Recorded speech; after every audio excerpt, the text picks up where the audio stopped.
Happy Friday to all of you. We're glad to have you with us at beautiful Belmont Park today. The sun is shining, the weather is warm, and it's Brad Cox's world, and we are all living in it. Eclipse Award champion trainer has plenty of live chances this weekend at Belmont Park. That does include in today's feature Timbuktu, who won first time out as a 2-year-old at Saratoga, looks for his first win of the year a little bit later on, but that's the filly that we're all waiting for. Juju's Map, impressive in a return to the races last time out at Churchill Downs, beating older Phillies and Mares. She will be the favorite in this weekend's Mother Goose. Live racing for you this afternoon beneath the Twin Spires.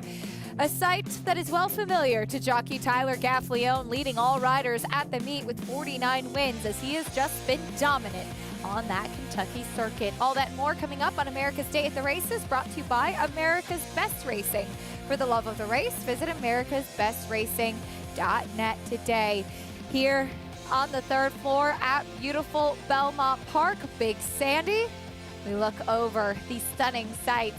That is one of the most beautiful racetracks in the world, place that we do call home. Glad to have you with us on America's Day at the Races. I'm your host, Acacia Clemon, as we look forward to the big stakes action we have coming up this weekend. Today, we have a nice New York bred 2-year-old race, that turf featured allowance a little bit later on, and a whole lot more as we'll bring you that live racing from Belmont Park and Churchill Downs. I'm pleased to welcome in my co-host, New York Racing Association analyst Anthony Stabile.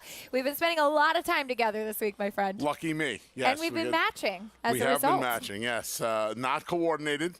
Some of you out there who ask, not coordinated. Yeah, ready to roll. First 5 from Churchill, first 4 from beautiful Belmont Park for the A train, and hopefully we have some winners here and we can get you kicked off the right way. The early pick 5 and the pick 6 kick off on our shift on America's Day at the Races at Belmont, and hopefully we have some winners for you. New York bred allowance is our feature in race number 8 today, a mile and an eighth on the inner turf. A competitive race, a big field, a lot going on. Perhaps a very good betting race if you like a price. And we'll take a look at the horses coming out of the race on May 28th. Lord Flincher nearly getting the job done that day over Rally Squirrel. Rally Squirrel, who could potentially have a tactical advantage today. But Anthony, I know we both have some questions as to how much stock you can really put in to this last race. Yeah, I don't know how good these horses are. I do wonder if Rally Squirrel has a tactical advantage on all of his rivals today. See if he can just go to the front and keep on going. There's not a lot of speed in this race on paper anyway, and we'll see.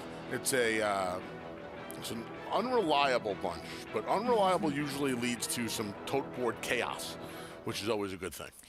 Timbuktu, as mentioned in the open, goes out for Brad Cox, who could potentially take a step forward in his second start of his 3-year-old season, but looking forward to that 8th race allowance a little bit later on. Here's what else is on tap today. Today's race is presented by our friends at Claiborne Farm. As always, we have 1 through 9 here in Elmont, New York. We're fast and firm.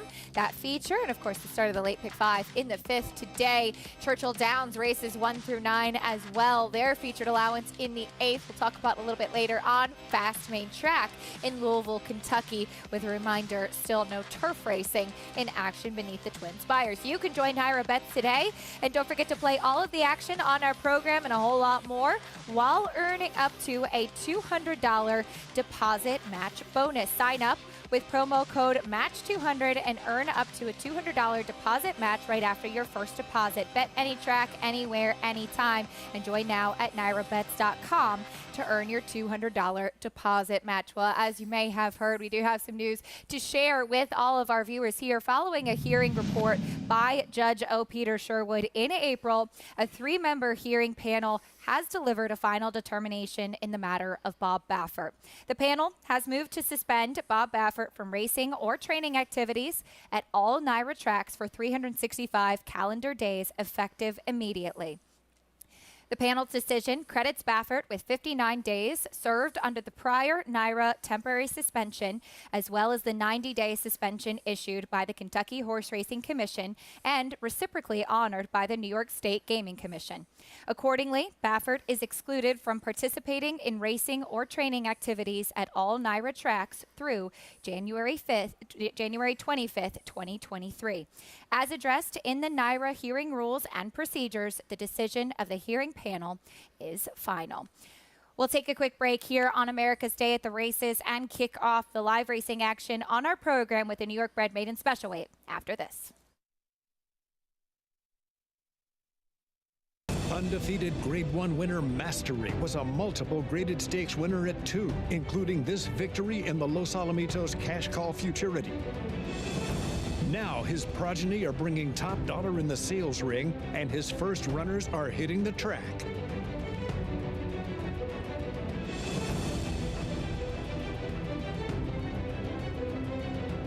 Mastery, standing at Claiborne Farm.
Ruler along the inside in second position.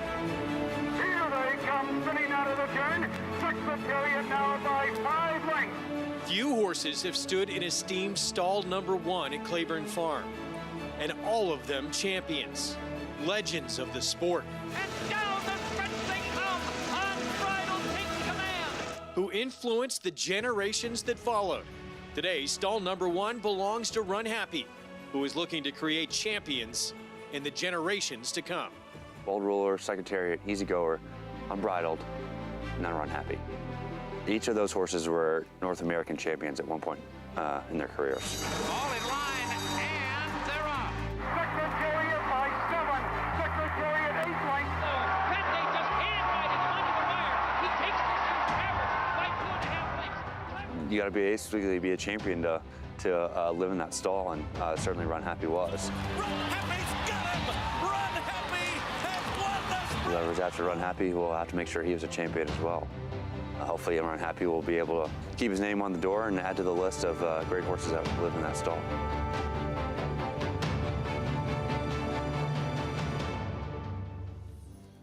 A little history on the horses that have resided in that legendary stall 1 at Claiborne Farm.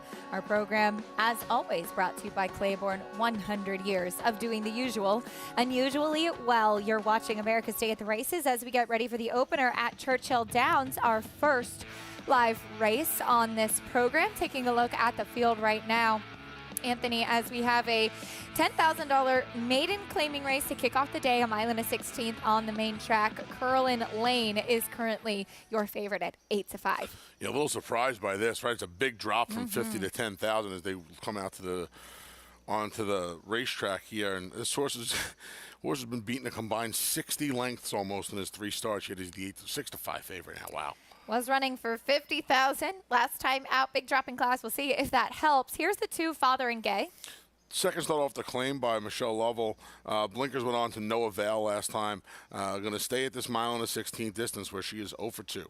He is 0 for 2. Gelding by Overanalyze. Here's the 3, Consider, third off the layoff. Yeah, hasn't done well in a couple of starts at this level where he was beating 21 and 12 lengths. He's going to need a big form reversal here. Super Brother with Gabe Sias. See what he does. Maybe he goes to the lead in here. There's not a lot of speed signed on. He's coming out of the one-turn races. 1-2-turn effort down at Churchill last year was not very good. Here's Command Central, 7-2. Spent the winter on the Tapeta over at Turfway Park. Has made most of his starts on the turf. He is 0 for 3. Lone fast track effort. He was eased. And here's the 2, Stavanger. Stavanger, 6. first off the claim for a barn that's won 4 races on the year. We haven't seen this horse since April. Cuts down in half. Lowest level of his career. He's been the favorite in his last 3 starts. Currently 5-1 on the board. The favorite to the inside, though, as we welcome in the 3rd member of our team, Paula Duca, here with us live at Churchill Downs. Paulie, what do you make of the inside runner taking all that money on the drop in class? Well, I mean, I'm sort of with the big A. This is a tough horse to take, but then when you start looking at all the other Colts and Geldings in here, you're like, okay, I keep ending back on Curlin Lane, even though this horse is lost his last 3 races. There's only 3 races by 59 3/4 lengths. Now, he's dropping from 50 all the way down to 10 for Dale Romans. Now, Dale has another runner in here, but there's a lot of horses in here that have already been at this level. So what's going to give here? I really, had to be the most confusing race for me on paper. Only 6 darn horses in this race, Acacia, and I have no darn clue who's going to win the race. If I had to guess, because sometimes when you get in these kind of situations, you try to go for the horses that are 0 for the least. And what is that? That's the 1, Curlin Lane, but I can't take 4-5 on Curlin Lane. The 4, Super Brother, first time out, ran an even race, has been bet in multiple starts. Then last time, everybody else sort of gave up finally on him because he really hasn't run that well. He got left in the gate. I thought that was a better than run 6. This will be a more compact field. And at 6-1, I'll take a shot there in this race. But if I was going to play the pick 5, I would punch the all button in here.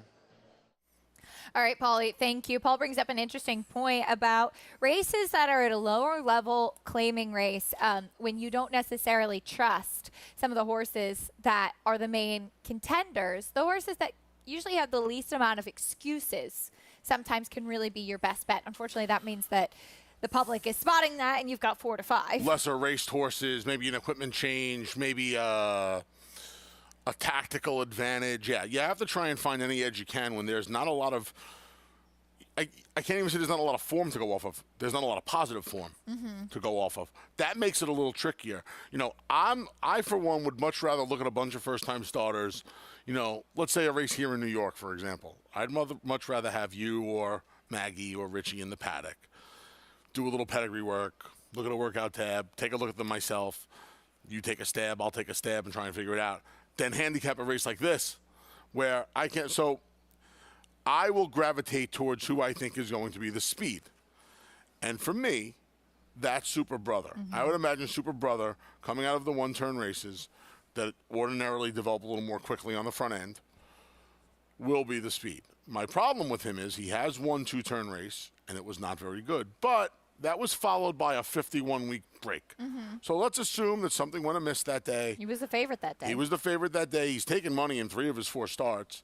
I like the fact that he was entered for the waiver claim. What that means is if you're gone for 6+ months, if you come back at the same level you left for the claimer, you're eligible to be in the race without being claim eligible. He did that 2 starts back in his first start off the claim for Marianne Scherer. And then last time just kind of never really did any running. But he's coming back in 3 weeks. He's stretching back out. He seems to be the speed in a race that does not have a lot signed on. I would take a stab with him. It's also no coincidence that he only has 4 starts in his career. Some of the other horses in here, 5, 22, 16, 6. I'll tend to stay with the speedier, more lightly raced horses. Well, somebody who is no use to starts on the racetrack is jockey John Court, who'll be aboard the 3 Consider. Biggest price on the board, but John Court just ageless, it seems, and just amazing, and continuing to have bringing home the winners at Churchill Downs this meet. Yeah, he's had a good year. John Court just had a good year. I mean, you see him when he's won 23 races, a bunch of races down at Oaklawn. He's won a handful, 5 coming into today over at Churchill Downs beneath the Twin Spires. And, yeah, this horse has had too many chances for me, but this is one of those. I don't deal in any absolutes at the racetrack. This is a race where I'm not dissimilar to Paul. If I was playing this early pick 5, I think you almost have to hit the all ball here. I hate doing that, but I think you'd almost have to. Race 1 at Churchill Downs beneath the Twin Spires. Here's track announcer Travis Stone standing by with the call. They're in the gate. And they're off. Super Brother bounces out on top, and Command Central is there, and Curlin Lane is sent down from the rail, and he comes on through to take charge into the clubhouse turn. So favored Curlin Lane secures the top spot rather easily. Super Brother runs up into second. Father and Gaze in very tight. Rafael Bejarano had to slam on the brakes several times there. Command Central's also keyed up and moving up as Curlin Lane backs down the pace and takes an easy lead into the backstretch run. So it's Curlin Lane the leader. Super Brother tracking second, Command Central third. Father and Gray continues on in tight toward the rail fourth. Stavanger cruising along fifth, 3 lengths back to Consider, who is the trailer with 5 furlongs to go. Curlin Lane coasting along down the backstretch run, walked through that opening quarter in 24 and 4 and sauntered through the half in 50 and 1/5 seconds. Curlin Lane heading for the far turn in front a length and a half.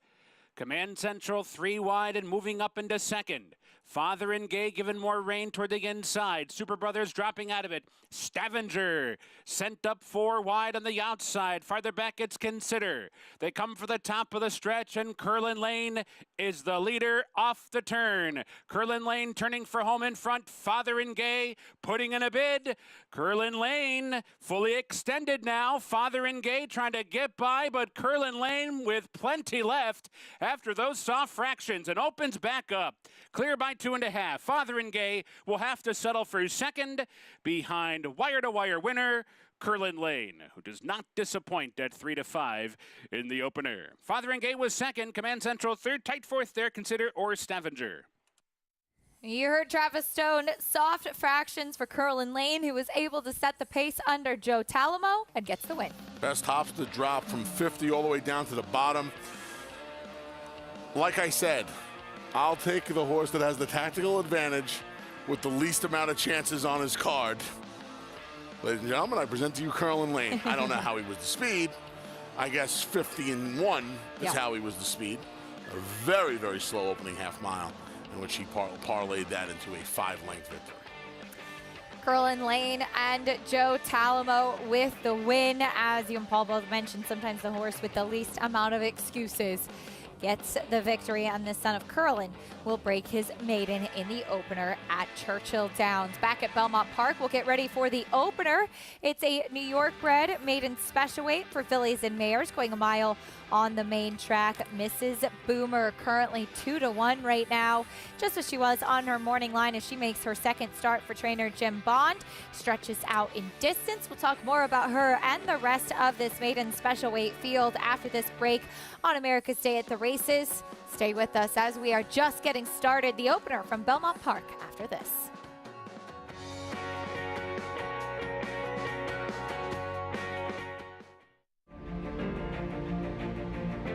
Idle perfectly timed. Idle gets up under Joel Rosario to win the big cap. It's known agenda for St. Elias Stable. Race Adler, a scintillating performance in the TVG Delmar debutante. And Clariere will win the cotillion. Down to the wire. Who's going to win it? It's Mala by a neck. Curling, the classic sire. Who you betting on? How about an app created specifically for horse racing? Naira Bets. We specialize in thundering hooves, fist pumping, and boosting your bankroll with robust weekly promotions. And offer betting tips from actual horse racing experts. Bet all day and night, nationwide. Get the action and thrill of horse racing with Naira Bets.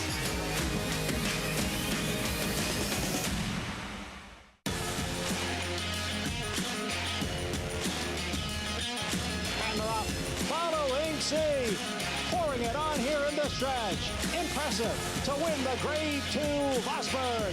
Following C, Smile Happy has kicked it into high gear. And Smile Happy with a powerful performance wins by 2.5. The Clutch champion Run Happy, standing at Claiborne Farm. It's America's original sport, and no one covers it better than America'sBestRacing.net. From the sport to the lifestyle, the best races, horses, and destination venues, cocktails, gambling, fashion, and more. America'sBestRacing.net is a sport for you. Live it, love it, bet it.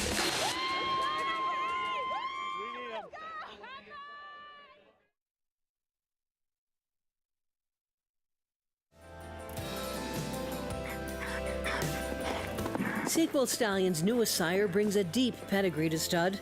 Honest Mischief is sired by Into Mischief, and 3 of his half-siblings are stakes winners.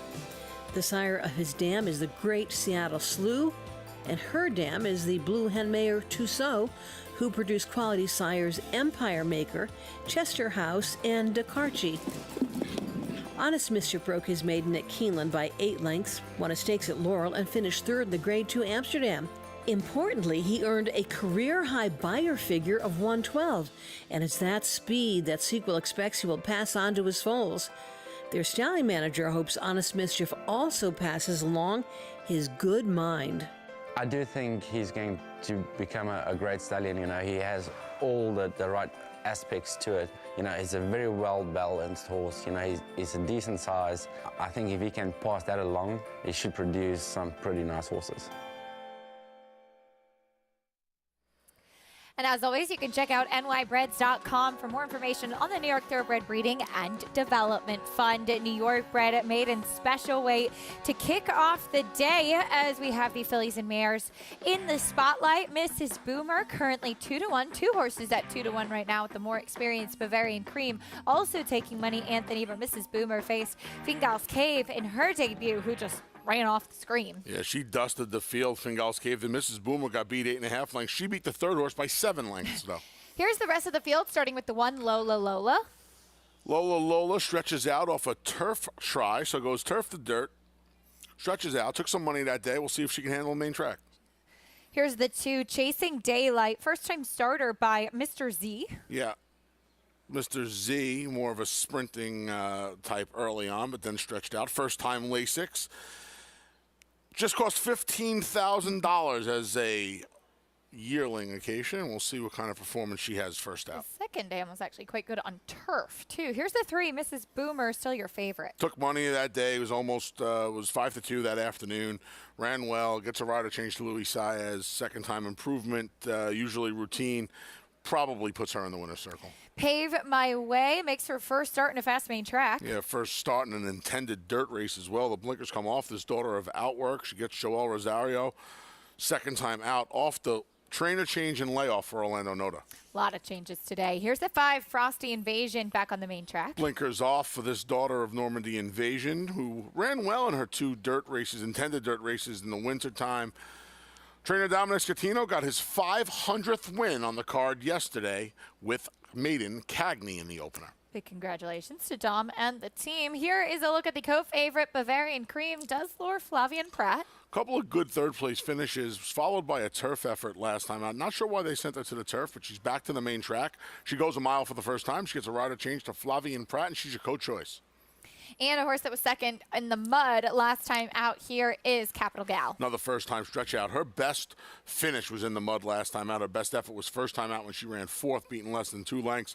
See if a little more distance helps her for a barn that has cooled off considerably as springtime has turned into summer. You can follow along, get all of the stats on the horses, trainers, and jockeys in today's races with free Equibase past performances. Check out NYRA.com/TV schedule to download your free past performances on all the races on today's show.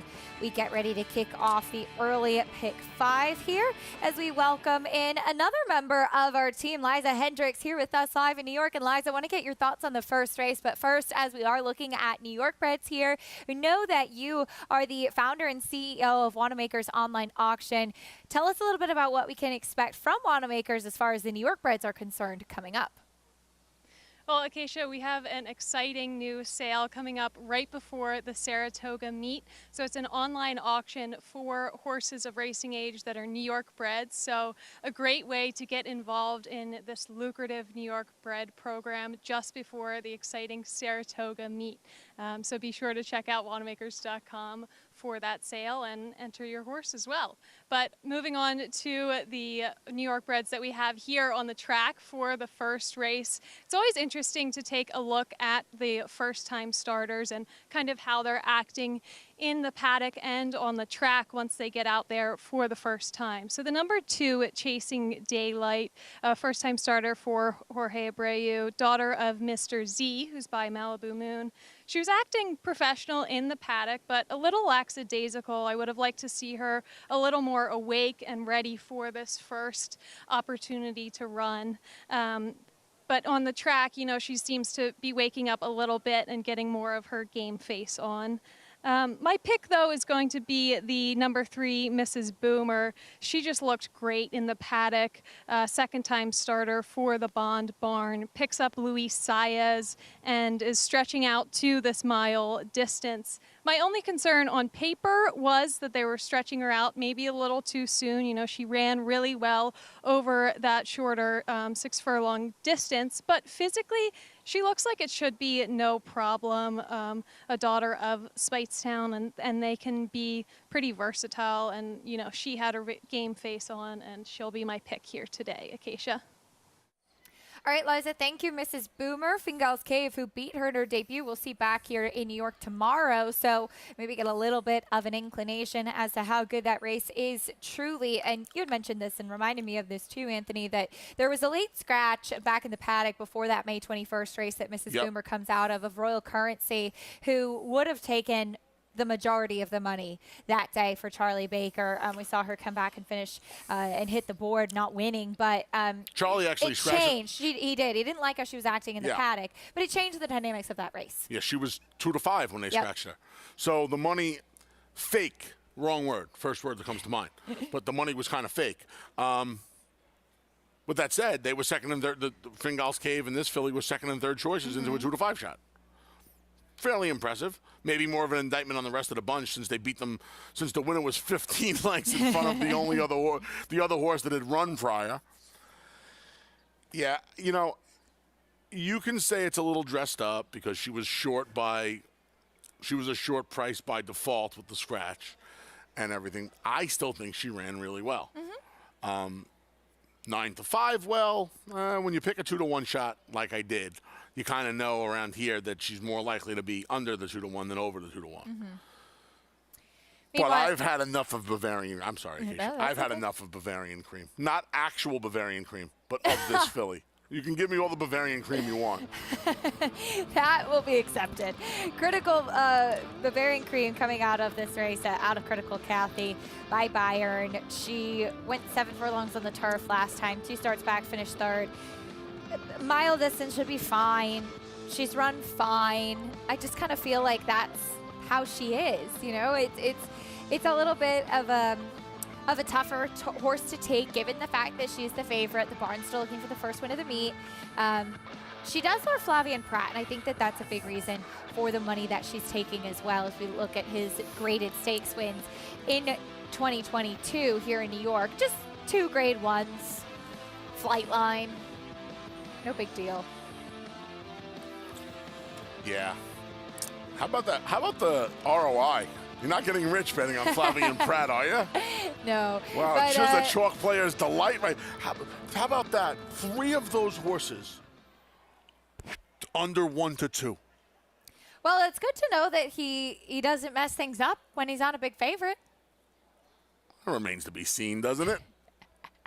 That's fair. I think that's a small sample, kid. It's a small sample, absolutely. I'm very, I'm one of the most critical. At a svelte 338 pounds, I'm one of the most critical people of jockeys there is in the world. No, listen, he's obviously made a very, very quick impact and powerful impact on this riding colony. It is amazing, though, right? You see a guy come in for a few months, and he has 3 wins in graded stakes at under 1-2. Yeah. Yep. Right, for those of you out there who like to bet on baseball, legally, of course. Imagine laying all of that wood. It's laying a lot of wood. Gets the job done, though. Yep. Win's a win, as I'm sure he's just as happy to win at 1-2 as he is at a price. There's a look at the one Lola. I had some interest in this filly. I know you like this horse today. Yeah, I had some interest in her. I thought that she wanted to go longer than she did in her debut. I don't know what we're going to get as far as the surface is concerned because she did debut on turf. On the bottom side, the pedigree can go either way. Right. You would think that overall she was a dirt horse. Right. Pedigree's 50-50 on the bottom. Tisnow, obviously. I mean, Tisnow has enough turf influence as well. She's taking money again. Yep. Good sign if you like her today. We'll see, as the 3-2 favorite now is Mrs. Boomer. She does seem to be the one to beat given that first race. She lures Louise when Louise takes the call for Jim Bond, particularly up in Saratoga as we're getting close to that point. They have been a very strong combination together. Chasing Daylight, we heard from Liza, that first-time starter who maybe lacked a little bit of focus back in the paddock on track. Very energetic behind the gate is Lola, though. We'll see what we get from her stretching out in distance. Mrs. Boomer, there's your favorite, 3-2 right now. Kicking off the early pick 5 with the New York bred maiden special weight runners in the opener at beautiful Belmont Park. We'll go to another New York bred. I'm surrounded by them between you and Johnny I. John Imbriel, the voice of New York racing, standing by with call. Race 1 live at Belmont Park. Waiting now for Frosty Invasion, Bavarian Cream, and Capital Gal.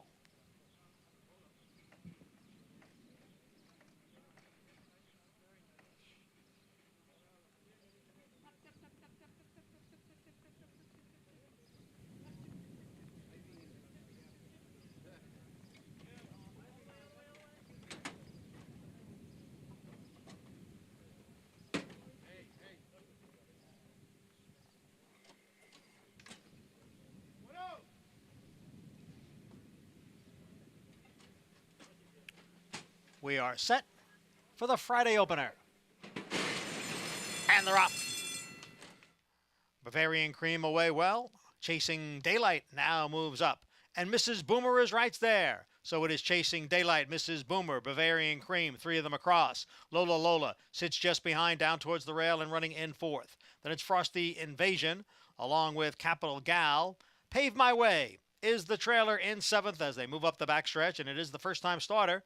Chasing Daylight, who has the lead here by 3/4 of a length. Mrs. Boomer runs in 2nd. Bavarian Cream in the clear on the outside in 3rd, with Lola next in 4th, and the opening quarter went in 23 and 2/5 seconds. It is Chasing Daylight, the leader here by a length. Mrs. Boomer, 2nd by a neck, and on the outside is Bavarian Cream in 3rd. Now 2.5 lengths, back to a Capital Gal who has moved up on the outside and into 4th. In between horses is Frosty Invasion as Lola drops out of it and Pave My Way. They're all still chasing Daylight, who leads by a length. Bavarian Cream now takes second. Mrs. Boomer is back in third and running a bit awkwardly there. The half went in 47 and 3/5 seconds. They're coming for the quarter pole. It is Chasing Daylight and Bavarian Cream. 1-2 into the stretch. Chasing Daylight in front with Bavarian Cream on the outside in second. They're moving for the furlong marker. Chasing Daylight holding the lead here. Bavarian Cream in second. Frosty Invasion is next in third. And Chasing Daylight has kicked away here. Chasing Daylight, a debut winner under Jose Ortiz. Chasing Daylight won by almost 4 lengths. Bavarian Cream was second, and Frosty Invasion finished third. Chasing Daylight, the first-time starter under Jose Ortiz, wins by Daylight in this opener at Belmont Park. Mrs. Boomer, an odd thing happened in the stretch there, Anthony. It looked like she was trying to bolt. Getting out pretty badly and just giving Louise Saez a really tough time. She was kind of giving Louise Saez a hard time. If you watch closely, even in the early running, he's fighting her is the wrong word, but you could see she's a little aggressive against it. Maybe a piece of equipment went bad. I don't know then because she kind of leveled off in the stretch, right? If you see the wide angle, she's kind of leveled off in the stretch. Winner ran well. Right to the top, flat mile. You know, the one-turn mile, people don't understand. It's a half-mile run from the time the gate opens to the far turn. That's a lot for an experienced horse, for an older horse.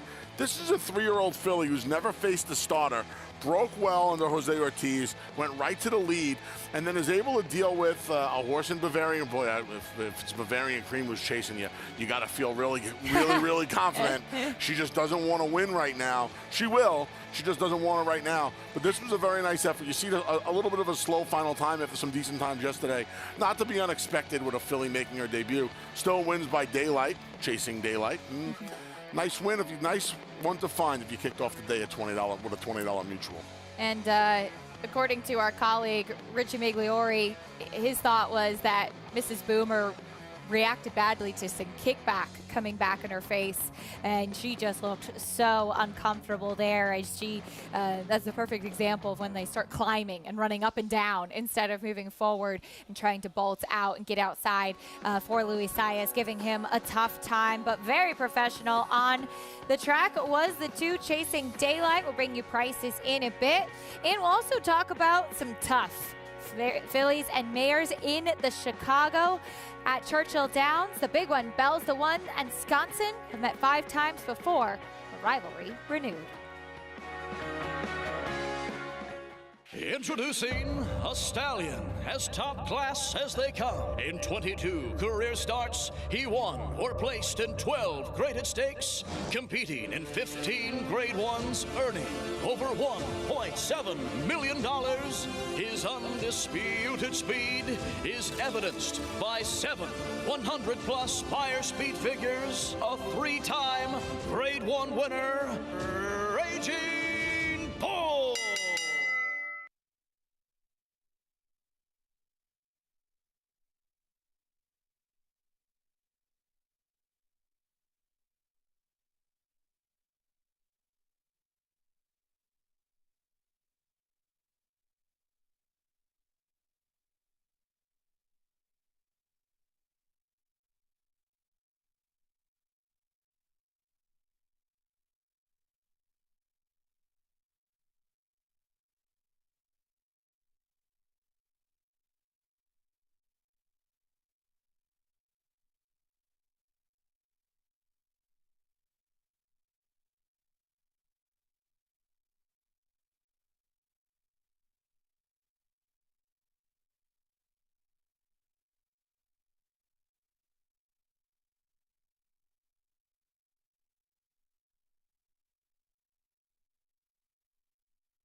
We're back on America's Day at the Races on Fox Sports 2. Glad to have you with us as we take a look at the stunning sight that is the Belmont Paddock.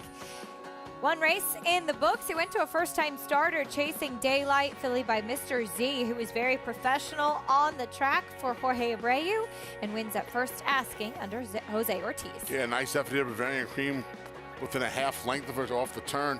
And the one with experience you would imagine would have a little bit of an edge, but it was the first of Chasing Daylight who just got some separation here under Jose Ortiz and kept to her task past the 8th pole and widens the lead before Jose. Kind of brings her back past the 16th pole, and right here I see Jose is gonna just let her gallop out past the wire. Wraps up on her late. She was much the best with the win.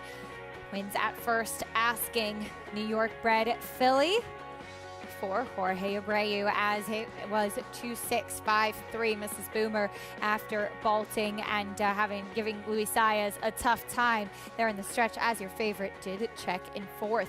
We turn the page and head over to Churchill Downs. Get ready for race 2. It's a maiden claiming for $40,000, going a mile and a 16th for Phillies and Mares, the 3-year-olds and upward. Lady Mercedes currently 8-5. She could win, Anthony, but she's never run on the dirt before. Yep, this is a strange tote board. Very strange tote board. Here's the field, starting with the first-time starter, Awesome Allie V. I wonder who Awesome Allie V is. Yes. Her rider, Alex Achard's one of my favorite under-the-radar riders in the country. She gets LASIK. She had a sharp work back at Keeneland out of the gate. Maybe she shows speed from the rail. Here's Lady Mercedes, still your favorite. We saw a big drop-down win the opener. This big drop-down is going to try a new surface for the first time as well. Boy, she is just slow out of the starting gate occasionally. Here's the 3 Medj Thumb. 0 for 12, 0 for 7 on the main track. Hit the board, finished second in the last 2. Voided claim, 2 starts back.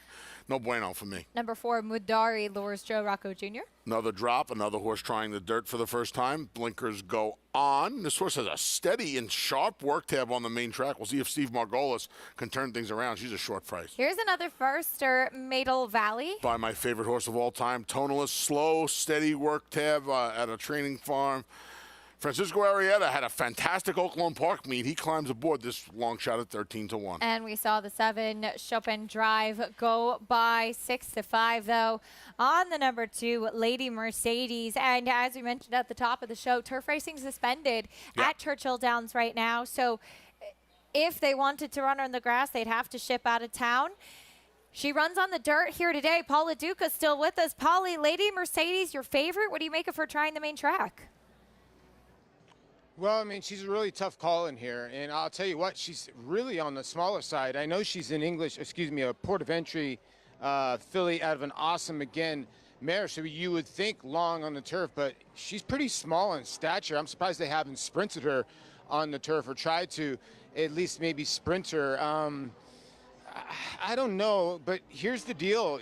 This meet so far, Kenny McPeak has had 9 winners. 6 of them have been drop down, so obviously he's very, very dangerous. Now, when it comes to the early pace of this race, it looks like the 7 Chopin is the horse that's going to get to the front end, the filly that's going to get to the front end. But the 4 Madari, excuse me, if I pronounce that wrong, filly by Declaration of War, is putting the blinkers on, and Joe Rocco was giving her an aggressive warm-up. She was flying down the backstretch. So I'm thinking the money that the 4's taken, the money that the 7's taken, and that this could be 2 horses going at each other here on the front end. And let's sort of be honest, the last week or so, being on the front end hasn't been the best spot unless you've been the best horse. But these are the kind of races that they do go gate to wire, like we saw in the first race. We put that 3-5 right in the winner's circle.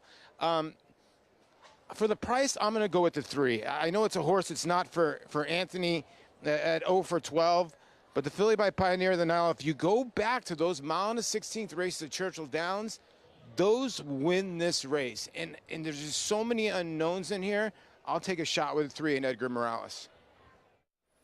All right, Paul, thank you. You're getting a good price at 7-2 on the 3 Medj Thumb. But Paul brought up an interesting point, too, about how the track is playing as we take a look at this horse's last race. Inside speed at Churchill sometimes can be so deadly. It hasn't been as strong recently on the Churchill Downs main track. It hasn't. Track's kind of flipped a little bit. Now, it flipped, and I feel like yesterday, not going to make a judgment off of one race today, kind of looks like the track, I don't want to say has evened out, but I think being inside might be good again. It's really hard to have to handicap a race and then handicap a racetrack as well. But these are the things we're presented with. So, again, I wouldn't, and it's so hard. Bottom level maidens last race, another cheaper maiden race in here. Kind of hard to get a fair assessment of the racetrack, but from what I saw in the first race and some races that we covered yesterday, Acacia, I think that inside edge, I don't want to call it a bias yet, that inside edge is rearing its head again.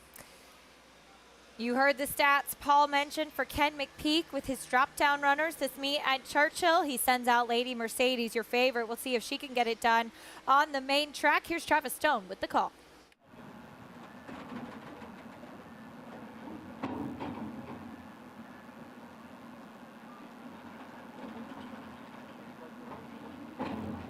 They're in the gate. And they're off. Awesome LEV off slowly. Lady Mercedes bounces out near the top, and Mudari is there. And here's Mudari racing up to take the lead. Lady Mercedes backs off to settle in second. Chopin Drive on the outside. Advancing up into second now as Mudari leads the way. Chopin Drive's going to stalk while second. Lady Mercedes tucked away third and toward the rail. 2.5 lengths back to Mejtham advancing into fourth. Matto Valley's back into fifth, and Awesome Alley V, the trailer, in sixth. Backstretch run. Opening quarter goes in 24 seconds flat. It is Mudari the leader. Chopin Drive, mild pressure down the backstretch run.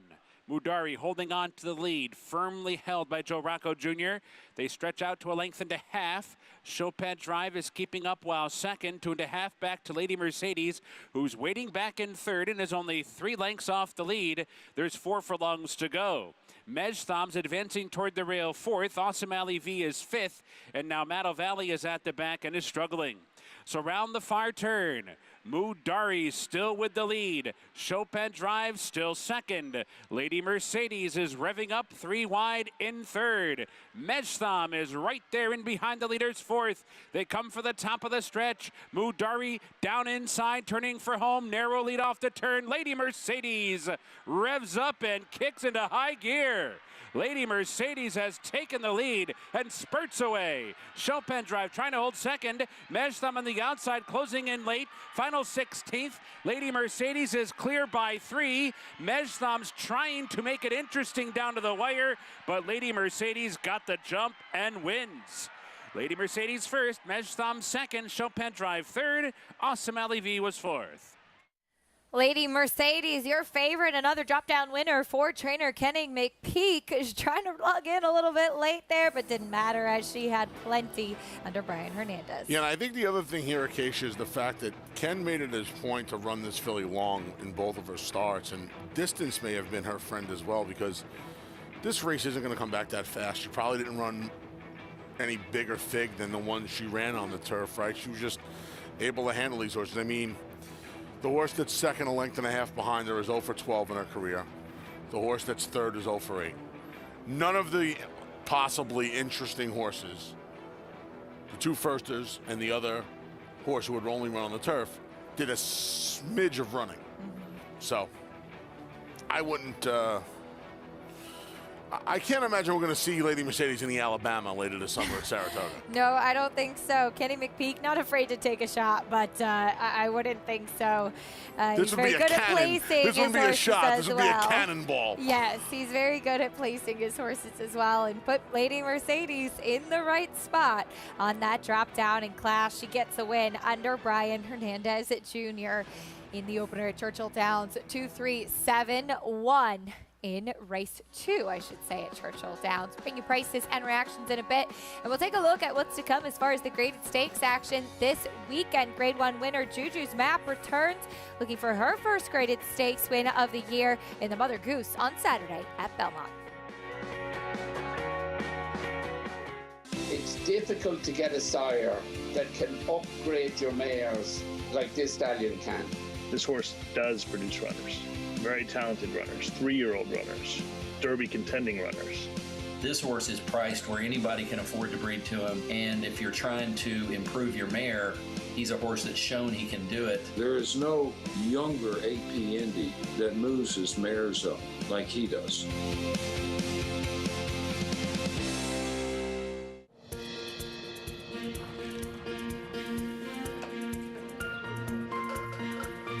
We take pride in what we do. I'm an assistant trainer. Carpenter. I'm a peace officer. I'm a jockey. I'm a gardener. I'm a groom. I love what I do. We are New York Racing. New York Racing helps support my small business. It's extremely important to the New York economy. This is like a big family. We are New York Horse Racing. The level of racing that he's achieved is extremely rare. Anybody who's witnessed Matoli running sees a level of ability that doesn't come along that often. Matoli's a monster! Matoli wins the sprint! Oh, what a horse he is! Matoli, he did it again! Wins the mid-mile! The only thing to be better than one Matoli's a few Matolis. The mighty Matoli, who won the Fargo by 3.5 lengths, the new stakes record. Racetrack Television Network brings you every race, from every track, on every screen, every day. With monthly packages starting as low as $5, RTN gives you great value and access to more live HD streaming and race replays than anyone. Visit RTN.tv today to sign up and watch on almost any device, including Roku and Amazon Fire. RTN has packages that start at $5 per month.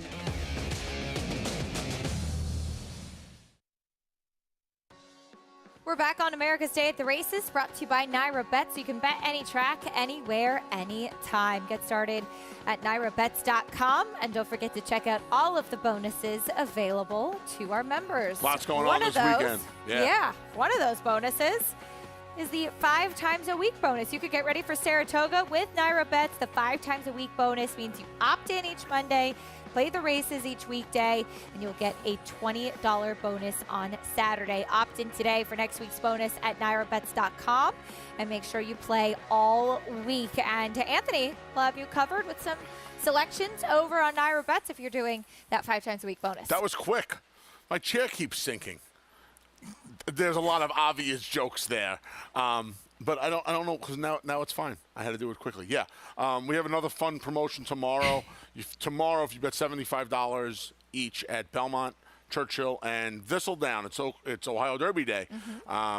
You'll get back $25. But yes, next week, Monday, Tuesday, Wednesday, Thursday, Friday, bet $20 a day. I will tweet out, at the very least. I don't know if we're going to put them up on the website. I will tweet out at least the $20 play every day. Might get a little fun, a little goofy. We got Yonkers on Monday night. I know there's a 10 times points. There's an Assiniboia Downs promo as well on Monday, so maybe we'll split the bet a little bit. We're going to take advantage. We're going to give you bonus on top of bonus on top of bonus. This is what we do. We just roll it. This is what Biggie does. Biggie just rolls it. You just got to keep rolling it. It's the gift that keeps on giving. Like the Jelly of the Month Club and National Lampoon's Christmas Vacation. That's right. The gift that keeps on giving, Clark. My husband got my dad a Cheese of the Month Club membership. Now sign me up for that. Yeah, it's a good Father's Day. Birthday's March 31st. Sign me up for the Cheese of the Month. Carve that stuff up. America's Best Racing Race of the Week. It's the Mother Goose, a grade 2 event for the 3-year-old fillies on Saturday at Belmont. As we take a look at Juju's map, Anthony, and this is a filly Bradcock said he's been patient with her. She was so good as a 2-year-old, won the grade 1 Alcibiades, second behind Echo Zulu, the champion 2-year-old in the Breeders' Cup Juvenile Fillies. He brought her back, going the mile and a 16th at Churchill. At one point it said consideration for the Acorn. She wants to go longer. He sent Matareo there. She got the win anyway. But this filly, with the way that she ran, beating older and Phillies and Mares last time out at Churchill, means that she's come back in a big way as a 3-year-old. She beat older horses. She went right to the lead and cleared. This was a very big effort. You know, off of the 6 months, I think it was 6 months to the day, in fact, to come back and be able to go to the lead and clear. You know, it wasn't a 5-horse field of 3-year-old fillies. There were older horses in here. Yep. Now, look, she's better than an allowance horse, obviously. She's a stakes filly. But to be able to do what she did, very, very impressive. I'm going to ask her to cut back to the 1 turn now. I don't think it's going to be that big of a deal. She's such a cool horse, and she's good. She's really, You really could good. even see in the winner's circle what a big, long, striding filly she is, too. She's she supposed should to love it cover here. the ground beautifully. She's supposed at to love Belmont it here. Park. Yeah, she's supposed to, again, the mile and a 16th. So the chute, it's a 4.5 furlong run to the far turn. And then the beauty of the far turns here, they're just big and glorious and majestic and sweep. I can't talk better about it. I love this place.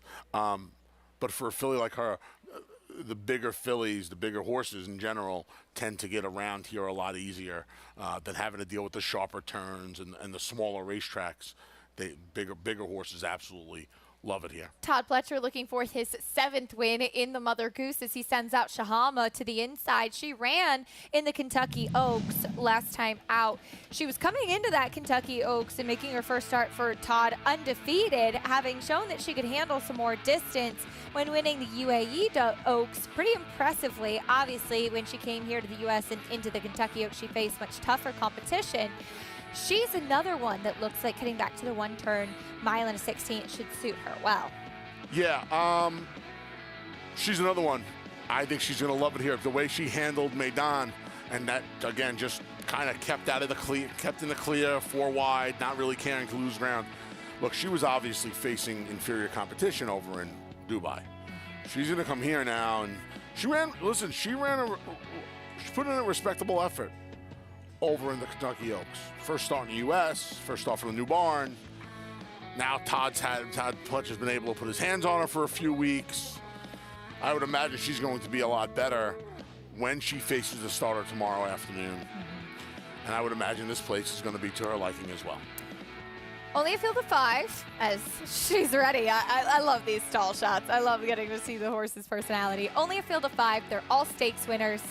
2 graded stakes winners. Shahama won the UAE Oaks. Juju's Map, a grade 1 winner. You can truly make a case for every horse in the field. Absolutely. Absolutely. Gerrymander won the Tempted, then went to the bench. She was, involved. She had a little bit of trouble when she returned in the 8 Bells, which was an ambitious spot. So she has that comeback under her belt. Venti Valentine raced well throughout the winter over at Aqueduct. She lost all chance on the far turn of the Kentucky Oaks when she was forced to check. Yeah.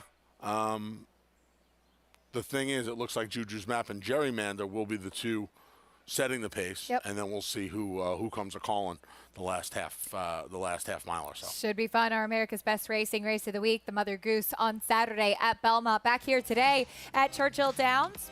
Race 2 in the books. It went to the 2 Lady Mercedes favorites. Successful in the early double. Trainer Kenny McPeak sends out this filly by point of entry, dropping in class. She handled the dirt just fine and gets the win under Brian Hernandez Jr. Yeah, easy effort here. Distance probably her friend. I don't think she ran much better on the dirt than she has on the turf. We'll see what Kenny does with her next. Like you said, good point. No turf at Churchill right now. Horseshoe Indy, I guess, would be the closest place they could ship over to. But now that she's won on the dirt, maybe she gets another try back on the main track. $5.40 winner, 2-3-7. Couple forces at 3-1, checking in second and third in the second at Churchill Downs. Back at Belmont Park, we get ready for race number 2 up next. We will be going a mile on the main track, $12,500 claiming race. Phillies and Mares, 3-year-olds and up will meet the field as you do currently have a 2-1 favorite with Quasar. Starting things off, though, with a last out winner, Matula. Yes, Matula's, I know the filly you like, should be the speed from the inside draw in here. She won at Parks last time. She cuts back from 2 turns to 1 turn and gets Trevor McCarthy. My Girl Lexi stretches out in distance. Yeah, she hasn't raced a mile since being claimed back in March by Jimmy Ferraro. She has a win going the 8 furlongs and gets the apprentice back in the saddle today, Omar Moreno. Veradia off a win at the Finger Lakes. Yeah, she cuts back from the 2 turns to the 1 turn. She's won around the 1 turn mile. In fact, she has 4 wins in and around this distance. I thought she was interesting today, and she's a juicy price right now at 9-2. Caitlin Gutterson, the assistant to trainer Jeffrey Engelhart, deputizing there. Here's the 4 Quasar. Yeah, Quasar drops in, having faced considerably better. Going to stretch out to a mile. This horse's races beyond 7 furlongs leave a lot to be desired. I'm surprised she is such a short price. We'll see if that drop in class does help her. Here's Foxtail. What version of this 8-year-old mare do we get today? If the bad one shows up, she won't be on the board. If the good one shows up, she'll be right there. If the real good one shows up, she will dust her 5 rivals today. Jose Lezcano going to be in the saddle, and here's the 6 Seeds of Time. Another one coming in off little facing much better. We haven't seen her since July of last year, and they cut her almost in half. This is where she was claimed, though. She was claimed for this level out of a 2-turn race in Saratoga last summer. Ambitious spot for her return, though. Early pick 4 kicks off here on a fast main track at beautiful Belmont Park, 2-1 right now on Quasar with Irad Ortiz Jr. There she is, mare by Orb. We'll talk more about this second race at Belmont Park after this break. Stay with us on America's Day at the Races.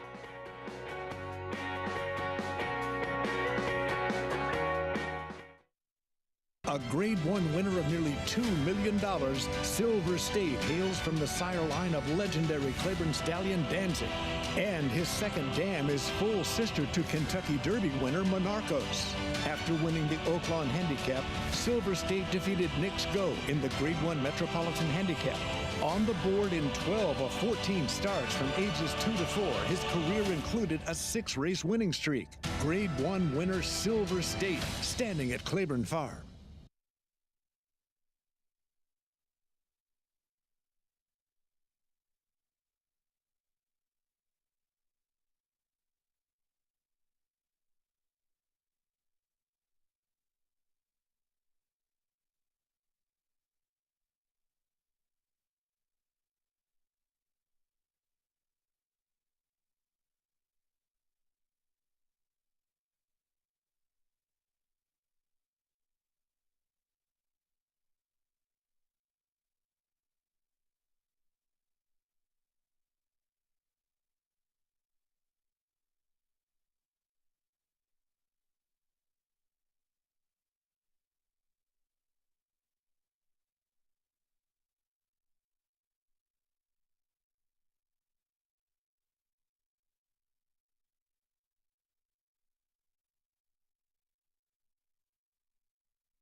We're back on America's Day at the Races on Fox Sports 2, getting ready for the second race at beautiful Belmont Park.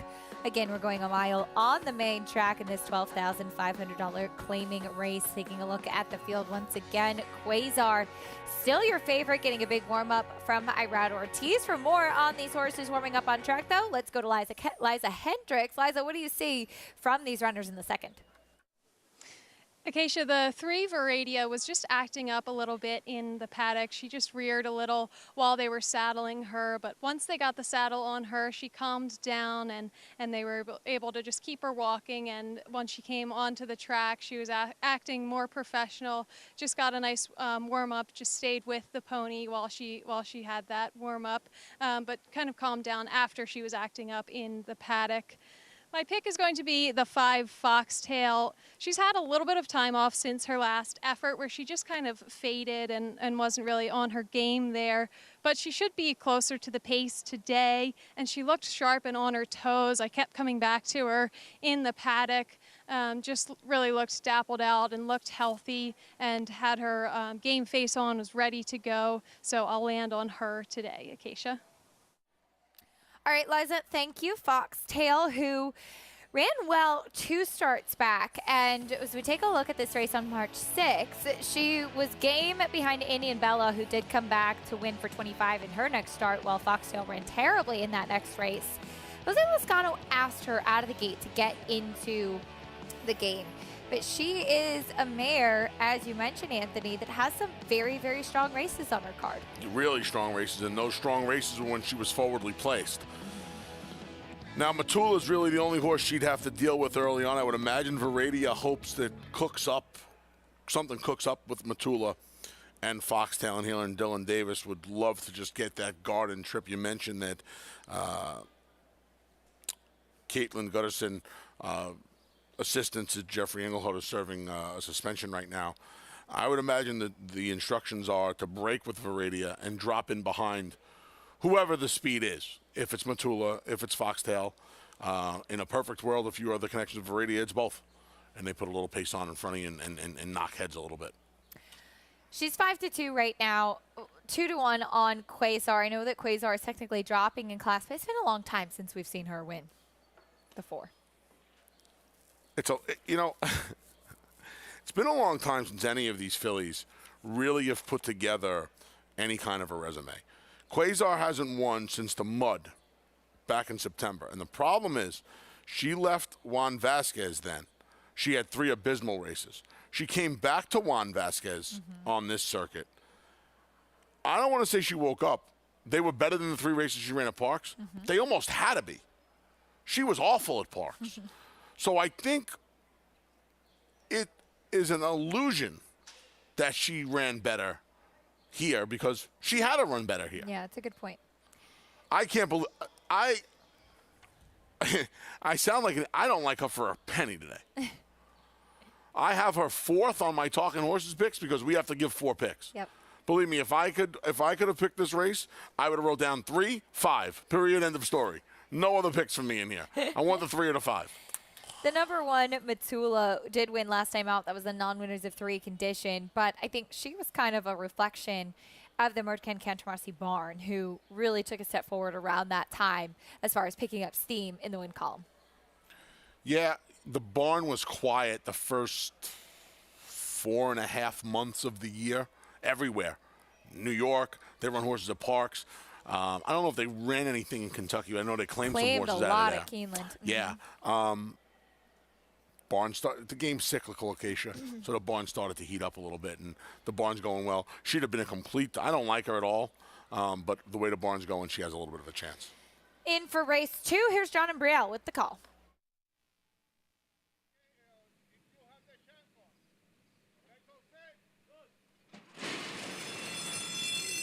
And they're off.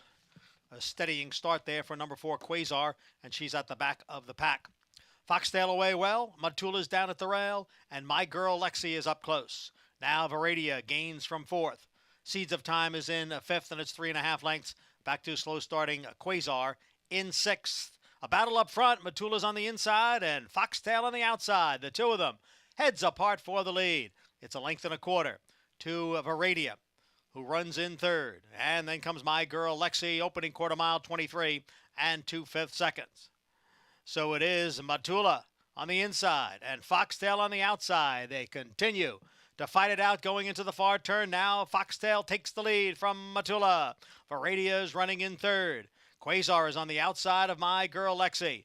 And farther back is Seeds of Time in 6th. 1/2 mile and 47 seconds. They're midway on the turn. It is Foxtail. Here comes Viridia. Here comes Quasar. Viridia and Quasar going right past Foxtail. And now it is Viridia and Quasar heads apart for the lead. My Girl Lexi has moved up into 3rd. They're coming for the quarter pole. It is Viridia closest to the rail. On the outside is a Quasar being asked for more. Viridia holding on. Then comes Quasar, and on the outside, My Girl Lexi kicking in late here. My Girl Lexi has now taken over the lead, and it's My Girl Lexi looking to pull off the upset here. She's in front, and she is clear now, clear by almost 3 lengths. My Girl Lexi at 12-1. Viridia was 2nd. Matula came back to get 3rd. An upset in race 2. My Girl Lexi and Omar Hernandez Moreno. Not only did they win, Anthony, but she did so convincingly stretching out. She galloped. She galloped home. Now look, Quasar softened up Viridia enough to leave her vulnerable the last 1/8 of a mile or so, and My Girl Lexi's able to pick her up. It's funny, Acacia, there were a lot of horses in this race who had races. Viridia, Foxtail, Seeds of Time, all had representative races that could get the job done. I did not think My Girl Lexi was one of them, yet she wins this by about 3 lengths pretty easily. Pretty easily indeed. 12-1, only 12-1. She easily could have been a bigger price as well in here. 2-3-1-4. Quasar missed the break completely. Was hustled up, rushing up outside under Irad Ortiz, and I think that certainly put her up against the 8-ball right from the beginning. But My Girl Lexi gets the win. Back at Churchill Downs, we get ready for race 3. We get right into the post parade. One scratch of the 2 in here. We're going in a 20,000 non-winners 2 in life mile on the main track for Phillies and Mares. 3-year-olds and up, starting off the post parade with the number 3 Scenic View. Scenic View off of the April layoff. She was here back in our backyard at the Big A for Mike Maker. One time at Churchill Downs, she romped by 9 lengths. Here's the 4, Ipsum Gratis. Yeah, drops in for the 20, just first start for the tag since breaking her maiden for the waiver back in January at Oakland Park. Drop in class. Here's the 5, Early Rose. Yeah, like you said, cutting in half. And this is what you're supposed to do. Break the maiden for 30, try and cut in half, well, almost in half for 20. Protected last time, but obviously needs to be back in with her claiming friends. One last time out. Here's Backyard Hen. And off the turf race at Belterra Park, finds the water a little tougher here at Churchill. Big price, 23-1. Here's Memphis Cash Queen. Got the job done in an off-the-turf race back in January at the fairgrounds. Has yet to recapture the form from that day. Another last out winner. Here's Beach Kitten. Back-to-back off-the-turf tries at Horseshoe Indy on wet tracks. Last time she got the job done with a pretty clean trip. Big price that day, too. Paid 11 and change in just a 5-horse field. And out last here is the 1, World of Wonder. Yeah, from the rail, World of Wonder finished second last time, a little more cheaply than this. Trying to find her home is Grant Foster. May have found it in this 20. She should be forward from the rail draw. She might have just found her friend. Yes. 7-2 right now on the board. Paula Duca getting a good look at this field. Paulie, what are your thoughts on this third race? Well, I thought it was another tricky race, even though it's been favorite to start the card. I thought World of Wonder, the one with Jimmy Graham aboard. Last time out, sat behind Red Queen and Renee Diaz from the 6 post and just, tried to stalk, and the 5 just sort of ran away from her that day. And, she came back with a really good number. They took the blinkers off. And I think Anthony hit the nail on the head. I think they finally found where she sort of fits. So I think she's sort of the barometer of the horse to beat. Now, when you go to the outside horse, Beach Kitten, I've been talking about this a lot. Renee Diaz, because Beach Kitten is a 3-year-old, is going to get 11 pounds on the 1. Now, my worry with Beach Kitten is the 1 win last time out on a sloppy racetrack at Indiana, Horseshoe, Indianapolis. But 3 back, if you look, an off-the-turf event was second in a field of 4. So where's the class really with Beach Kitten? And I go back to the 3 Scenic View. Scenic View is one of those horses that you're really gambling. You really don't know what you're getting. You're getting Tyler Gaffalione and Michael Maker, so you know the horse is going to take money. But this horse really has not run well. If you think about it, in the last couple races, hasn't been seen since April. I'll tell you the live horse for me is Ipsum Gratis, guys, the 4. If you look, this is horse's 2 races around 1 turn are her best 2 races. I guess when they protected her in January and she won around 2 turns, they thought, okay, she's a 2-turn horse. She's just not really progressed since then. But her 3-year-old races, the 1 race here around 2 turns, was very, very good, would win this race. Her first start, she was right there around 1 turn. So I think Ipsum Gratis is the horse they're going to have to hold off. But to me, the 1 is the most likeliest winner. Paul, thank you. Ipsum Gratis, 9-2. Some intrigue from Paul on this filly by Include, as she did break her maiden for the waiver, went off a bit of a layoff at Oakland Park back in January with a big effort. We'll see if she will be running late. Beach Kitten, meanwhile, there she is. She has speed to the outside, coming off a victory at Horseshoe Indy. Yeah, Beach Kitten. I love the fact that Gennaro Garcia does. He'll do this too. They win the special weight race. He's not stupid. This is a 5-horse field off the turf in the slop. She's not a special weight filly. She belongs in for a tag. So what's he do? Gets the money, right in for the tag. Love this. I absolutely love this move.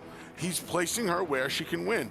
Now look, I can pat him on the back all I want. It's a $50,000 pot for the $20,000 tag. She wins and gets claimed. They get $50,000 for her, essentially. She wins and they get claimed. They'll throw a party tonight. Well, we know where to find the festivities after the races. We'll see what happens with Beach Kitten to the outside. Here's Travis Stone, race 3 at Churchill. Backyard Hen breaks alertly. Scenic View is there, and World of Wonder down toward the rail. World of Wonder comes on through to take the early lead, and Scenic View goes with her. So these two share it early. Backyard Hen's tracking them on the outside from third, as Beach Kitten moves up on the extreme outside from fourth. So they cross over onto the main track, and it's World of Wonder with a narrow lead. And Scenic View is her escort down the backstretch run. Beach Kitten comes on to grab third. Ipsum Gratis in behind horses racing fourth. Backyard Hen's back into fifth. And then it's Early Rose in sixth, and Memphis Cash Queen, the trailer, getting a reminder at the back of the pack. So down the back stretch run, World of Wonder and Scenic View, and they are now joined by Ipsum Gratis and joined outside by Beach Kitten. So 4 across the track for the far turn. The opening half in 46-4, and benefiting for that inside trip, World of Wonder grabs a narrow lead with 3 furlongs to go. Beach Kitten trying to keep up, Ipsum Gratis in between them. Early Roses racing fourth, Backyard Hen fifth, Memphis Cash Queen, and Scenic View has plummeted to the back of the pack. They're off the turn. World of Wonder with something left for the stretch drive opens up by 2. Ipsum Gratis trying hard. Early Roses there. Memphis Cash Queen down the center. 1 furlong to go. World of Wonder trying to tough it out. Early Rose putting in a late bid. Final 16th, and World of Wonder just keeps on going. And it will be World of Wonder who goes gate to wire to score by 2.5. Early Rose was second, Ipsum Gratis was third, and Memphis Cash Queen was fourth. We thought she might have found her friends, and she did indeed. World of Wonder in the third race. Yeah, up the inside again, and now we're starting to see it again, right? I wouldn't use the second race as the gauge. I'd use the first and the third race as the gauge here. But this filly made an awful lot of sense to me today. Paul as well, right? She was the horse to beat, kind of the horse to beat in here, despite the fact that she went off 7-12. That's a square price on this filly, 7. The public didn't know what to do. When all was said and done, 5 of the 7 Phillies and Mares were between 3-1 and 4-1 on the tote board, and she got the job done. World of Wonder did. Scenic View, the one who went off as your favorite, as you heard Paul say, the connections holding weight with Mike Maker and Tyler Gasleone. She finishes off the board 1-5-4-7 in race 3 at Churchill Downs. Back at Belmont Park, an upset. A big price on the 2, My Girl Lexi, who was dominant in this race. Yeah, she was able to take advantage of a little bit of battles. Not even a battle. There were battles on the front end, and pick up the pieces late. You mentioned how Kazar did not break and kind of rushed into contention. That really set things up for My Girl Lexi, because Kazar heating things up once Veradia came calling on Foxtail, set things up for My Girl Lexi. You see her about 2.5 lengths off the lead right now. Veradia appears to have things under control, but taking all of that pressure from Kazar to her outside. You see Veradia in the lime green, Kazar in the black. Veradia taking all that pressure from Kazar around the big sweeping turn here at beautiful Belmont Park. It leaves her fresh for the taking, and My Girl Lexi was more than happy to come pick up the pieces right around the 8th pole to the wire. My Girl Lexi for Jimmy Ferraro gets the win under Omar Hernandez Moreno in race 2 at Belmont Park. She was the biggest price on the board at 12-1. Could have even been a bigger price, but she returns $27.60. Congratulations if you had her over Veradia and Matula. Race 3 is a good one. Anthony Maiden Special Weight, a mile on the turf. Growth Capital 4-5. I thought that he and Fort Ticonderoga would be a bit closer. Yeah, I thought they'd be a bit closer on the board. I certainly didn't think he'd be the odds-on favorite, Growth Capital, but Chad Brown and Red Ortiz Jr., they call the shots on the tote board. Certainly Chad does. Flavian Pratt taking some steam from him as well, with him as well now. So we'll see. 4 to 5, though, very short for a horse who has a couple of second place finishes so far. A couple of Sons of Warfront looking to break their maiden, including Chad Brown's Charge Growth Capital. It's been a good year. It just keeps getting better. It's got big chances in stakes this weekend as well, including in this third race, a maiden special weight for Chad Brown after this. Speightstown. Munning. Echo Town. It's Echo Town for Joe Talamo, and Echo Town raced away. And Echo Town is drawing away in the stretch. Echo Town wins the Allen Jerkin Stakes. A sire line so prolific, it repeats itself. Echo Town. Who you betting on? How about an app created specifically for horse racing? Naira Bets.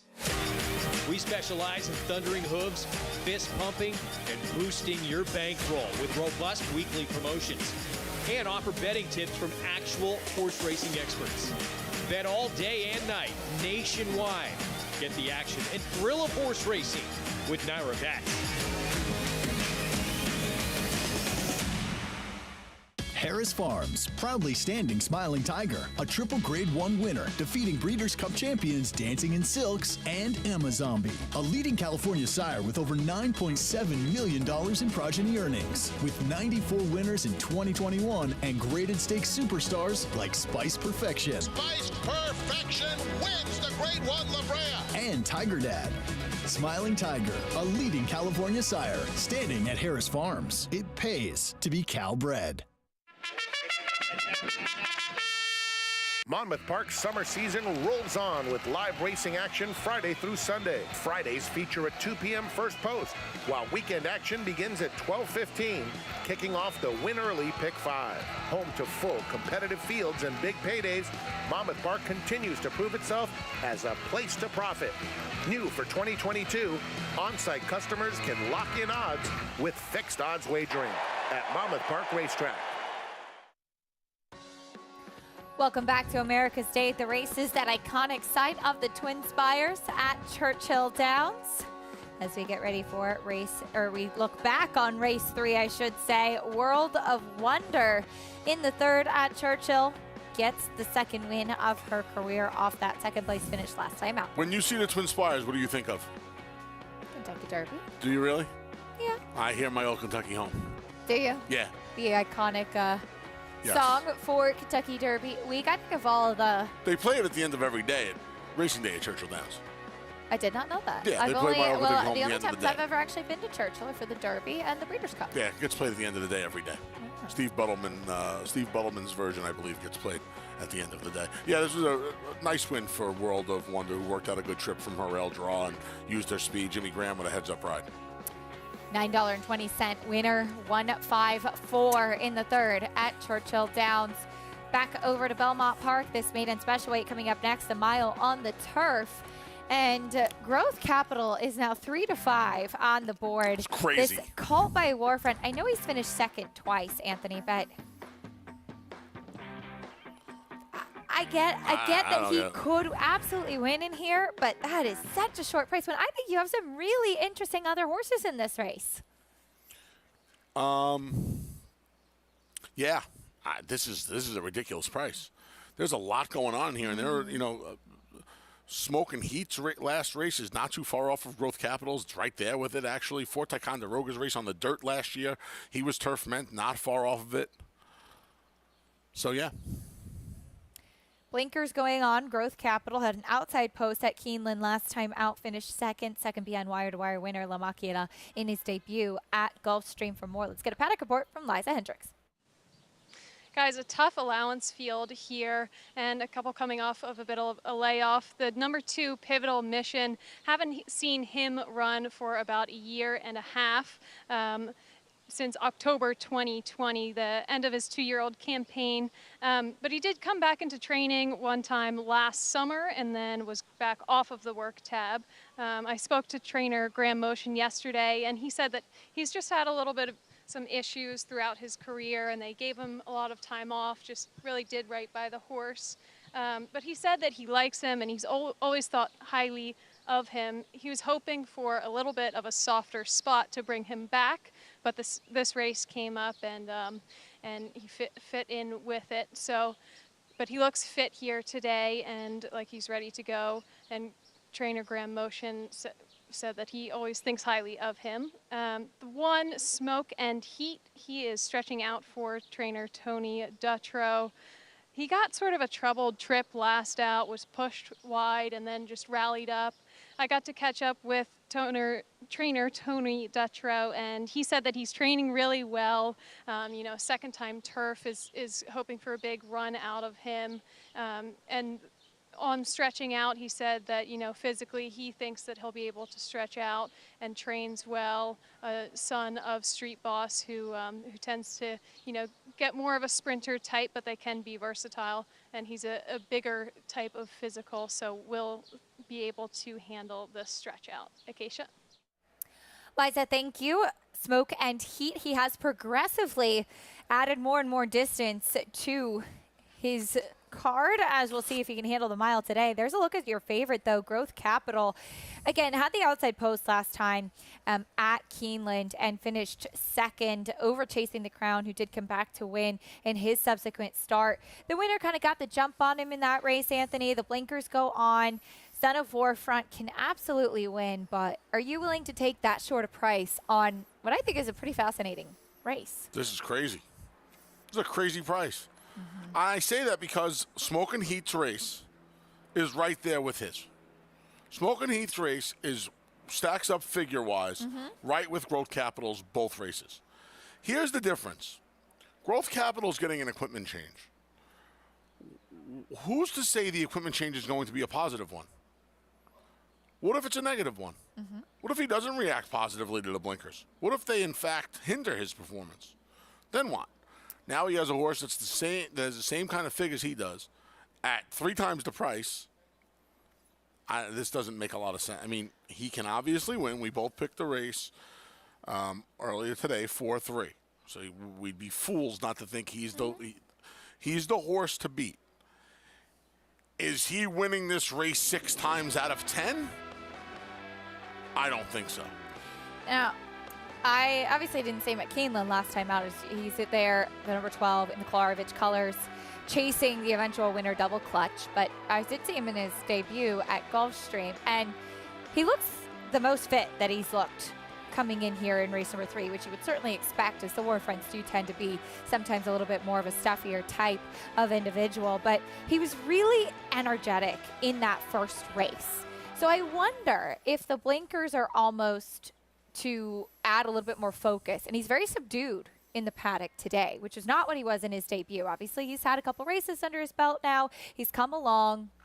I mean, I didn't see him last time. But I wonder if those blinkers are a little bit more focused for him. If that's the case, then they seem to be working as of yet. So far. They need him to work on the racetrack, though, not in the paddock. Absolutely not in the paddock, of course. Right. There's a horse that you and I have a lot of interest in. Striding out is another son of Warfront. He's by Warfront out of Ballet Pacifica, who is a multiple stakes winner. She produced Doswell, who's the half-brother, graded stakes winner. The full sibling is Secretary at War, who's a grade 2 placed horse and a stakes winner as well. This is turf, top and bottom. He gets on that surface today. Yeah. Secretary at War is a stakes winner as well on the turf. He gets Lasix to stretch out, and he would imagine either 4th Ticonderoga or Crimson Rocket are going to be setting the pace today. He's actually just frozen right now, just standing in place. All right, here we go. Here we go. See, when the 1,000-pound animal doesn't want to go anywhere, they usually get their way, Acacia. It's a little bit tough sometimes. They just stand there to get them to move forward. He seems to be acting well now. Fort Ticonderoga had that big pedigree to get on the grass today. You mentioned Crimson Rocket. He ran in an off-the-turf race in his debut and just really lacked so much focus, didn't look 100% fit. he comes back pretty quickly off of that, and he does get on the surface that he was intended to run on in his debut. 3 weeks is quick for the Belmont barn. But that's what he's doing. He's getting this horse on the turf. He's also getting number 7, Nothing to See Here, who's got some turf pedigree on the grass as well. He has a lot of turf pedigree, actually. Nothing to See Here, who's on the outside. Son of Verrazano is the half-brother to Stays in Vegas, 3-time turf winner. Miss Technicality, a stakes winner, and turf winner, too. So that's the one with the pedigree. He's 31-1 right now for Belmont getting on the turf. I know he didn't run a step in his debut, but he is getting on the surface that you would expect he would prefer. This is a wild tote board right now between the big favorite and some of the biggest price in here with the pedigree. Really strange. Let's meet the field, starting with the horse that ran quite well last time out here, Smoke and Heat. Goes from 6 furlongs on the dirt to 7 on the turf last time. He ran well, stretches out to a mile for the first time on the grass. Long layoff. Here is the number 2, Pivotal Mission. Who knows if he's going to be ready to roll off a year and a half, but boy, he's filled out a lot. 21-month layoff, fresh gelding. We'll see how Pivotal Mission does in his first start in a long time. Flavian Pratt climbing aboard.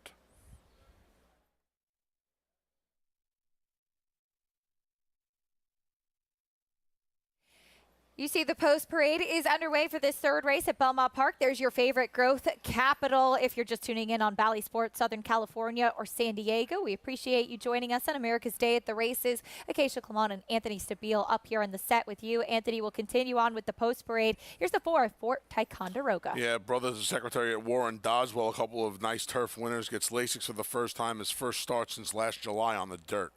First time on the turf, though, was supposed to run on the grass in debut. Here's Crimson Rocket. Took some money that day, 7-1 here on June 3rd at Belmont, coming back in just 3 weeks. That's a quick turnaround for Hall of Famer Belmont runners.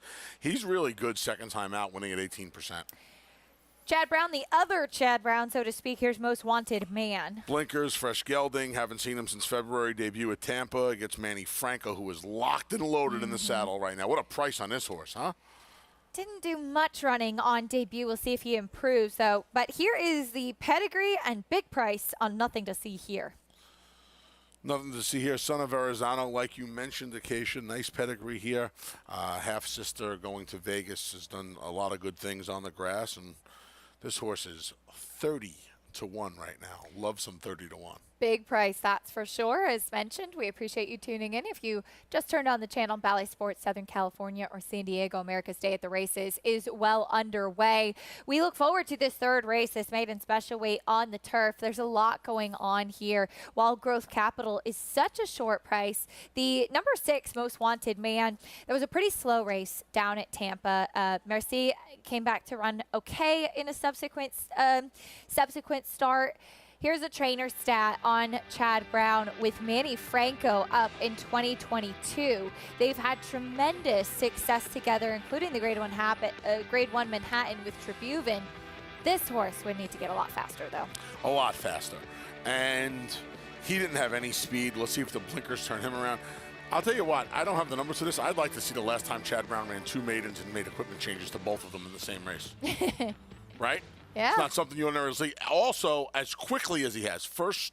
Second start for Most Wanted Man. Third start for Growth Capital. Wow. Pulling out all the stuff. You know what? That's a testament to Chad, though. As successful as he's been, you always try to better yourself. And if he thinks he's been too stringent in his ways, this is a way of saying, okay, you know what?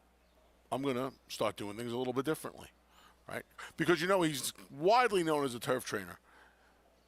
Can only train on turf occasion, though he has probably 3 of the top 6 3-year-olds on dirt in the country right now, and Zandon, Preakness winner early voting, and, of course, Jack Christopher, who might be the best 3-year-old, period, end of story, up to a mile right now. But he's a turf trainer. There is Chad Brown's other entrant, Most Wanted Man. For more on him warming up, let's go back to Liza. Definitely an interesting pair of runners for Chad Brown. And I actually happened to be at Tampa on the day that Most Wanted Man made his debut in his only race. And if you see him on track, he is a tiny horse. He's almost pony-sized. And that day at Tampa, he was acting very studdish, actually trying to mount the pony in the post parade and just really acting up. It was a great job by the rider to even be able to stay on him. He was gelded shortly thereafter, so I think that gelding and how he acted today was much more professional, so he should improve off of that, seeing as how studdish he was before that gelding. Moving on to the other Chad Brown entrant, Growth Capital. You know, he is such a short favorite, but he does look great. He's dappled out, just a beautiful, beautiful looking horse, very well muscled. And he got a good warm up under Irad Ortiz. So I think that those blinkers should just sharpen him up a bit and add that focus, as Acacia, you were mentioning earlier.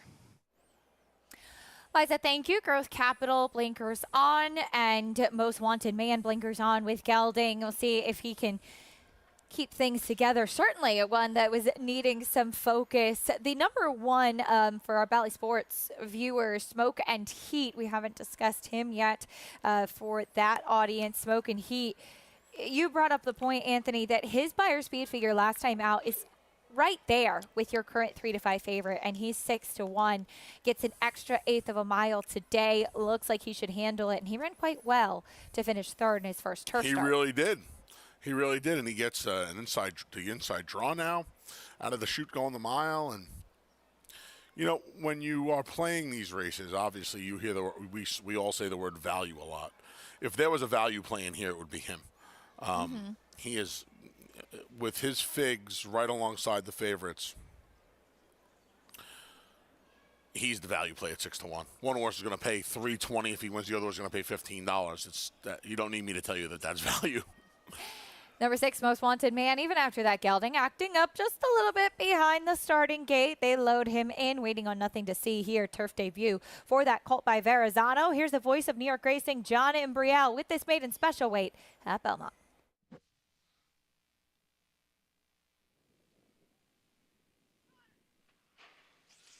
And they're off. And Growth Capital breaks right on top. Crimson Rock is on the outside. And in second, Smokin' Heat is down at the rail with Pivotal Mission now moving up in between horses. And then comes Fort Ticonderoga, followed next by Most Wanted Man. And it's a big break. Back to nothing to see here, who trails the field in seventh. Crimson Rocket, who's in second position, a bit ranked there, and now moving up on the outside to challenge Growth Capital for the lead. So it's Growth Capital and Crimson Rocket through a quarter in 22 and 4. Pivotal Mission sits behind in third, and now Growth Capital gets clear. Growth Capital has opened up by 2. Crimson Rocket, Pivotal Mission, they are heads apart second and third, and it's 6 or 7 lengths back to Fort Ticonderoga, who runs in fourth. The big favorite, Growth Capital, takes the field into the far turn, ran the half in 45 and 3/5 seconds. It is Growth Capital on top by 2. Pivotal Mission now moves into second, with Crimson Rocket back in third. Fort Ticonderoga is a fourth, and now about 5 lengths from the lead and gaining ground down towards the rail. Growth Capital is the leader with Pivotal Mission. Now Fort Ticonderoga moves to the outside. 3/4, 109 and 2. They're in the stretch, and it is Growth Capital the leader. Fort Ticonderoga has moved into second and continues to gain ground on the outside of Growth Capital. Here is Fort Ticonderoga to take over. Growth Capital back in second. Fort Ticonderoga and Jose Ortiz. Growth Capital was second. Most Wanted Man came on for third.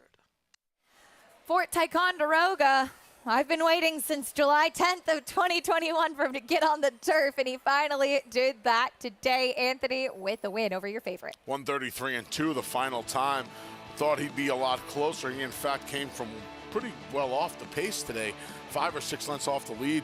A little surprisingly set by the favorite Growth Capital. Looked like he had things under control turning for home. 109 and 2, and here comes Fort Ticonderoga. Went there in 1989, right before Easy Goer won the Travers up at the old spot. Now the Run Happy Travers. Yeah, I was at Fort Ticonderoga a long, long time ago. found out what a cat of nine tails was that day and was kind of terrified. My dad, Brian, the history buff of our family, so know all about Fort Ticonderoga, gets the win. The younger brother to Greatest Stakes winner Doswell, and Stakes winner Secretary at War had certainly a lot of pedigree. Doswell, a very quirky horse too. This one looks like he might have a little bit of quirks as well, but Jose Ortiz leveled him off and he pulled away impressively for the win to break his maiden. Race 4 at Churchill Downs, 1.5 miles on the main track. This is your kind of race. It is. The beast of the Belmont's gone, but the Big A doesn't mind these distance races as well. 2-1 right now on the number 1 Good Measure. Michaela Michelle looking for her first win stateside. Yeah, a lot of board placings for this daughter of Smarty Jones. I see some Polish numbers in the pedigree as well. Here's the 2-3 Tipsy Chicks. Sent the pace going 1.5 miles on the turf last time out and tired late. Not going to hold that against her. Daughter of Medaglia d'Oro has a win on the main track at Churchill as a 2-year-old. I've met the 3 Tipsy Chips, by the way. They came to Gulfstream last year. There you go. The 3 Malibu Marley went by. Here's Designer Ready. Designer Ready, your co-favorite in here at 5-2 right now. Went the 1.25 miles last time and kind of held her own. Daughter of Tappet should not mind a little more ground. And here's the 5 High Fashion. Same race exited as Designer Ready and Good Measure. Didn't do much running that day. I can't even blame the wet track because she does already own her lone win on the wet going. That's the field. 3 horses at 5-2 right now. The favorite 2-1. For more, let's go to Paula Duca trackside at Churchill Downs. Yeah, Keisha, this is actually one of those races where, okay, do you take all the horses that come out of one race, or do you take the 2 in here, 3 Tipsy Chicks, the filly by Medaglia d'Oro that is taking a lot of money, to be honest. I'm very surprised. At one time, she was the favorite at 2-1. She is now 5-2 as the 1 Good Measure. And they all come out of the same race. If you look, that 1.25 mile race at Churchill Downs, Good Measure ran second. The 3 Malibu Marley actually did not like the slop that day and lost the rider right after the break, but then came back and ran an okay third. High Fashion was in that race, the outside horse, and had a wide trip most of the way. And Designer Ready was in that race. So I tried to pluck the best horse that I thought out of that race, and to me it was the 4 Designer Ready, and I actually loved the way she warmed up too as well. Tommy Drury's having another good meet. I always say this all the time. He's a very underrated trainer, and you can see a bachelorette party having a little fun next to us in the suites, a couple suites over, as there always is here at Churchill Downs. A lot of fun. When you get to the 1 Good Measure, you know, they put the blinkers on this filly in the last 4 starts, and the best race was the last one. I'm wondering if she can repeat that off a sloppy effort. And the worry about the 2 to me, Acacia, is, you know, this horse has been better sprinting. And since this horse has gone long, I get it the 1.5 miles at Keeneland on the dirt. I don't get the 2-1 at all. I think Designer Ready at 3-1 is actually a very good play. I can't believe that she's 3rd choice. Paul, thank you. A nice price right now on Designer Ready. And back to what he was saying about 3 Tipsy Chicks. I agree. Ian Wilkes has been keen to get more distance with her. She's never really struck me as the type of filly that truly wants to go quite that far. And she hasn't shown yet in her past performances that she can. Yet, as Paul mentioned, she's now the favorite at 2-1. Yeah, I don't. To be honest with you, I don't get her. I don't get her resolve. She's going to be the speed in here.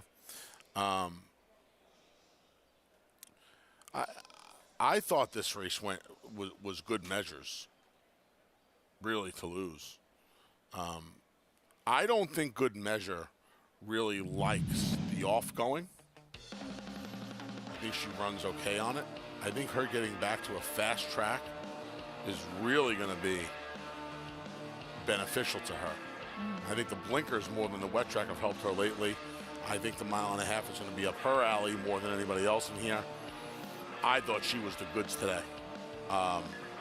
She almost got a circle today, Acacia. Came very close to getting a circle today. Second last time out, going 1.25 miles. That was her first start outside of Laurel Park, as she is a Maryland bred for Grand Motion, who does have quite a few horses stabled at Fair Hill. She looks terrific out on the racetrack, too, and she looks like the type of horse that should appreciate getting back on a fast main track. Her rider, Michaela Michelle, meanwhile, we got a chance to hear Paul interviewing her a few weeks back when she shifted her tack over to Kentucky. He's only ridden a couple of horses, riding this one for trainer Grand Motion. She looks for her first win stateside here at Churchill Downs in the 4th. Yeah. Looks good on a horse. No problems with her on this horse, and I thought she was the goods today, milady. 8-5. 8-5 is probably the right price on her. I mean, I thought she laid over. That's just me. Jockey Michaela Michelle, meanwhile, it's called that she's been a shooting star in 2 countries, as we've seen her, of course, a native of France, where she was the French apprentice, won the France's apprentice riding title. She rode in Japan as well, and now will take her talents here to the United States, looking for her first stateside victory. That tree is in a tough position, going 1.5 miles. Travis Stone with the call of the 4th at Churchill. They're off. 3 Tipsy Chicks bounces out near the front. Designer Ready is there. High Fashion for that outside post races up as well. But it will be 3 Tipsy Chicks who secures the lead for the first turn. High Fashion's going to come on to track the pace from second, while Designer Ready is reserved inside while third. Malibu Marley in the clear and moving up in 4th. The early trailer will be Good Measure, in a bit tight there as they ran to the quarter pole for the first time. Pretty tight pack as they now come by us, and 3 Tipsy Chicks is the leader and is coasting along with no pressure whatsoever. High Fashion is reserved and held second and outside. Malibu Marley is there. Designer Ready is tucked in toward the rail, and Good Measure is the trailer, but is only 2.5 lengths off the lead as the 5 of them head for the second of 3 turns. And 3 Tipsy Chicks is the leader. Continuing to run unopposed. High Fashion continues to track from second. Designer Ready down inside third. Malibu Marley has been 3 wide on both turns so far, but is inching forward from there. Good Measure is just coasting along at the back in 5th and is 3 lengths off the lead. Turning to the backstretch run. 3 Tipsy Chicks still in control. Malibu Marley has made steady progress with a steady advance into second. Designer Ready toward the inside. Good Measure moves up while wide. And High Fashion is now the trailer. But it's still a very tight pack, condensed field down the backstretch run. 3 Tipsy Chicks feeling pressure now as Malibu Marley cranks it up with 4 furlongs to go. 3/4 and 16 and 3. 3 Tipsy Chicks heading for the far turn. Back in front now. Malibu Marley given more rein, still second. Designer Ready has saved ground every step of the way and is poised right in behind. Good Measure is sent up outside now. Good Measure coming on 3 wide and coming on quickly. Good Measure with a blitz to the front has taken over at the quarter pole. 3 Tipsy Chicks is down inside. Designer Ready comes off the rail, and here she comes now. Down to the final furlong, and Designer Ready has rallied to the front. Good Measure has to respond, is back into second. High Fashion third. Designer Ready in front by 1.5 lengths as they come for the wire. Good Measure second best to Designer Ready in a perfect trip win. 2.5 in the end. Good Measure second. High Fashion third. And Malibu Marley finished 4th. Designer Ready with the win in the 4th at Churchill Downs, able to overtake the pace setters and hold off the number 1 Good Measure. Boy, that big move from Good Measure looked like she was just going to blow the doors off this field off of the far turn. But a nice, patient ride by Joe Talamo with Designer Ready. Had her ready to spring the latch. She did just that. As soon as the field straightened out for home, she's going to get a 2.5 length victory over Good Measure. Designer Ready with the win for 1-5-3 in the 4th at Churchill Downs. Joe Talamo picks up another win on the day, his second, I believe. This one for trainer Tommy Drury. Back at Belmont Park, Fort Ticonderoga coming from off the pace. Once he got in the clear and started rolling, he gets the win for the first start of his 3-year-old season. I think this is a colt with a bit of a future. Looking forward to seeing what's down the line for him for Suge McGahee. Like the way he moved up inside of horses around the far turn, swung out, did everything right today. First start in just about a year. First start on the turf, first start stretching out. Yes, very nice. He ran down a horse in Growth Capital who now has 3 consecutive second-place finishes, so obviously some talent there as well. Even with the blinkers on, has to settle for second once again. Does Growth Capital, who was your short price favorite.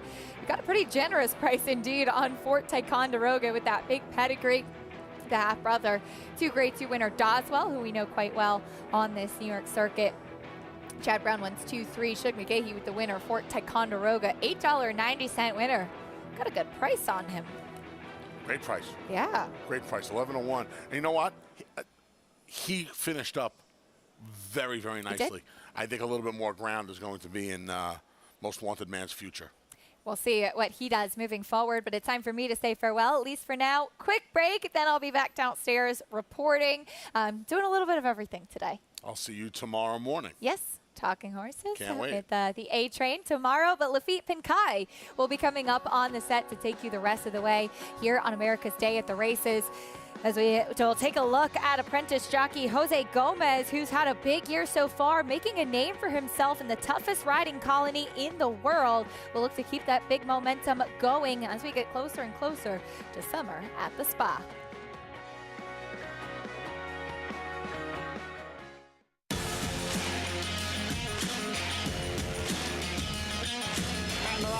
Following C, pouring it on here in the stretch. Impressive to win the Grade 2 Vosburg.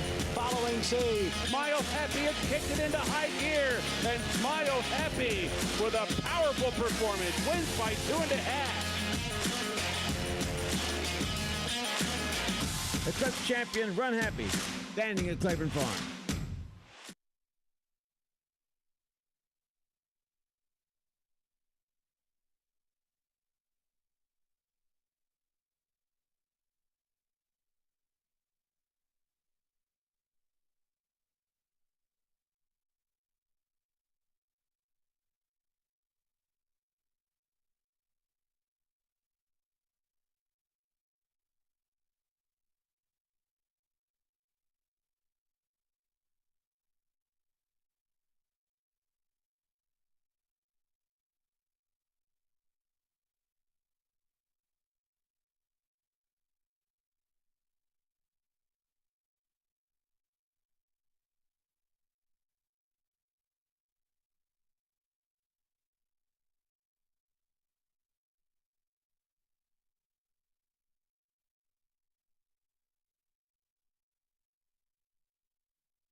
Playing a trifecta. To win, you've got to pick the horses who finish first.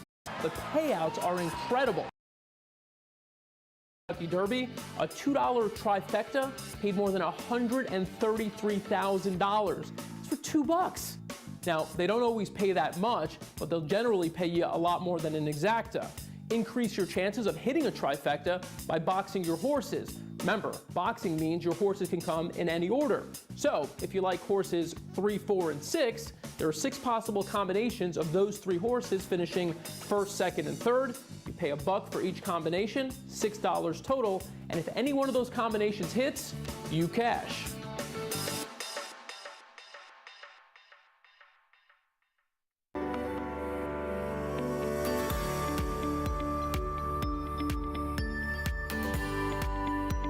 Hi, am LeRae Visagie. Welcome to Rock Ridge Stud, a 200-acre farm in the Hudson Valley near the town of Hudson.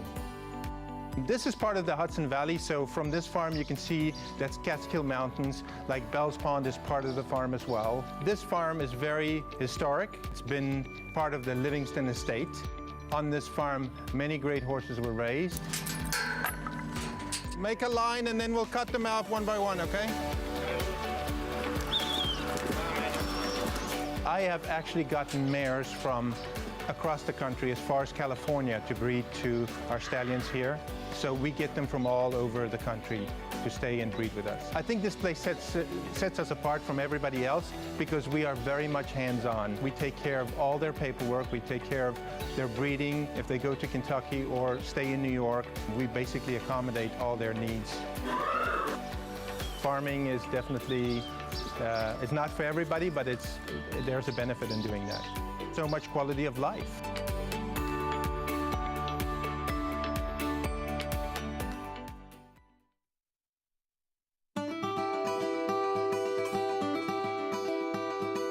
All right, everybody, welcome to Claiborne Farm. Claiborne Farm has been around since 1910. The tour is a backstage look at how we operate as a large-scale breeding farm. These are parts of the farm that have always been off limits to the public. You know, you would only see these barns and these horses up close if you worked out here. So it's been really exciting to open that to the public, to show that end of the industry and just spread that knowledge. You know, you take a group out, they get to scratch on a mare in full, they think it's super cool and hopefully create a lifelong fan.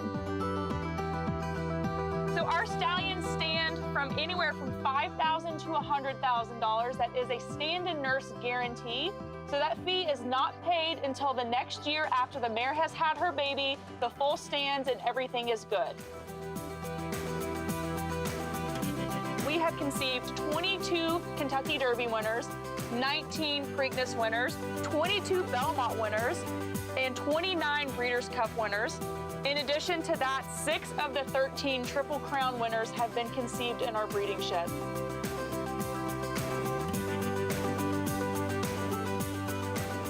So I'm always excited to, you know, spread the knowledge that I've had, share this passion for the breeding industry that I've had basically my entire life, and just spread the wealth. Basically, all of our tours are sold out. That's just absolutely fantastic. Sometimes we'll try to sneak in 1 or 2 extra people onto the trolley.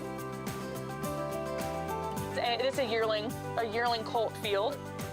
Actually, this field is home of 2013 Kentucky Derby winner Orb, as well as Breeders' Cup Classic winner Flame.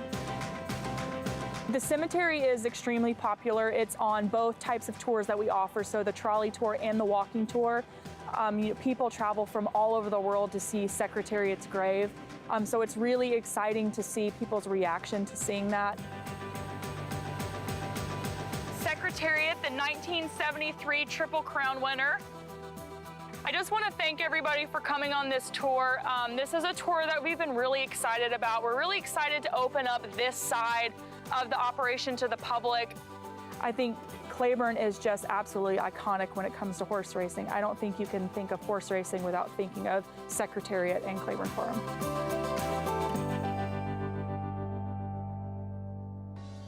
Talk about lifelong fans in that feature, and a great idea. That's how you create new fans. That Claiborne Farm Tour. Of course, our show brought to you by America's Best Racing, for the love of the race. Visit americasbestracing.net today. On the 3rd floor here at Belmont Park, he is Anthony Seville. I'm Lafitte Pinkai, gearing up for the remainder of the program at Churchill Downs, and just a picture perfect, gorgeous day here at Big Sandy. Come on out to Elmont. I mean, that should be like a postcard. Absolutely perfect conditions. Do you have any circles is all I want to know today. I know the circles are the horses that you love today. The circle just got blown up with a premature move on the turn at Churchill Downs, my man. No circle. Love it. Designer ready. Joe Talamo. They posed for pictures, and then Joe got off the horse and then went and found Paula Duca. They're standing by live at Churchill. Polly.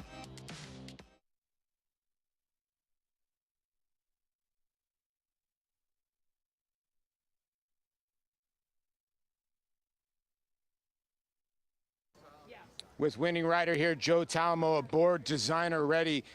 Joey, you were saving ground most of the time, and that's always a really good thing, but it can kind of be a scary thing because you were starting to get backed up a little bit. Yeah, you know what, I was real happy with my position because on the last time I rode her, I actually had a great trip and I was moving around the turn and she kind of saw something at the quarter pole last time and ducked in, felt like it broke my momentum, but she really gave me a good quarter-mile run last time. So I was actually trying to wait as long as possible and hoping if it split that she would spurt, and it worked out perfectly turning for home there. When I got that split, I mean, she had kind of that turf turn of foot on the dirt here and was well off after that. Obviously, with her pedigree, the 1.5 miles was never a worry, and I always tell everybody about Tommy Drury. His horses just run. I mean, he told me just don't mess it up, so I tried to do my best.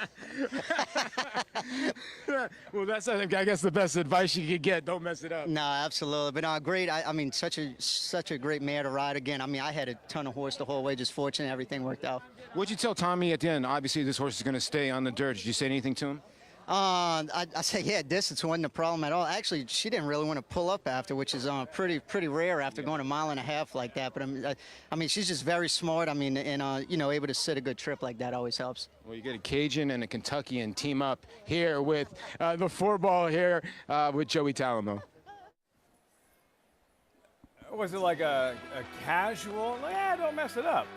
Or was it like a threatening, hey, don't mess it up? Yeah, if I tell you don't mess it up, it's probably a little bit different All than in when the Tommy delivery. Drury does it. Yeah, the delivery, the meaning, the intent, the eyeball, all of it. the eyes. Yeah, the eyes. Our man Frank Miramati told me that I got a look in my eyes sometimes when I'm serious that would make statues. I saw it. I witnessed it in the Jaipur, watching you cheer on Casa Creed, Belmont Stakes Day. I digress. Belmont, race 4, post parade, Hall of Famer Javier Castellano, Carragate, 3-1 contender. Tried the blinkers and the Gazelle 2 back. They came off last time. I guess the Gazelle was just too tough a spot. They're going to go back on today with Javier.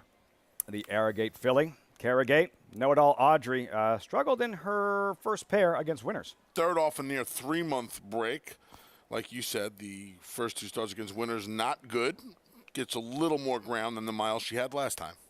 Number 4, Sunset Louise, graduated in her second start. Jose Ortiz takes over. They knew she was 17-1 on debut and didn't do much running. She was 5-2 second start as the favorite and galloped home by over 2 lengths. Mia Be a Star, 9th start this year. Got a great ride 2 starts back to miss by just a nose. Took starter allowance company, finished 4th last time, 0 for 6 at Big Sandy. And finally, Sister Linda, blowout maiden winner after kind of getting sideswiped leaving the gate. Yeah, first time out back in September of last year, faced, amongst others, Venti Valentine.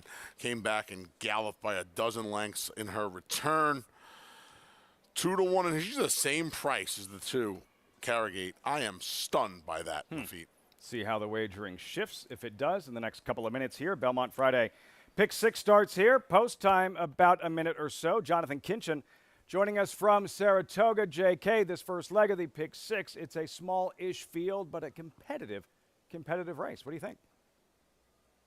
Yeah, I mean, I thought if you were going to play the Pick 6, I wasn't going to talk people off of hitting the all button here, and I hate the all button. I'm allergic to it, but I do think that there's a time where it feels like every horse in the race actually has a chance. They all look very similar from a speed figure standpoint, and it kind of, in those situations, who works out the best trip typically pulls off the win. I thought the 2 and the 3 were the interesting horses because they were both involved, the 2 more so, in a fast pace last time. On May 27th, that pace was extremely quick.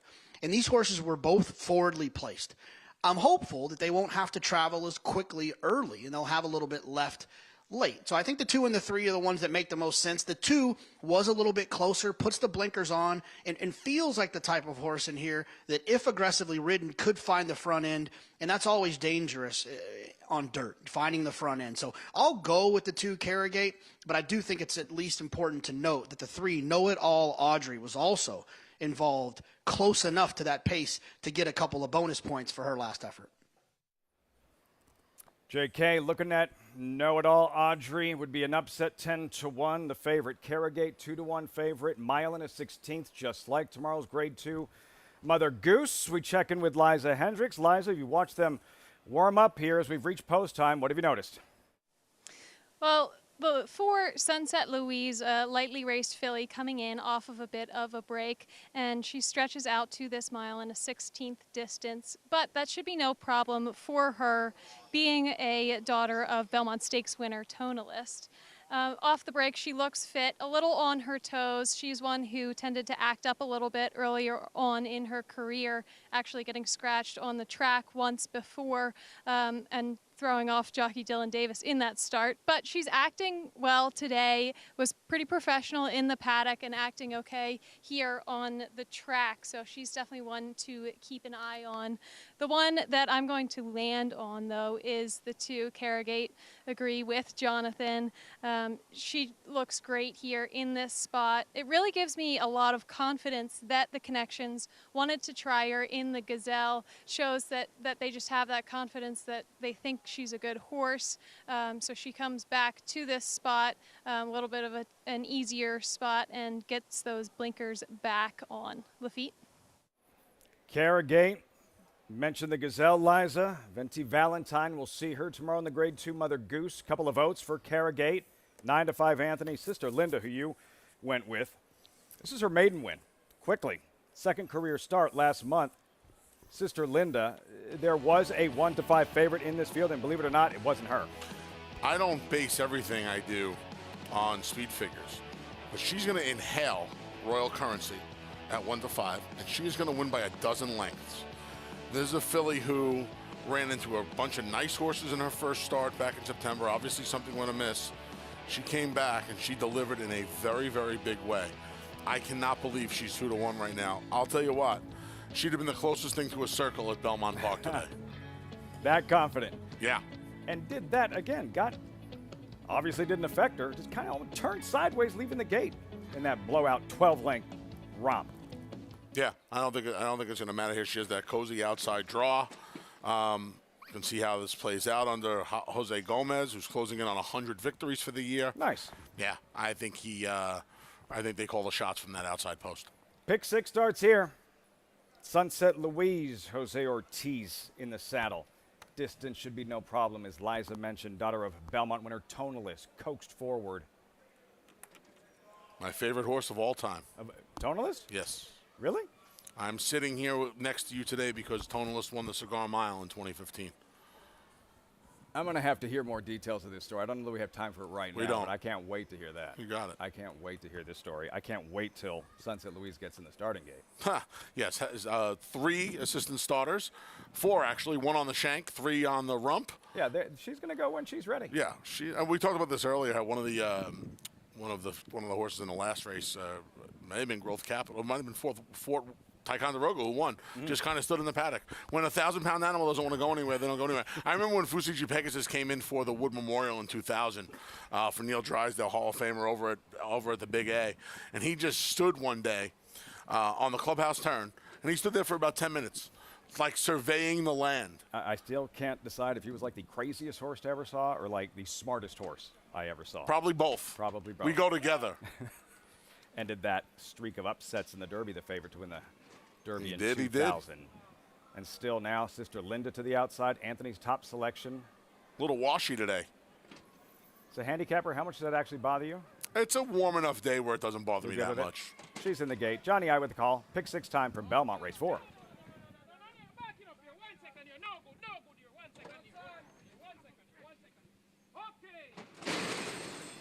And they're off. Sister Linda from the outside. Know-It-All Audrey is there. And Raffinity, the gray. 3 of them across the track for the early lead, with Carragate sitting just off of them in 4th. Sunset Louise was off a step slow, has advanced now up into 5th. And Mia Be a Star is the trailer. They race up the backstretch with Know-It-All Audrey, the leader here, by 3 parts of a length. Challengers on the inside from Raffinity and on the outside from Sister Linda. Carragate is racing in 4th. To her outside is Sunset Louise, and then it is Mia Be a Star through an opening quarter mile, 23 and 3/5 seconds. Know-It-All Audrey by a long neck. Raffinity is at the rail. Sister Linda's on the outside. Now Raffinity goes up to challenge Know-It-All Audrey from the inside, and Sister Linda challenges from the outside. Three of them across the track now, the half in 47-3, as Sunset Louise advances into fourth. Carrigate is fifth, 3 lengths off the front, and farther back is Mia Be a Star as they race around the far turn. On the outside, it is Sister Linda, Know-It-All Audrey. Then comes Sunset Louise and Carrigate. Raffinity's dropped out of it. Mia Be a Star is at the back. Sister Linda is at the front, and now she's opened up on the field. Sister Linda has a 4-length lead, ran 3/4 in 1:12-4. They are in the stretch, and it is Sister Linda in command here as Mia Be a Star makes a move on the outside. Carrigate is down towards the rail, but Sister Linda has the lead with a 16th to the finish. Sister Linda is tiring, but the wire is coming. Carrigate has moved into second. Sister Linda looking to hold on, and she does just that by little more than 1.5 lengths. Sister Linda over Carrigate and Mia Be a Star. In what looked like the makings of another double-digit blowout, closer in the end, Sister Linda, though, the victorious one. Back-to-back victories here with Gomez in the saddle, 2-1. Well done, Big A. So this kid reminds me a little bit of Joel Rosario. And people who know me know I cannot give a better. He does this a lot, Lafitte. He'll make this middle. When Joel first came here 10 years ago, he'd make these middle moves into these senseless paces and bust things open. And he'd make you sweat the last 1/8 of a mile, right? It looked like Carrigate was going to get there. Carrigate was never getting there. If you've watched enough races, you know she's never getting there. And you know what? If she wins by 10 or she wins by 1.5 lengths, I'm going to get the same 6 and change. You don't have to cover the spread in horse racing in terms of margin of victory. CWVII Stables at Toga Thoroughbred, they're going to get the same money in their account when she wins. Fantastic ride by a young apprentice who I think the world of. This was a gigantic, gigantic ride on this filly today. The wagering surprised you. The result did not. Sister Linda, second choice, 2-1, 6-2, 5-4 results and much more when America's Day of the Races continues.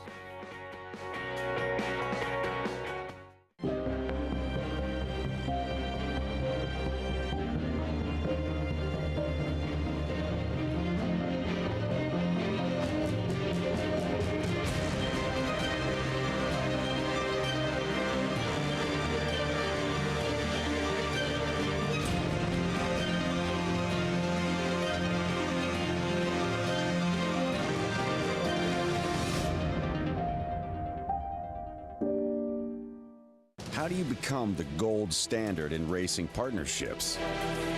One horse, one partner, one victory at a time. Congratulations to all our partners who have made West Point the gold standard for the last 3 decades.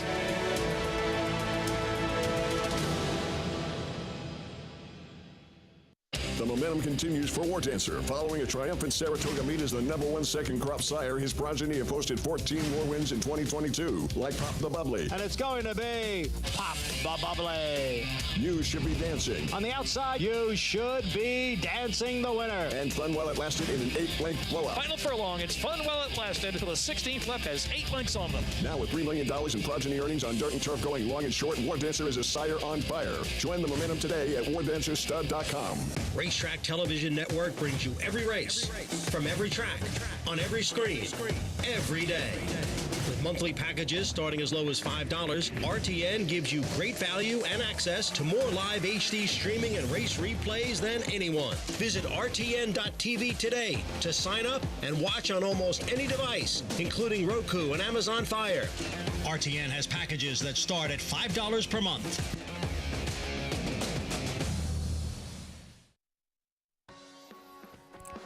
Live look at the paddock, Churchill Downs. You're watching America's Day at the Races. As always, brought to you in part by Claiborne Farm.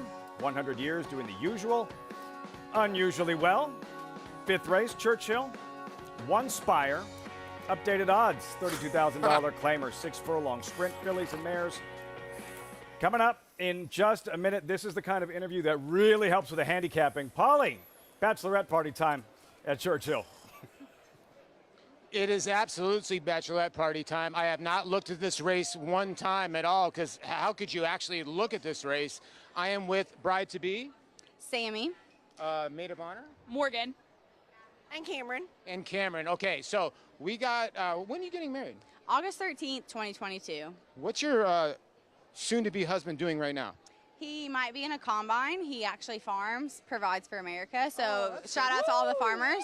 Oh, that's awesome. Okay, so who brought up the idea of coming out to Churchill Downs for your bachelorette party? My mom, she's awesome. What? Yeah, she's awesome. We wanted it. We love betting. We're ready to be here. We're excited. Yeah, we love it.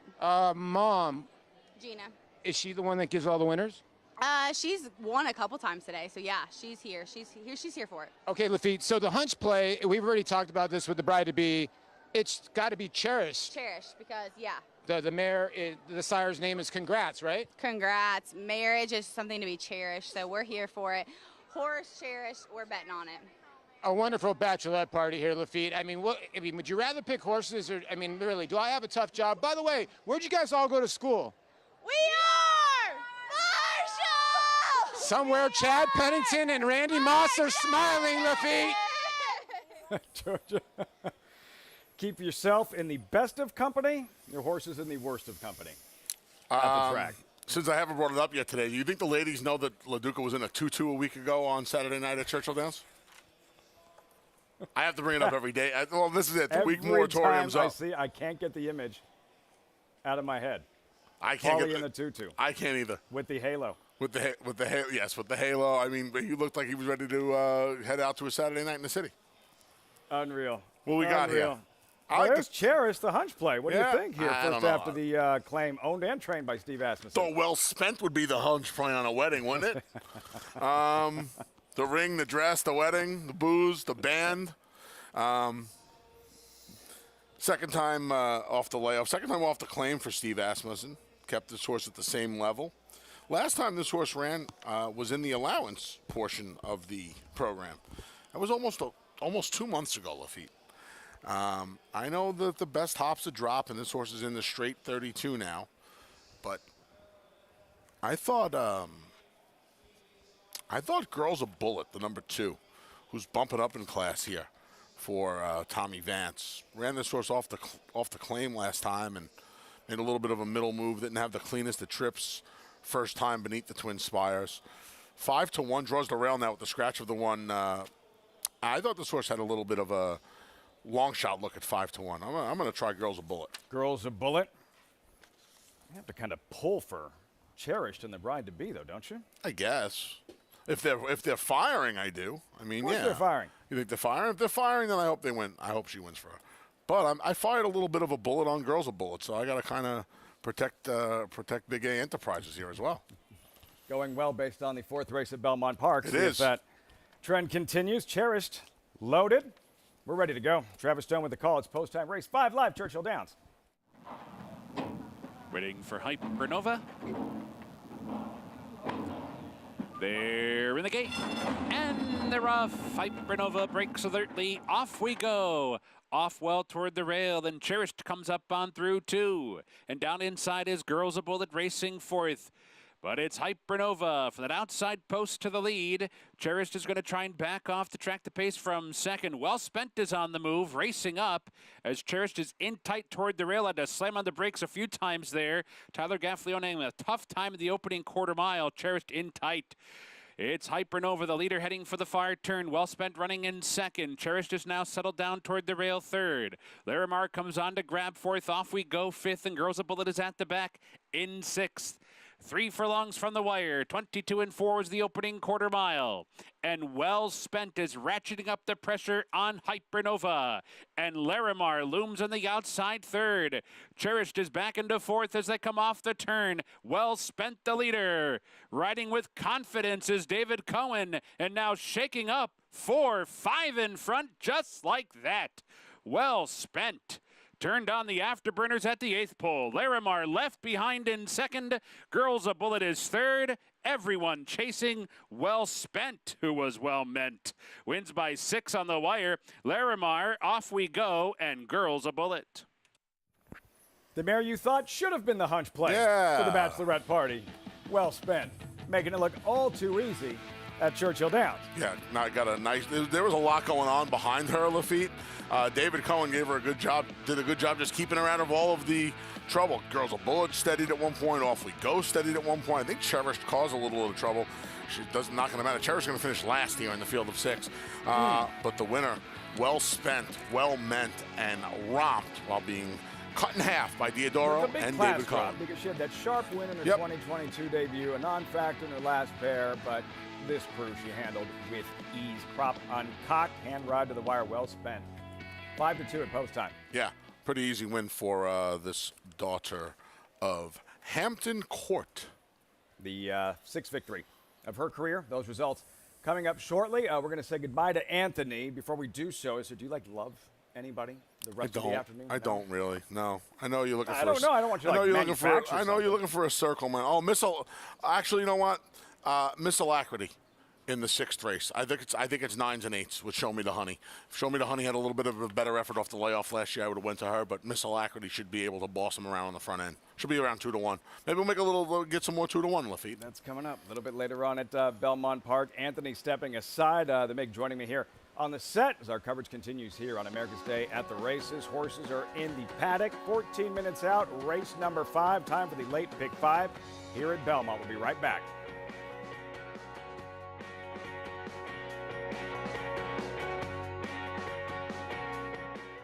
Irish Hill and Duchess View Stallions, proudly standing the ultra-fast, multiple stakes winning son of Uncle Mo, King for a Day, the only horse to defeat 2019 3-year-old champion Maximum Security. Well, King for a Day was basically a clone of Uncle Mo. I mean, good speed, the ability to carry it over distance of ground, real professional horse and a really cool horse to train. Sire maker extraordinaire Uncle Mo represented in New York by King for a Day.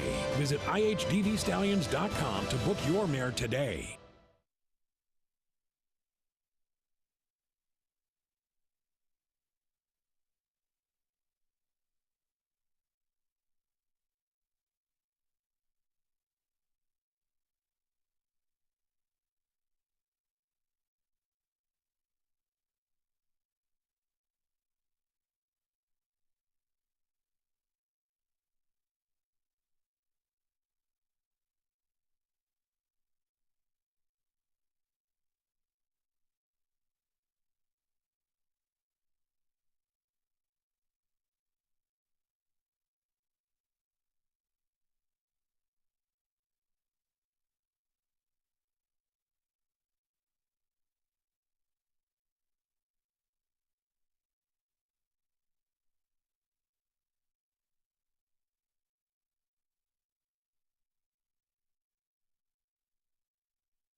Changing up the lineup on the fly. This is America's Day at the Races. Gorgeous afternoon in Elmont. Belmont Park Friday program rolls on as I am now joined by Richie Migliore, champion jockey on the set. Your kind of day. 5 of the 9 races, New York bred races here at Belmont Park. Love the New York breds. Being a New York bred myself, very proud of the local product. I looked up this random, athletes from Brooklyn, and like the first thing that came up is like the top 20 athletes from Brooklyn. 2 of them are on the show right now. Paula Duke out at Churchill Downs and the Mick. Like right there, by the way, with Michael Jordan. Well, that's pretty cool. Sandy Koufax. Mike Tyson. Mike Tyson. Athletes from Brooklyn. I've been to the gym up in Catskill where he used to train with Customato. It's above the police station in the heart of the downtown Catskill. It's a very small town. And you go up there and it's amazing. It's like a turn back in time. Nice. The press clippings and everything, and you could just imagine him training there with Teddy Atlas and Kevin Rooney and, of course, Customato. But That was in some of the preparation for the Brooklyn on the day before the Belmont Stakes, those New York bred races today. 2-year-olds coming up shortly. And you've noticed something in terms of racing on the main track that could play an impact on some of the races moving forward. You know, horses deal with kickback, the dirt thrown back in their face. Look at the first race today, how hard the kickback, you can visually see it. Now watch Mrs. Boomer in between horses. She's in the clear now. Watch when she gets in behind the leader. Look how she reacts to the sand getting blasted in her face. That's what, when we say a horse climbing, she just could not handle that kickback. It was so hard for her. She's jumping leads. She ducked out. She wanted no part of dirt in her face, and particularly, you can really see it turn for home. Look how it's coming back. It's like a piston getting thrown back at them. There are times when the kickback comes back harder than others. I think it has to do with the composition or the amount of moisture in a racetrack. Well, certainly the first race showed me, I think a lot of horses are going to have difficulty getting through that kickback. And now we've got a 2-year-old race coming back, you know, in the 5th. This could be tough for any of these babies that don't have real speed. How much can that actually vary from day to day? Well, it can vary day to day. Race to race. Well, I think from moisture content, how much moisture. Now, we're going to get a little look at the head on, and we'll see if we can see more of that spray that I'm talking about. But you can see, keep your eye on the filly in the blue in between horses. You see she's in the clear here. She's in between horses, but she doesn't have anything in her face. Look at the way it's coming back from the leader for the horses behind them. And now when she gets in behind them, right here, the dirt starts hitting her. Look at how she reacts to it. Look at that. It used to be very, very tough on the inner track at Aqueduct, which we don't have anymore, because there was a lot of salt in that track to keep it from, you know, freezing. And horses would get hit with that kickback, so it was a track that had a reputation for being good for speed. It wasn't so much that it was the speed, it was horses not being able to run through the kickback that had to come from behind. And something to, as you mentioned, with the 2-year-olds coming up, to really focus on this upcoming 5th race at Belmont Park, a New York bred maidens 2-year-olds, and it is the Spendthrift Farm 2-year-old race of the day, brought to you by their exciting freshman sire, Bolt Doro. Spendthrift Farm 2-year-old race of the day. Bolt Doro, who's already sired, 6 winners from 14 starters, unreal, including Armand yesterday at Churchill Downs. Remember his name. Field and updated odds. Take out numbers 1, 4, and 8. Wide open as we say hello to Liza Hendricks, standing by in the paddock with this Race 5 paddock report. Liza, how are these 2-year-olds behaving? Lafitte mentioning Bolt d'Oro. The Bolt d'Oro down here in the paddock is acting very professional. The number 7 shorts in the winter. I'm liking what I'm seeing from him. He's a little bit washy, but won't fault that too much since it is hot out here, but I'm really liking what I'm seeing, and those Bolt d'Oros just running really well with those first-time starters as well. His first crop is 2-year-olds, so should be one to watch, a sire to watch in the future. The 6 Quick Chaos, a son of Unified, was purchased for $170,000 last August. Johnny Velasquez gets aboard for trainer Jorge Abreu, who does well with first-time starters. He's a powerful son of Unified, really well muscled through his hind end, and I've heard that the connections think pretty highly of him as well. So it speaks wonders that Johnny V gets aboard for his debut race. Another one catching my eye is the number 10, I'm Wide Awake, a son of Lao Band. Acted up a little bit while he was being saddled, but then seemed to calm right down. He's acting pretty professional here, just has his game face on, looks like he's ready to go, and very well muscled as well for trainer Tony Dutrow.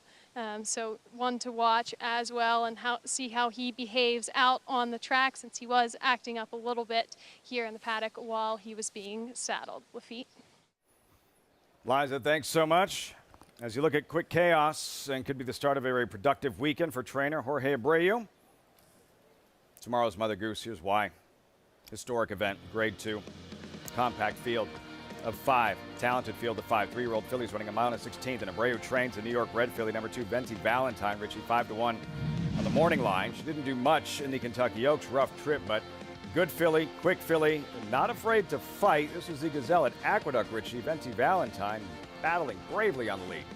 Yeah, I mean, she was the last lady standing, if you will, that was up on the pace. Nostalgic got an absolutely perfect trip and a dream run up the inside when the inside paths were playing very strong over at Aqueduct. So she was not embarrassed in defeat. She ran a terrific race to a nice improving filly in Nostalgic.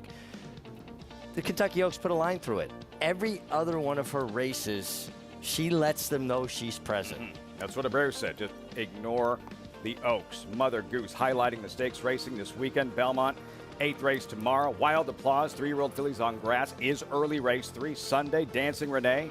Older female sprinters on the main track. We'll have it all for you right here on America's Day at the Races.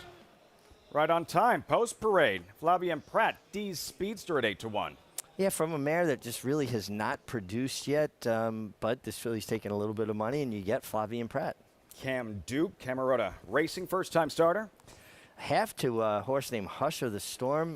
More of a synthetic kind of pedigree there. Jimmy Ryerson trains this one. Actually, Bill Maury trained Hush of a Storm. 10-cent Town, Dylan Davis, leading rider. Well, there is the aforementioned Bill Maury, who's very good with first. His horse sports a real snappy gate work, 2 back, taking money. Quick Chaos, Al Gold's debut in Colt. Mares had 1 foal to race, 1 winner. Jorge Abreu trained a first-time starter to win the opener here in Chasing Daylight, a barn that can win with firsters. Shorts in the winter, Bolt Duro, first-time starter. That alone warrants interest. There's the story right there. A Bolt de Oro, the Mares Stakes place, 3-time winner. This is her first foal. Little Luca, Ron Lombardi's homebred, first-time starter. Yeah, Mr. Amori stable, they do a great job. We think the big horse, Firenze Fire, and Kelly Breen knows how to get a first already. I'm Wide Awake, Cypress Creek owned, first-time starter. Liza like what she saw. Yeah, by Lauban. Laubans usually want a little bit more distance. It'll be interesting to see if this guy finishes with interest. MCRR draws in. Jose Gomez, they're going to go back-to-back. Yeah, horse that showed speed chasing in the slop first time. Dig a little deeper. This horse had 3 siblings, all winners, that all ran their worst races in the slop. Dry track today, fast track, a lot of spray, a lot of kickback. How will these 2-year-olds handle it? We'll find out with the Lake Pick 5 coming up. Post time for the 5th in 3 minutes. You're watching America's Day at the Races.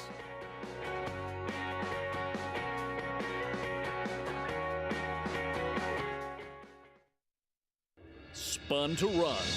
In the Breeders' Cup Dirt Mile, he defeated a loaded field that included multiple Grade 1 winners Omaha Beach and Improbable. His brilliant speed figures were among the fastest of any 3-year-old at a mile or more. And he hails from the legendary Danzig sire line.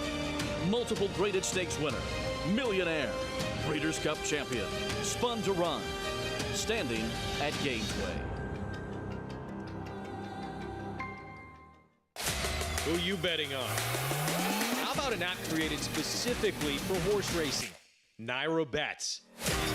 We specialize in thundering hooves, fist pumping, and boosting your bankroll with robust weekly promotions. And offer betting tips from actual horse racing experts. Bet all day and night, nationwide. Get the action and thrill of horse racing with Naira Bets. The ultimate accolade for a racehorse is to be named Horse of the Year. To be enshrined to the Hall of Fame is to achieve immortality. As a stallion, genetic immortality is defined in 2 words: breed shaper, plain and simple. 2-time Horse of the Year and Hall of Fame inductee, Curlin, is just that. Breed shaper, Curlin, the classic sire.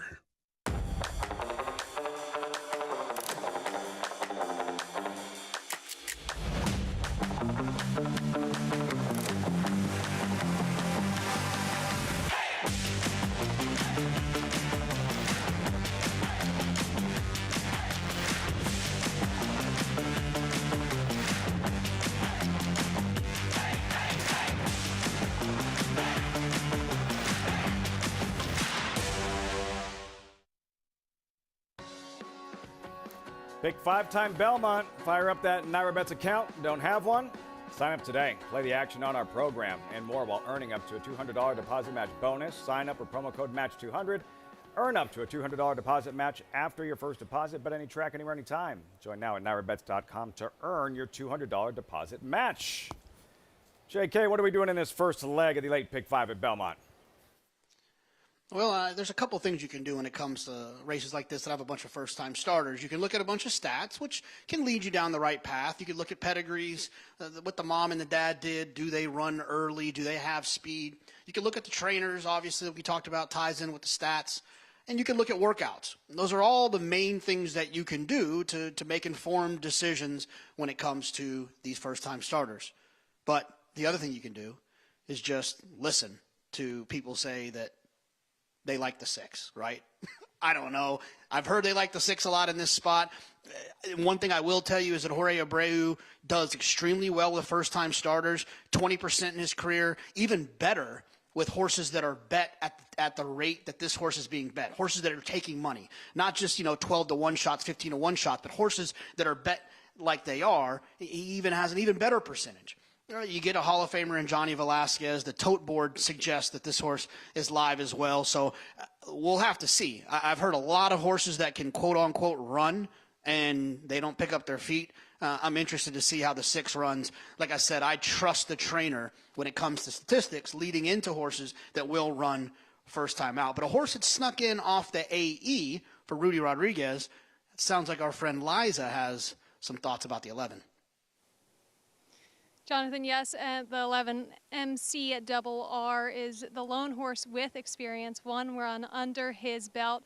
I got to catch up with trainer Rudy Rodriguez, and he said that he just didn't quite get away from the gate that day as quick as he would have hoped to, and he actually ran into another homebred for Ron Lombardi, Mr. Amore's stables, Andiamo a Firenze, who turned out to just be a monster and win by over a dozen lengths. So he does have that experience under his belt, but interesting for the other homebred, Little Luca, the number 9 for Mr. Amore stables.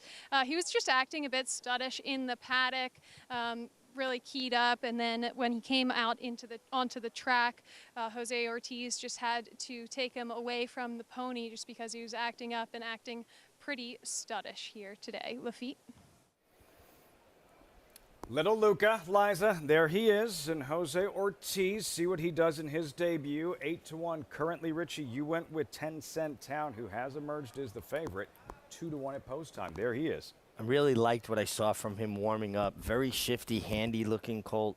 And then the money came flooding in late, which is a vote of confidence because it means this horse has been, raising some eyebrows in the morning. He's got a snappy work on the training track. That's around a turn. Quick run into that turn on the mile training track. It's a wider turn, but a very short run to the turn here going 5 furlongs at Belmont. Where the 6-horse Quick Chaos worked on the main track, he went a half a mile straight. Didn't have to negotiate a turn.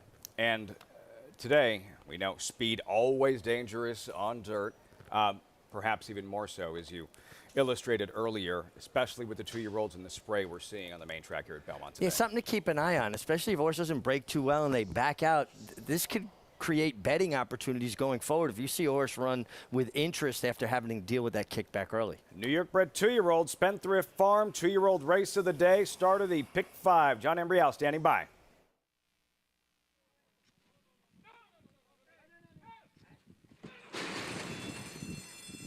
And they're off. A slow beginning for number 11, MCRR. 10 Cent Town and Little Luca. Little Luca has the lead as I'm Wide Awake moves up on the outside to grab second. 10 Cent Town is now in third. Quick Chaos runs in fourth. Then comes Cam Duke in between horses in fifth. After that slow start, MCRR has moved up on the extreme outside into sixth. The 2 trailers are D's Speedster and Shorts in the Winter. The quarter went in 22 and 2. It's Little Luca on the inside, and I'm Wide Awake on the outside. I'm Wide Awake has the lead as the field comes into the stretch now. I'm Wide Awake leading Little Luca. I'm Wide Awake getting away to lead by 3. Then Little Luca, 10 Cent Town, and Quick Chaos followed on the outside by Cam Duke. I am Wide Awake with the lead, and the lead is 5 lengths as they come on for the finish, and it will be I Am Wide Awake to win his debut under jockey Joel Rosario. 10 Cent Town was second. Quick Chaos checked in third. At 7-2, I'm Wide Awake. Handicappers not caught napping. Well backed. Performs accordingly. Joel Rosario, I'm Wide Awake. Impressive in his first crack. Yeah, Liza talked about this horse a great deal, how much she liked him, how much she warmed up. I was thinking maybe with the pedigree, loud band, he'd want to go a little further. Well, he showed very good speed from the outside under Joel Rosario. Anthony Dutrow knows how to prepare young horses. He's just a top horseman. You know, he hasn't had the greatest year by his standards, but they don't forget how to train horses. They're good horse people. Had this one ready. Liza on target, top selection. I'm Wide Awake. Did you notice any of these 2-year-olds compromised and reacting to the spray and kickback? I thought the 5 ran well, was second best. I think the 6-horse Quick Chaos is the horse you want out of this race. He was really getting inundated in between horses, had no place to hide, was climbing a bit from the kickback, and then he came on again, kind of finished with some good courage along the inside, wound up third. I think he was the one most compromised by the dynamic of the kickback. 10-5, 6-3, only one with experience left at the gate, MCRR. I'm Wide Awake, professional debut. Comfortable win with Joel Rosario. Results when we come back. From a star jockey to this one, Tyler Gaffalione, racking up a 7th straight riding title, it looks like, at Churchill. He'll be at Saratoga this summer, but first, he's not done running up the score in Louisville. Riding Contender, knowing Glance in the upcoming 6th race. That's next. DeMarchelier offers breeders a rare opportunity as the only son of Dubois standing in Kentucky. Dubois, one of the world's most celebrated stallions, is establishing himself as a sire of sires. His sons at stud include exciting young international stallions like Night of Thunder, Time Test, and Zarak. With his picture-perfect pedigree, this son of Dubois brings one of the world's most potent bloodlines to America. Look for his first yearlings this year. DeMarchelier, standing at Claiborne Farm.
Thanks for spending part of your Friday with us on Fox Sports 2, America's Day at the Races, brought to you in part by Naira Bets. Bet any track, anywhere, anytime.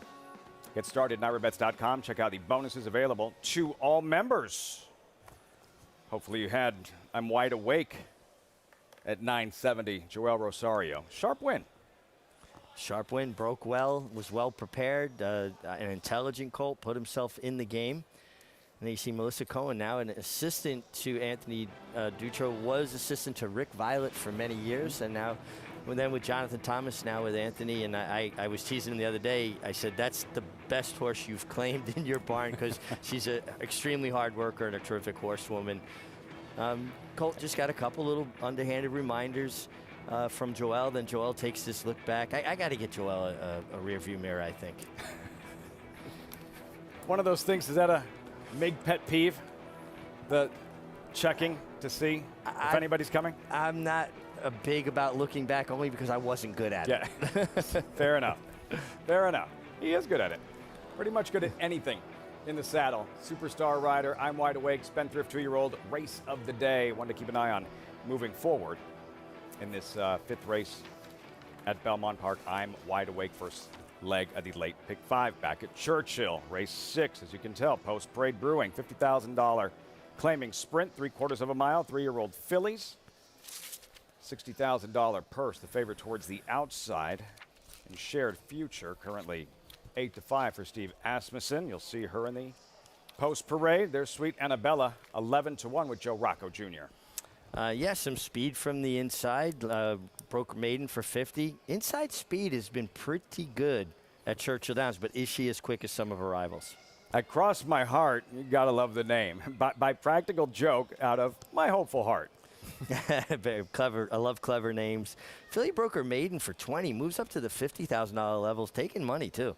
Knowing Glance, leading rider Tyler Gaffley on aboard. You get some class relief here from Mike Maker, and you're getting your leading rider. But, boy, a lot of her recent races leave a lot to be desired, even though they were against tougher. Zmuda, a flat in her latest, needs to pick it up. Yeah, definitely needs to pick it up. Jimmy Graham, is she going to get a solo warm-up? For Dawn, 6 years ago, her sire won the Derby, Nyquist. Yeah, back to the scene of his most famous victory. The horse got some speed. Could be the speed of the speed. One way or another, I'm going to pretend I don't know who sings that song, Richie. I'm not even going to pretend that I know. But this filly was very good against Arkansas breds at Oaklawn Park. This is open company, but she does have talent. Shared Future, Cortland Farm Colors, already a 3-time winner this year and the 8-5 favorite. And you get North America's winningest trainer, Hall of Famer Steve Asmussen at the helm. Been using Brian Hernandez a bit. Horse is definitely a contender. I mean, they got it favored. I'm surprised she's that short. I didn't think she'd be that short a price.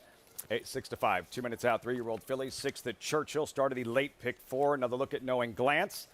Hasn't run well in a while. The good news, that jockey is having a pretty good meet. Tyler Gaffley on updated jockey standings. Churchill, Richie, like if this was a boxing match, they'd stop the fight. Yeah, he hasn't lapped the field yet. Yeah, the towel would have come in from the other corner, no doubt. But, Tyler Gaffleon's a terrific young rider, super talented. And there's a lot of talented riders in Kentucky. Gives you an insight into how deep the colony is in Saratoga, because he won't come to Saratoga and dominate. He'll be scrapping like everybody else for mounts. It'll be tough. As for Knowing Glance, last win, last fall, Keeneland. Knowing Glance, having to be ridden along, never looks like a winner until she is.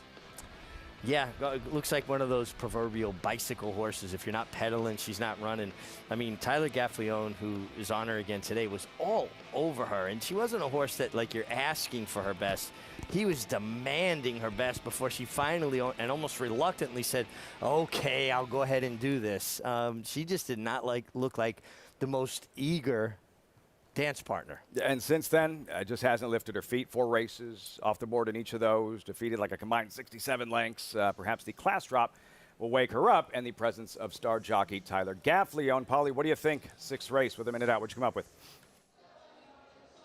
It's tough, Lafitte, and the 3 is the biggest puzzle of all, Knowing Glance. I'm with the MIG. You know, when you look at this horse's PPs, you know, she went for $150,000 and got claimed. Not many horses get claimed out of a $150,000 maiden race. They ran her right back in blinkers after she won without blinkers, and she won. But ever since then, she has really not run a race that's really been competitive, hence the drop down to $50,000 here.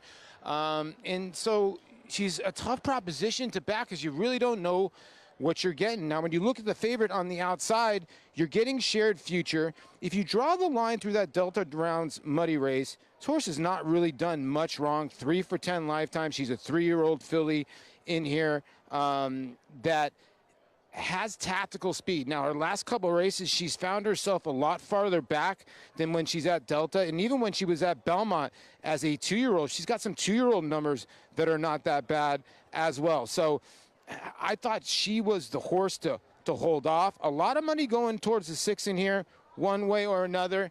Come on, Lafitte. You know you used to rock out to Blondie back in the day? Why do you have to put me on Front Street and, like, divulge all my guilty pleasures? Well, I'm sorry to say, and it's a generational thing. I'm a bit older than you gentlemen. I didn't come up with Blondie, although someone was kind enough to tweet it to me. Naturally. Naturally. I told you I was going to pretend I didn't know. One way or the other, at 5-2, the second choice. There she is.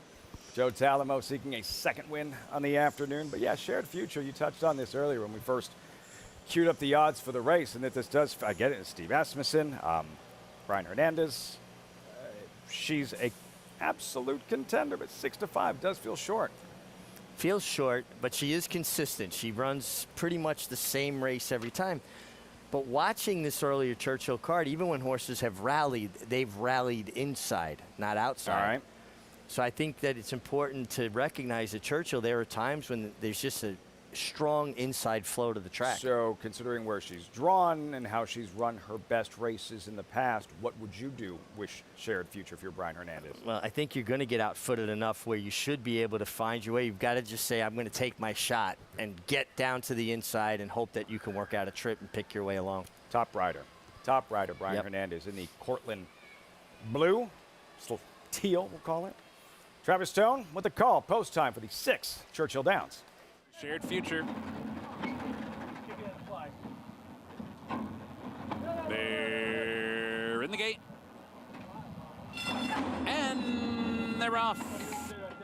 Shared Future breaks alertly, so too one way or another. Ford Dong, knowing glances there. Sweet Annabella down inside. Up the backstretch, Ford Don is hustled out for the lead and grabs it and strides out. So Ford Don, intent on the lead, opens up by 2. Knowing Glance backs off the track from second. So too one way or another on the outside in third. 2 lengths back, Shared Future comes away fourth with Sweet Annabella down inside fifth. I Cross My Heart racing 6th by 4. Zamuta's the trailer down the backstretch and onto the turn. Opening quarter, sharp indeed, 21-4. Ford Dawn intent on the lead from the get-go and leads him to the quarter pole. Knowing Glance is right there. One way or another comes on 3 wide. These 3 across the track now. In behind, Shared Futures under pressure. I Cross My Heart trying to keep her pinned. In behind Horses down to the final furlong. Knowing Glance has come away with the lead. I Cross My Heart, steady progress. And from far behind Zamuda, and Shared Future is there. 16th, Knowing Glance, I Cross My Heart. Zamuda far outside trying to nail him late. It's going to be tight. Photo. I Cross My Heart might have got the nose down. Zamuda from last to Photo right there too. Knowing Glance, Shared Future checks in 4th. So much going on in this one. And in deep stretch, Knowing Glance, Tyler Gaffleone, I Cross My Heart in between horses. Zamuda coming with giant strides at a big price. And it definitely looks like the 2 I Cross My Heart had her nose down on the wire first. Zamuda with the big run. So much for my idea about an inside kind of flow to this track is the 2 horses that run 1-2 make the outside last moves. I Cross My Heart. Mitchell Morrow has really impressed me. I feel like this young guy has really improved over the last several months. He sees a race better. It's obvious. He's more patient. He doesn't go all in too soon. He's always saving a little something. He has really matured over the past 3 or 4 months.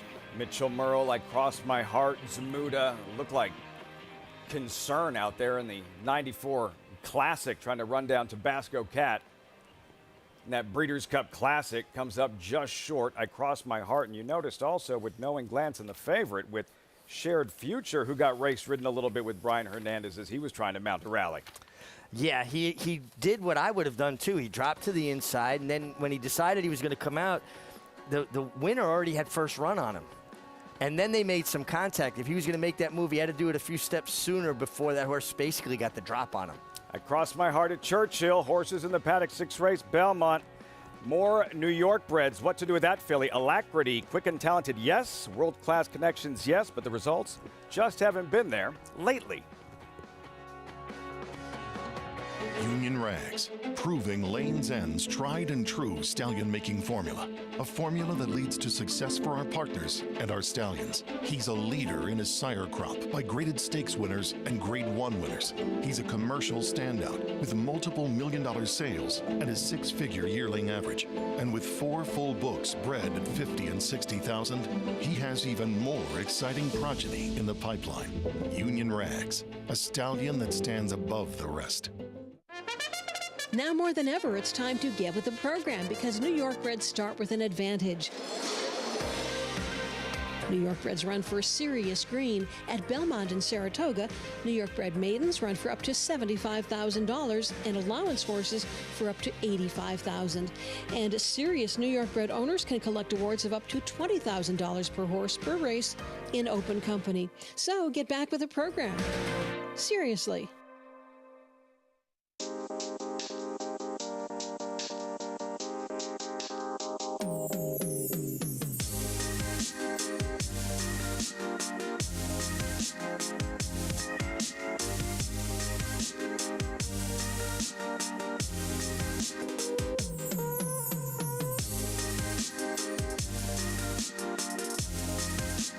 Stay fabulous. Resorts World. Resorts World, New York's favorite casinos, are now New Yorkers' safest way to bet on sports. I'm taking the under. I'm taking you.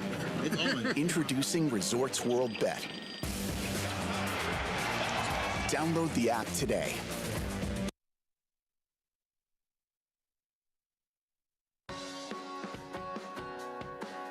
Gorgeous day at Belmont Park. You're watching America's Day at the Races, brought to you in part by America's Best Racing. For the love of the race, visit americasbestracing.net today. Gearing up for the late pick 4 at Belmont. Updated odds for the 6 horses in the paddock. New York bred Phillies and Mares, 7/8 of a mile. Extended sprint on a firm Widener turf course. And you're looking at the current favorite. Finest work 8-5.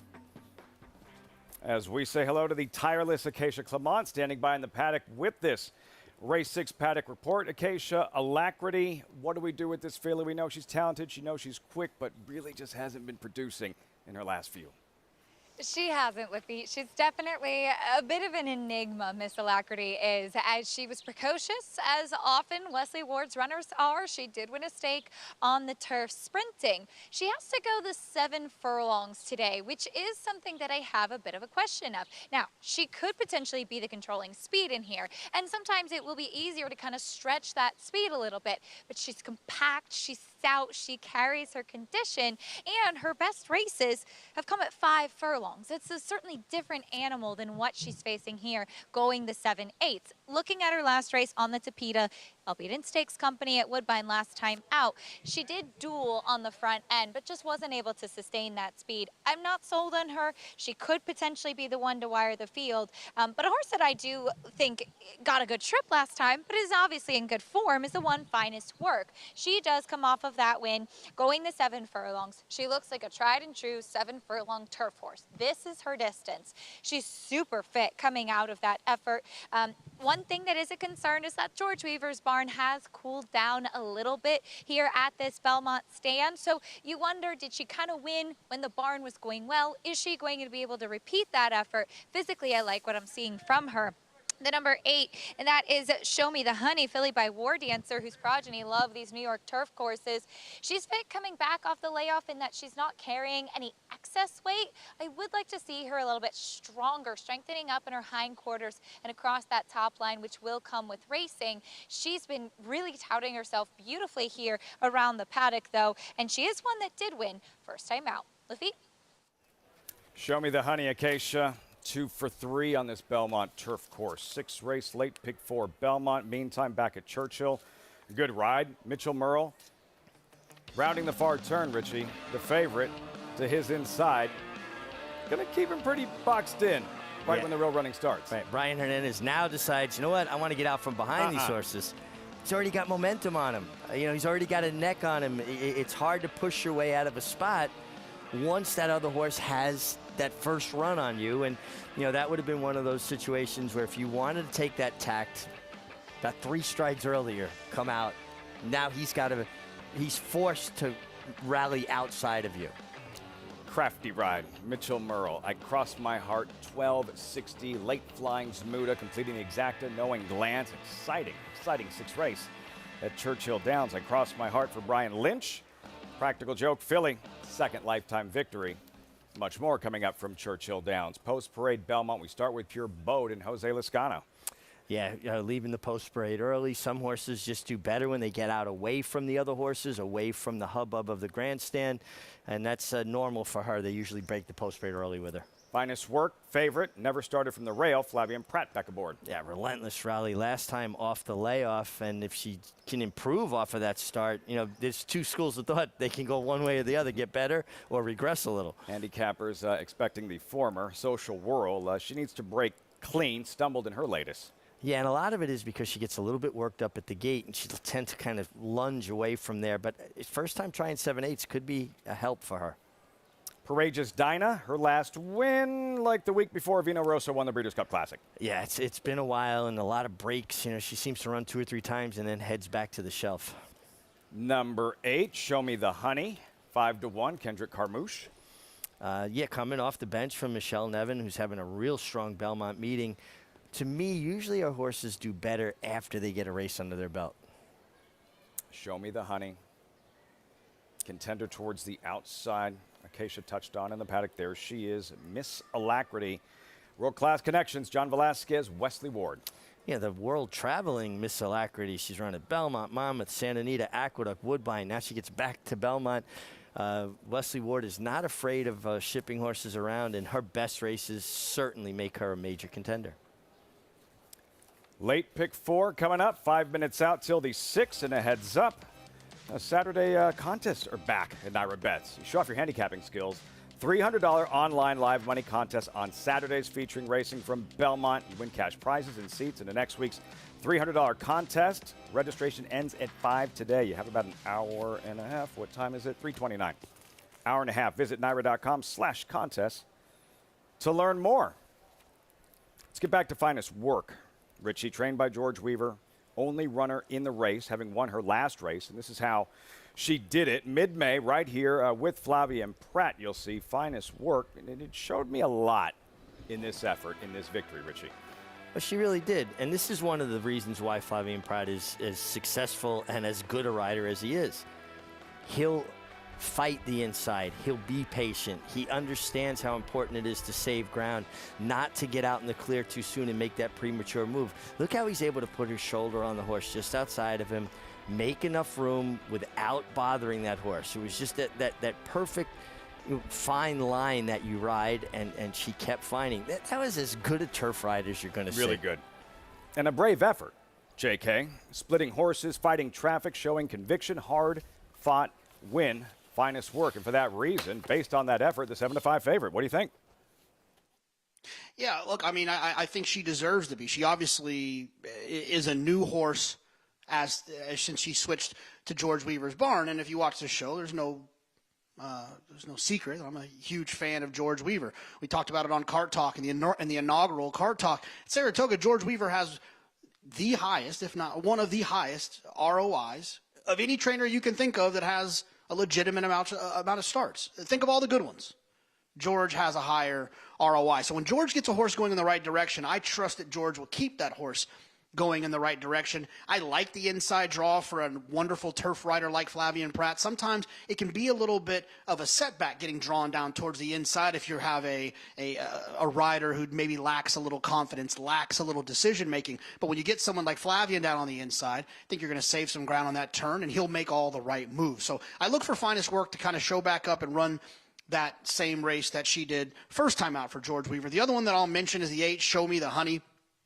This horse hasn't made a start since she was 3, and it was pretty close, December 2nd. But she's always shown a little bit of talent. I liked her as a 2-year-old. She showed some talent. I feel like I've bet Show Me the Honey quite a few times, and now we're going to get to see her as a 4-year-old, as a grown-up 4-year-old. I think Michelle Nevin does an outstanding job. Kendrick Carmouche also never gives me any nervous moments when I want to wager on one of his mounts. So I think she's the alternative if you don't really necessarily believe what we saw in the first. But the other horse I thought was interesting was the 6 Pure Bodie, who's on the cutback, and I was hoping my friend Acacia Clement can give us some insight. I certainly will try to, Jonathan, as Pure Bodie is the type of filly or mare now, I should say, that you look at and physically doesn't strike you as a sprinter, but she is the half-sister to a very talented turf sprinter in Pure Sensation, who's pretty big. He wasn't actually built like a compact, tried-and-true sprinter. The more that she's grown up, the more that she actually looks like him a little bit more. She's not gray like he is, but they both have a little bit of stretch to their frame. And so that's one of the other reasons that I don't mind her cutting back so much. She is, as Richie mentioned, the type of horse that can really live on her nerves prior to the races. Out first in the post parade as usual. She's a little hot out there. She's actually doing very well by her standards. She can be very, very tough to handle prior to the races.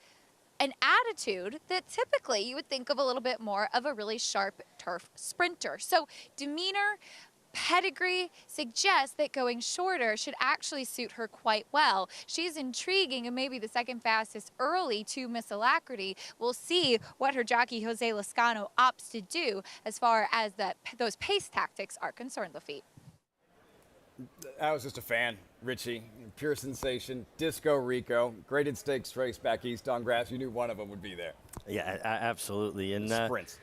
You know, those are iconic colors now. We look for those. You know, the Generasios have just been breeding good horses for generations now, as have the Mosleys. Patricia Mosley with the 2 Social World. Social World, 9-2. Again, part of the key today needs to break better.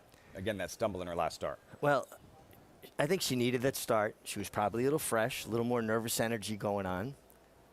I like the 7/8 for her. I always thought that 7/8 would suit her quite well. It's the first time she's ever going this far on the turf. Last time she did have that, lunge break and bobbled, because when horses don't have their feet set, they're not as balanced, right?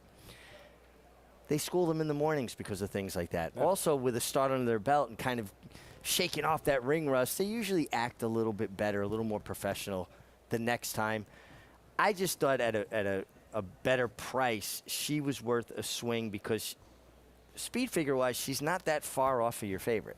For Tom Morley, have your Castellano aboard, 9-2. Anything that our viewers, handicappers should know about the 7-furlong trip on the Widener? Anything out of the ordinary in terms of riding it? Well, it is a hybrid distance. We don't get that many 7-furlong races on the turf. We get more 6-furlong races, and obviously more mile and a 16th race. So it's a little bit of a hybrid. Still, the key to turf racing is being patient and saving ground. Even if you're on the lead, obviously you're saving ground if your horse is cooperating and not trying to bear out with you. Still be patient. Horses are going to finish. They're going to come home faster at the end of races and turf races than the beginning of races, unlike dirt races. What is one of the misconceptions, because you can't think of Belmont Park without associating it with the wide sweeping turns, right? One of the misconceptions about the turns here and how that impacts strategy, saving ground, that kind of thing. Well, I think people get this impression that, well, it's not as terrible if you're wide here because of the gentle sweeping turns. But you're on the turn so long. You're on the turn that much longer. So in essence, you're losing more ground because you're on the turn for that much longer. So that's the key to it. People, I think, get lost in that.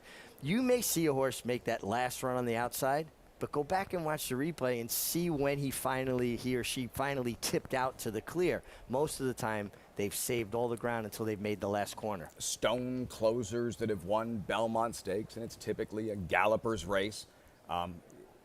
The rides, saving ground. Joel Rosario with Sir Winston, one of the best ever, Red Ortiz and Creator. In both scenarios, if they just try to swoop, they go 6-7, they don't get there. Gary Stevens with Victory Gallop. Cut every corner you could possibly cut and wins by a nose. We'll see how this one unfolds. You went with Social World, yes? I went with Social World. I'm going for the Goldilocks effect. 5.5 right. Too short, 6 or 7 just right. 7 for it is that specialty distance, right? Social World. Favorite, though, drawn inside, finest work. We saw her last win in the guts, the determination she displayed, a brave run. Flavien Prat back aboard. She's never broke from the rail. We'll see how she handles it.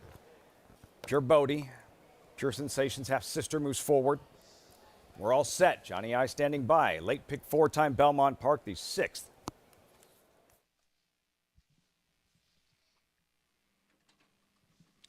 Set now for race 6.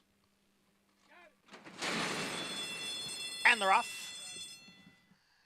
Social Whirl and Show Me the Honey. It is Social Whirl who has the lead. Now Pure Booty moves on through to grab second. Miss Alacrity is up on the outside into third. Finest Work, the favorite, down at the rail, runs in fourth. And at the back, Show Me the Honey, along with Courageous Dinah. Up the back stretch, Social Whirl leads here by a length. Pure Booty, Miss Alacrity, their heads apart second and third, with Finest Work towards the inside in fourth, and the quarter went in 23 and 3. Social Whirl setting the pace here and leading the field into the far turn. It is Social Whirl by 3/4 of a length. Pure Booty is second with Miss Alacrity, and Finest Work heads apart third and fourth. Show Me the Honey is fifth, almost 4 lengths from the lead. At the back of the pack is Courageous Dinah, and they're all still chasing Social Whirl, who has had the lead right from the start, ran 3/4 in 46 and 4/5 seconds. Pure Booty remains in second. Finest Work down towards the rail. On the outside, Miss Alacrity. Far outside, it is Show Me the Honey. As the field comes down for the 8th pole, it is Social Whirl trying to fend off Pure Booty, with Finest Work now driving up on the outside. Here comes the favorite, Finest Work, now to grab the lead here in deep stretch. And it is Finest Work who gets the job done here by a length and a half. Pure Booty got second. Pace setter Social Whirl finished third. George Weaver has her going well. Finest Work, back-to-back wins. Flavian Pratt, even money favorite, delivers in the 6th at Belmont Park. Finest Work is well named because you're getting some of the trainer and jockey's finest work. George Weaver's got her in great form. Flavian Pratt sitting right in behind the pace, not much pace on at all. Opened up nicely for him there, didn't it? Oh, it was like easy pass, open sesame, there we go. And she kicked on. I mean, they really finished because there was no pace on at all whatsoever. Social Whirl could not have gotten an easier time on the lead. Just didn't want the 7/8. I thought it might be a good thing. It was not. And, but Pure Booty ran terrific. Goldilocks needs to keep searching. Yeah, I think Goldilocks needs to go back to 5.5 and 6. You saw, look, you could have fit a Mack truck through that. You can't even call it a hole. It was wide open. But if you're closing in the way he was, ton of horse underneath you, Finest Work, and there's 3-4 horses in front of you, is there anything you're looking for as far as, okay, a seam might materialize here? What are you looking for? Well, it's knowing your competition and knowing who is going to continue to run and who is most likely to start to fade. And that's going to create the gaps you need. But you just saw how patient he was. There was no panic about it. He wasn't going to get too close up on heels where he was overcommitted to a spot. Horse on the outside drifted and started to fade. Came out to the clear, but he saved all the ground into the stretch. I mean, that's as professional and good a turf ride as you're going to see. And they came home in 11 3/5, so she finished. Good filly. Good rider. Ted Hoover's Finest Work. 1/6-2/9 in the 6th race, Belmont Park. When we come back, remember what this filly did last summer? Defeating an eventual champion at the Graveyard of Champions. Somewhere Andy Serling's smiling. Maracuja. Coaching Club American Oaks winner, racing in Ohio this weekend.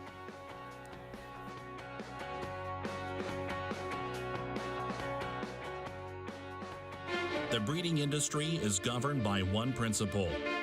Performance determines success. And Constitution has won! Now, he's earning his stripes by siring stars. Independence Hall wins the Hagyard Bayette. Law Professor just in front, and Law Professor. American Revolution, fireworks in the stretch here in the Cigar Mile. Constitution, a natural-born leader.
Welcome back to America's Day at the Races. As always, brought to you in part by Hallandale.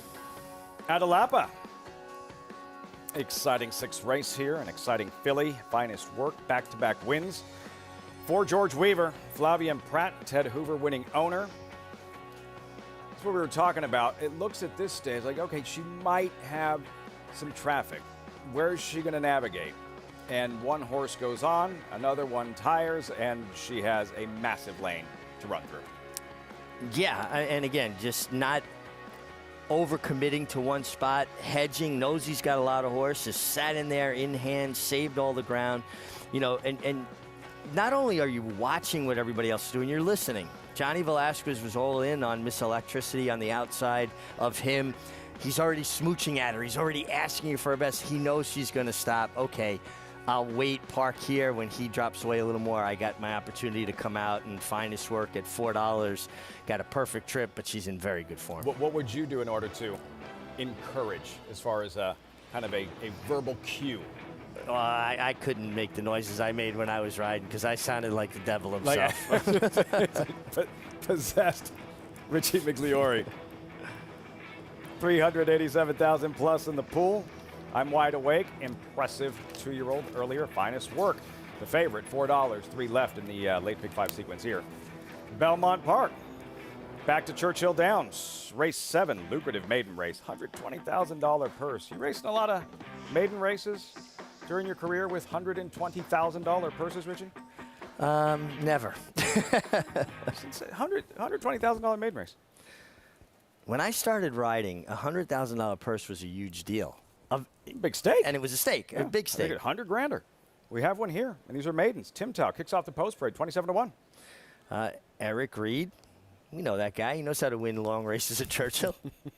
Aqua Cat, rather forgettable debut at Keeneland on grass in April. Yeah, by Kitten's joy, you would have thought he would have appreciated the turf. He's going to have to show that he can run on dirt. Bourbon on Fire, who was second to Tiz the Bomb in his debut. Not much since. Not much since, but has a run on the turf. Ian Wilkes is a guy who races his horses into condition. Scotland Yard, Joe Talamo, 4th rider in as many starts. Another one, get that open casting call for Steve Asmussen. Should be, to me, the horse that most likely sets the pace. Wolf County, who ran well after breaking through the front of the gate free race. Yeah, and showed good speed last time. Take the blinkers off. That usually speaks to intention to get a horse to relax just a bit more. Speed bias. He won at Oaklawn only to be disqualified. Well, he knows how to get there, right? He knows how to. He's got a road map to the winner's circle. Pioneering Spirit, Tyler Gaffley on the Team Valor green for Todd Pletcher. And he roared up like he had to win last time and then got out-knotted. But we know Todd Pletcher puts so much foundation in his horses. He's 4-5, but, man, would have felt better if he got it done last time. It was almost like he kind of hung a little bit. Yeah, and this is what you're talking about. His most recent, late May, Churchill, same level competition, Richie. Scotland Yard, 3 wide. Windstar White, Pioneering Spirit, 4 wide, and the Team Valor green. Yeah, and right here it looks like he's going better of the two. He's got an edge. He's in front. He has to win that race. To me, from right there, he has to win. That's what it feels like. Like he's supposed to win from that spot. But a horse did rally up inside to come and get him. Maybe he just was second best. It just felt like he had that race signed, sealed, and delivered. It's like all the momentum, maybe War Campaign, the colt that won, deserved more credit. But, man, like Pioneer Spirit, to me, I just walked away like, that horse has to win that race. That's the impression I got as well. 4-5 is awfully short price for a horse that disappointed like that as the favorite last time. 4-5, and then Speed Bias at 4-1. Speed Bias, and this was the race. Yeah, this was the race he winds up getting disqualified in here, Richie. And he was under a long drive here from Ricardo Santana.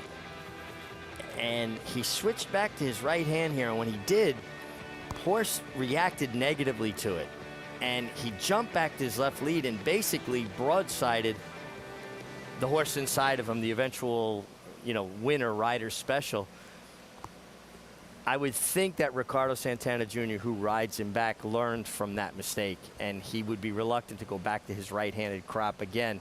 Because you just saw, the horse was so animated about it. He's like, no, Yeah. I'm not going for that. Jumped his left lead and really made a hard left. And Polly, the colt we saw closing with the favorite, Pioneering Spirit, Scotland Yard, if you like him, good price, 4-1. Yeah, and I can't believe that Scotland Yard is 4-1. You hit the nail right on the head. You know, this horse was 4 to 5 wide on the first turn with Brian Hernandez, who's usually a guy that really tucks his horses in, but he had no choice to go 4 or 5 wide, stayed out there most of the way, and actually at the top of the lane, this horse put his nose in front, and I thought ran okay to the wire. You can argue that he ran way better than Pioneer Spirit. Now you go back to the race prior, and you see Pioneer Spirit running second to Creative Minister. But you got to draw a line through that if you're a fan of Scotland Yard, because it was on a sloppy racetrack. The 2 races on the main racetrack that has been fast, Scotland Yard has been very, very good. I cannot believe the price here at 5-1. I thought they would be a little bit closer. And when it comes to Pioneering Spirit, when you have a Hall of Fame trainer like Todd Pletcher, I get it. This horse lays over numbers-wise. You can go whatever you want, but they tinkered with blinkers. That didn't get it done. It's the closest finish that he's ever had last time. And then you saw the replay on Speed Bias. I talked to Brad Cox. He said he's really a sluggish type of horse. Mick hit the nail on the head. Mick, you call him the bicycle type horses. He's just really, really green. So I don't know if he's really going to be ready after the disqualification to beat this group, because I think Scotland Yard is a monster bet here at 5-1. What do you think, JK? Look, Paulie, I'm with you on Scotland Yard. I see very similar trips to when you got with Pioneer Spirit, and you're getting a completely different price. The problem is that although Scotland Yard and the 7 Pioneering Spirit got similar trips, I don't think anyone got really necessarily one or the other got a worse trip. They were both wide around there. Pioneering Spirit did run a faster number.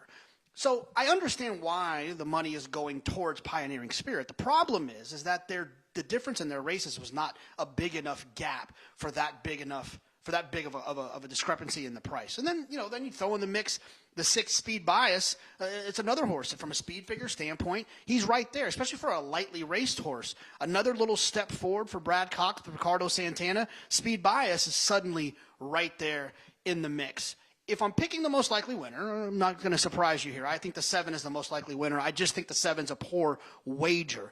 I would bet the 4 in this spot, but I think the 6 is live as well. Wide open race. I would try to beat the favorite in here. So would I. If he beats me, if he didn't win that last race, I'm okay with him beating me here. At 1-2. At 1-2. Yeah, I'm with you on that. Absolutely. Pioneering Spirit. Team Valor colors, we've seen them in the Derby Winter Circle, Churchill Downs, Animal Kingdom 2011. Maximum security colors there, Gary and Mary West with Speed Bias. Pioneering Spirit, leading rider Tyler Gaffleone steps forward. Travis Dome with the call. Race 7 live, Churchill. They're in the gate, and they're off. Scotland Yard breaks alertly. Wolf County breaks near the top as well. Tim Tao for that inside post gets a forward spot and holds his spot down toward the rail as they come by us the first time. Tim Tao has come on through now to take the lead. So it's Tim Tao in front, Scotland Yard second, Wolf County third. Aquacat toward the inside comes away fourth. Bourbon on Fire's racing fifth. Speed Bias a little bit wide into that opening turn, while sixth at a margin of 4. And Pioneering Spirit has settled in at the back of the pack. It is already 8 lengths off the lead. But that opening quarter is on the board, and a swift 22 and 4/5 seconds. So Tim Tao heading to the backstretch run, the leader by just more than a length. Scotland Yard is a tracking second, and so is Wolf County. Aquacat is covered up inside. Speed Bias is in the clear and advancing while wide. Bourbon on Fire's in the thick of it, racing sixth and only 3 lengths off the lead. And it's still 4 back to Pioneering Spirit, the trailer, who's still 8 lengths off the lead as they head for the far turn. And the half in 47 and 1/5 seconds. Scotland Yard takes the lead. It's Scotland Yard taking over for the far turn run. Wolf County moves with him. Tim Tao's under pressure. Speed Bias has been wide throughout, but is revving up and coming on now. Bourbon on Fire's 4 lengths farther back in 5th. Pioneering Spirit is 6th and under pressure, now 10 lengths behind. Off the turn, into the stretch, Wolf County head-to-head with Scotland Yard. Speed Bias 3rd outside, down to the final furlong. Wolf County roused to a narrow lead. Scotland Yard fights on. Speed Bias is 3rd. Pioneering Spirit is a distance 4th. Down to the finish, Wolf County, Scotland Yard, Speed Bias, and Wolf County comes away with the win. By a length in the end, Scotland Yard ran well to be 2nd, Speed Bias was 3rd, and Pioneering Spirit was 4th.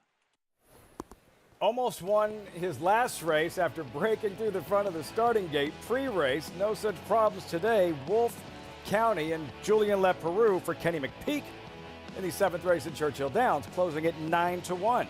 Took the blinkers off, this son of Medaglia d'Oro. He settled very nicely. Not hard to get one to settle when they do go 22 and change for the first quarter, going a mile and 3/16. But Julian had him in a nice spot. He was relaxed, and it's so important to have horses relaxed, that they don't pull going these further distances because they just have a hard time finding. But the favorite was an absolute no-show, Pioneering Spirit, and I thought he was ludicrous for him to be that short a price. Table was set for him as well. With that pace, you're waiting for him to unleash his run, and it just never materialized. Pioneering Spirit, Paul likes Scotland Yard. He ran well. Wide trip, Speed Bias. Wolf County at 9-1. 5, 4, 6, 7. Churchill Downs. When we come back, horses in the paddock. 7th at Belmont, just a $16,000 claimer. And that 9-year-old is back for more. It's all relevant. 15-time winner, the one to beat in the 7th at Belmont. Stay tuned.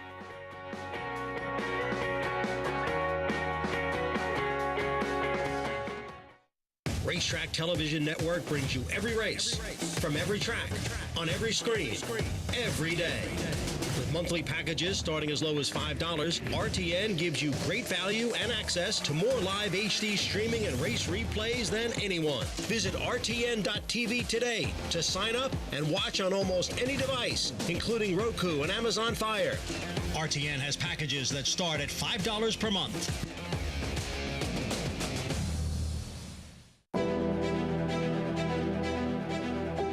To be a multi-millionaire to get into this game. You can have a few $1,000s and have fun with it, but with the bonds, you're actually going to win. I've had the opportunity to win multiple races. In fact, this year I won 2 times in one day, which is almost unheard of to be able to do.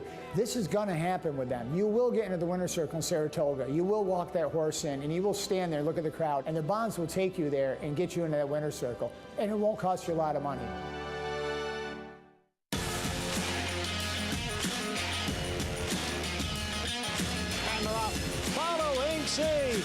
Pouring it on here in the stretch. Impressive to win the Grade 2 Vosburg. Following C. Smile Happy has kicked it into high gear, and Smile Happy with a powerful performance wins by 2.5. The Clutch champion Run Happy, standing at Claiborne Farm.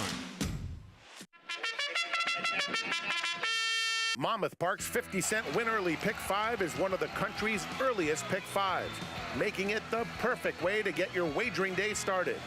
With a 12:15 post on weekends and 2 p.m. start on Fridays, the Win Early Pick 5 is home to 6-figure pools and a low 15% takeout. Start your day winning early. Play Monmouth Park's Win Early Pick 5. Win early, win often.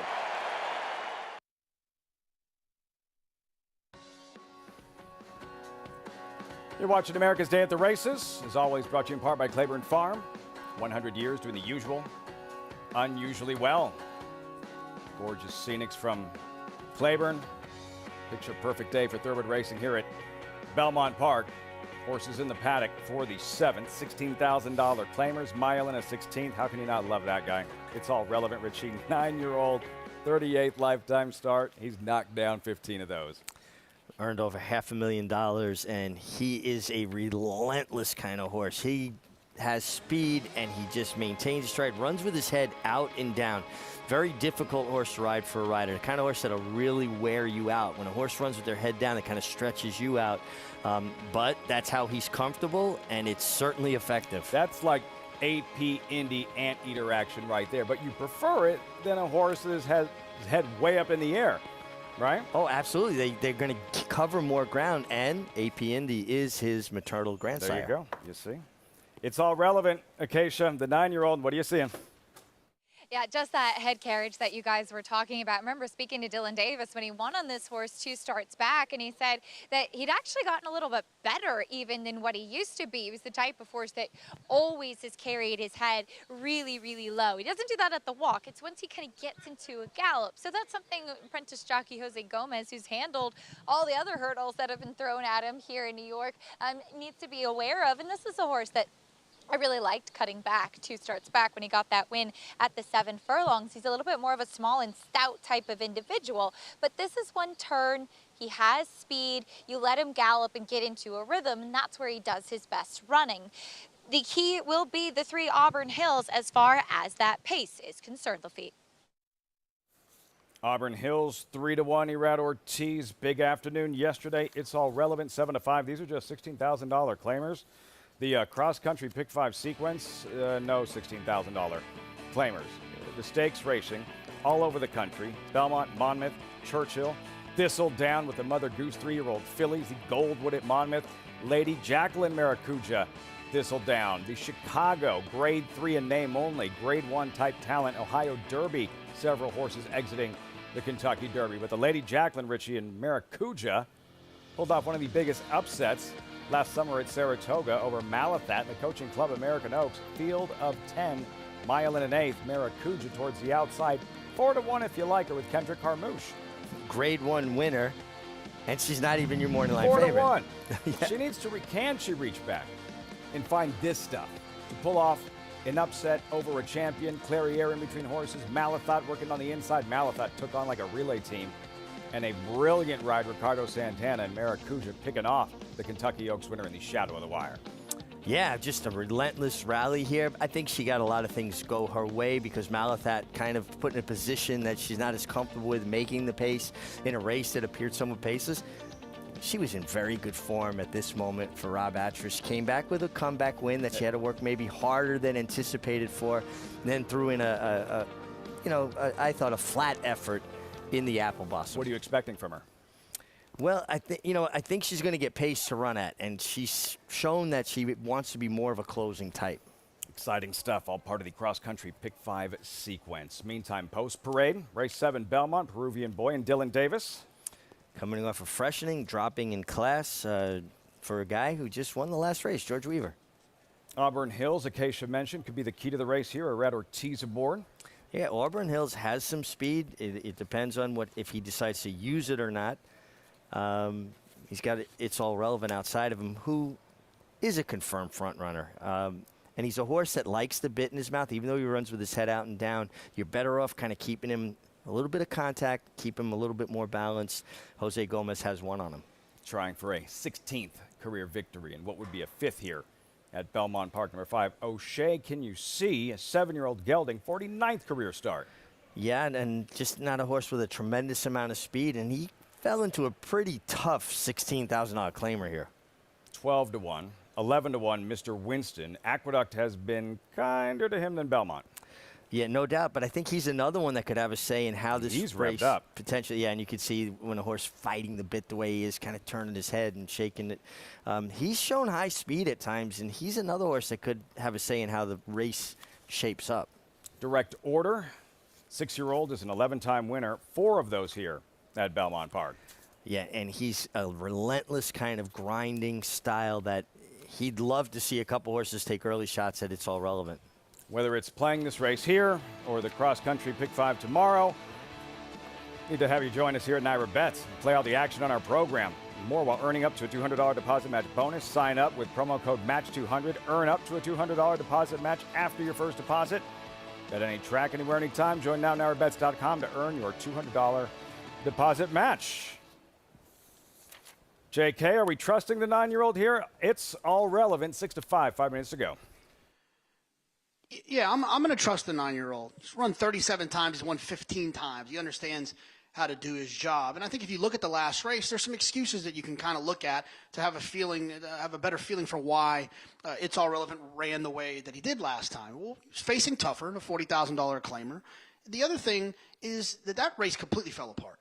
And not only was he close to the pace, he broke a little bit slow and then kind of had to rush up. So I think for a horse like this, a horse who's run 37 times, he kind of knows his job, and he knows he likes to be more forwardly placed. He didn't make the lead that day and used a lot of energy.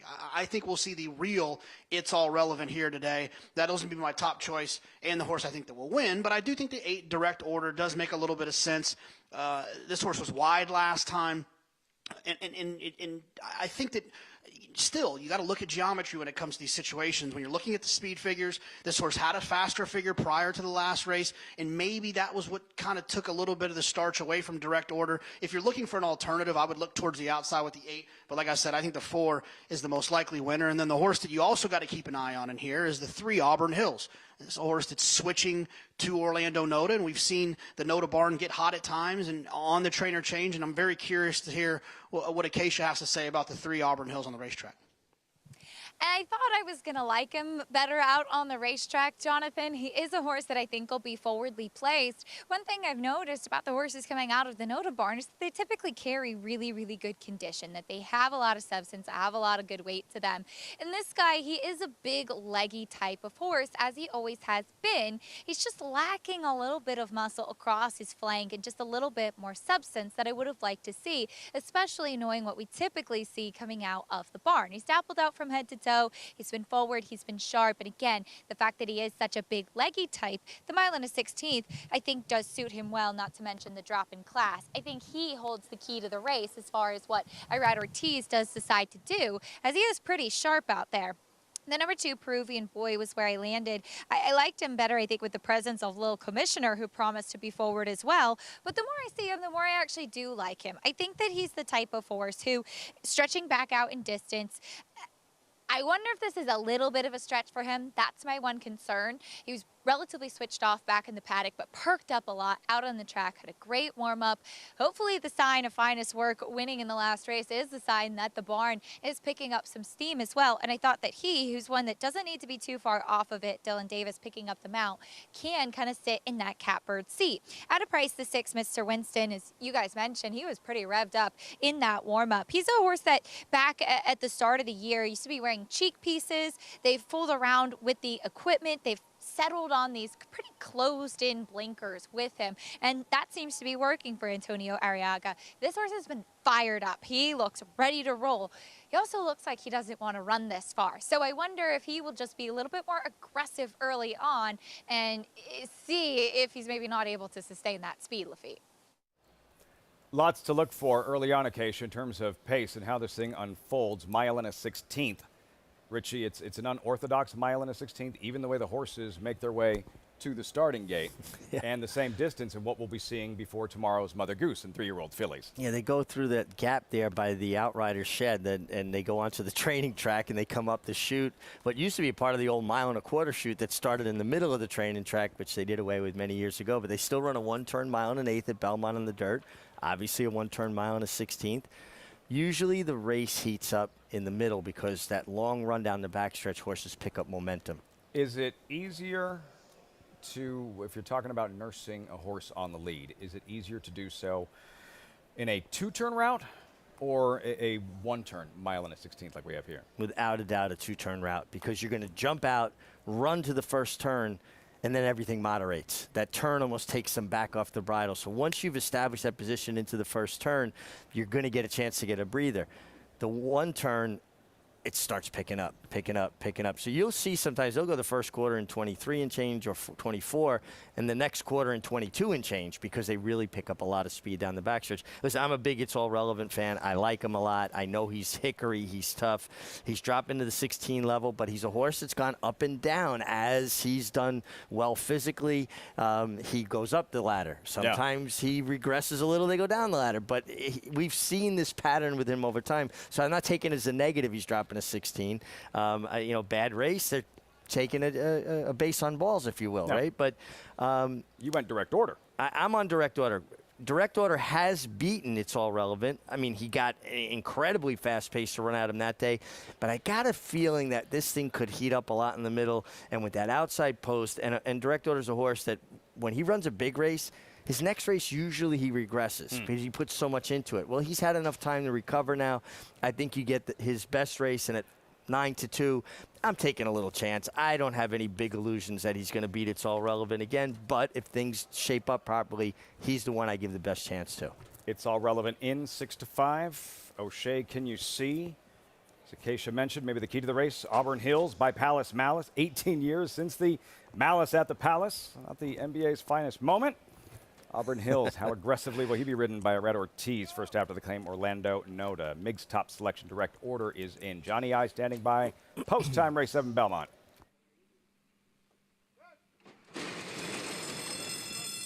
And the rough. Mr. Winston, It's All Relevant. Those two out for the early lead with Auburn Hills running in third. Direct order far outside. Peruvian Boy now moves up. And the trailer, O'Shea Can You See, in sixth. As the field heads up the backstretch, It's All Relevant. The favorite on the inside has now taken over the lead from a long shot, Mr. Winston. It's All Relevant by a half length. Mr. Winston on the outside and second by 4. And then it is Auburn Hills next in third. Another 3 lengths to Peruvian Boy, who runs in fourth. And then a 5-length gap back to Direct Order. And at the back of the pack, O'Shea Can You See. So they are spread out here. The quarter went in 22-1. The half in 45-4. It's All Relevant, the leader here, length and a half. Auburn Hills moving up now on the outside to grab second. Mr. Winston is back running in third. Peruvian Boy is fourth and moving up down at the rail. It's All Relevant has built the 3.5-length lead. Auburn Hills in second. Peruvian Boy now in third as Direct Order comes on through to take fourth. It's All Relevant with the lead at the quarter pole. It's All Relevant by almost 5. Auburn Hills is next in second. Direct Order down at the rail and Peruvian Boy. 3/4 in 1, 11-1. It's All Relevant has a 7-length lead with an 1/8 of a mile to the finish. It's All Relevant is in front. Direct Order is all out in second. It's All Relevant. The lead's down to 3.5 lengths. Direct Order continues to gain, but It's All Relevant is going to get to the wire first. 3/4 of a length. Direct Order was second. And O'Shea Can You See came on to finish third. Seen that move work a couple of times today. Here, Gomez opening up that big lead with It's All Relevant. Rounding the far turn. Got interesting late. Direct Order plugging away. But in the end, It's All Relevant. 16th lifetime win for the 9-year-old. It's All Relevant withstood a lot of pressure from the 6, Mr. Winston. Fast fractions for this level of horse going a mile and a 16th. He opened up seemingly an insurmountable lead around the far turn. And then here comes Direct Order with a relentless, grinding kind of run as It's All Relevant, tired late, but the Hickory gelding, son of Hartsman, knows how to win. Just knows how to win. Knows where the wire is. And listen, I'm happy with the trip that Direct Order had. Manny Franco saved ground. He came out. He came running. Very fast fractions. The best horse won. It's All Relevant. Just too tough. Direct Order making that late run. For a few strides, it looked like he had a shot to nail him. I was trying to will him home. I was like, he's in deep water. He's not going to make it. But once again, he did. Jose Gomez, Rudy Rodriguez, co-owner, trainer. It's All Relevant. 4.852 in the 7th of 9 at Belmont Park. Back at Churchill, gearing up for the 8th. Horses in the paddock. Picasso, Contender. There he is. Popular 6-year-old. Hasn't had the kind of success that It's All Relevant has, but the Contender here seeking a 3rd lifetime win. That's next in the 8th race at Churchill Downs. Stay tuned.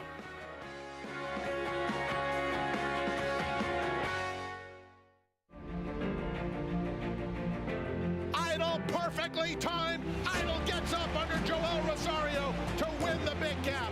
It's known agenda for St. Elias Stable. Race and the race, scintillating performance in the TBG Del Mar debutant. And Clariere will win the cotillion. Down to the wire. Who's going to win it? It's Mala by a neck. Curling, the classic sire.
Great to have you with us on Fox Sports 2, live coverage from Belmont Park.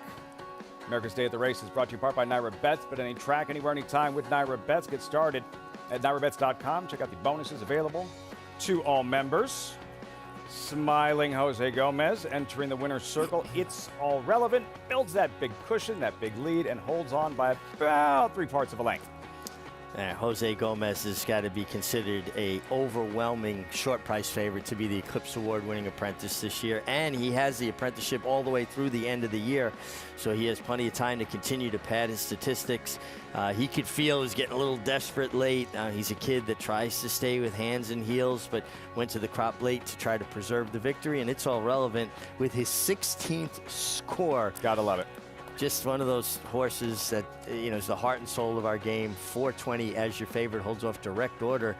I actually think that's a pretty generous exacta for $1, 4.8, 10.60. Rudy Rodriguez, Mike Imperio. It's all relevant. And the Pick 5 follow along, more than 387,000 in the pool. It's all relevant. Favorite delivers in the 7th to left, Belmont Park. Churchill, 8th race. Starter allowance, 7 furlong sprint, 3-year-olds and older. Scratch the bookends, Full Moon Fever and Thrill of It. 10 of them here. Post Parade Bruin. That's the field for the 8th race, Belmont Park. Throwing too many racetracks at us, Richie. Juggling 2 racetracks, too much for us. Churchill, Belmont Park here, 2 left here. This 8th race at Churchill Downs, horses just on the track now at Post Parade. Again, this is start allowance, 7 furlong sprint, a $54,000 purse. Wide open. Amani's Eagle, 3-1, the tepid favorite. See him in the Post Parade. Was a key scratch. Mahomey is out. Amani's Eagle, 3-1. Solid support. Picasso, who we saw. Here's Ostriano off the board in his lone try this year. Yeah, I'm sorry, I got lost there for a second. We're both lost.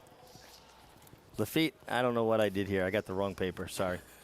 Isthmian pictured at 6-1. First half of the claim, Doug Denner coming off a 12-length win at Churchill Downs. Was for maiden 20, though.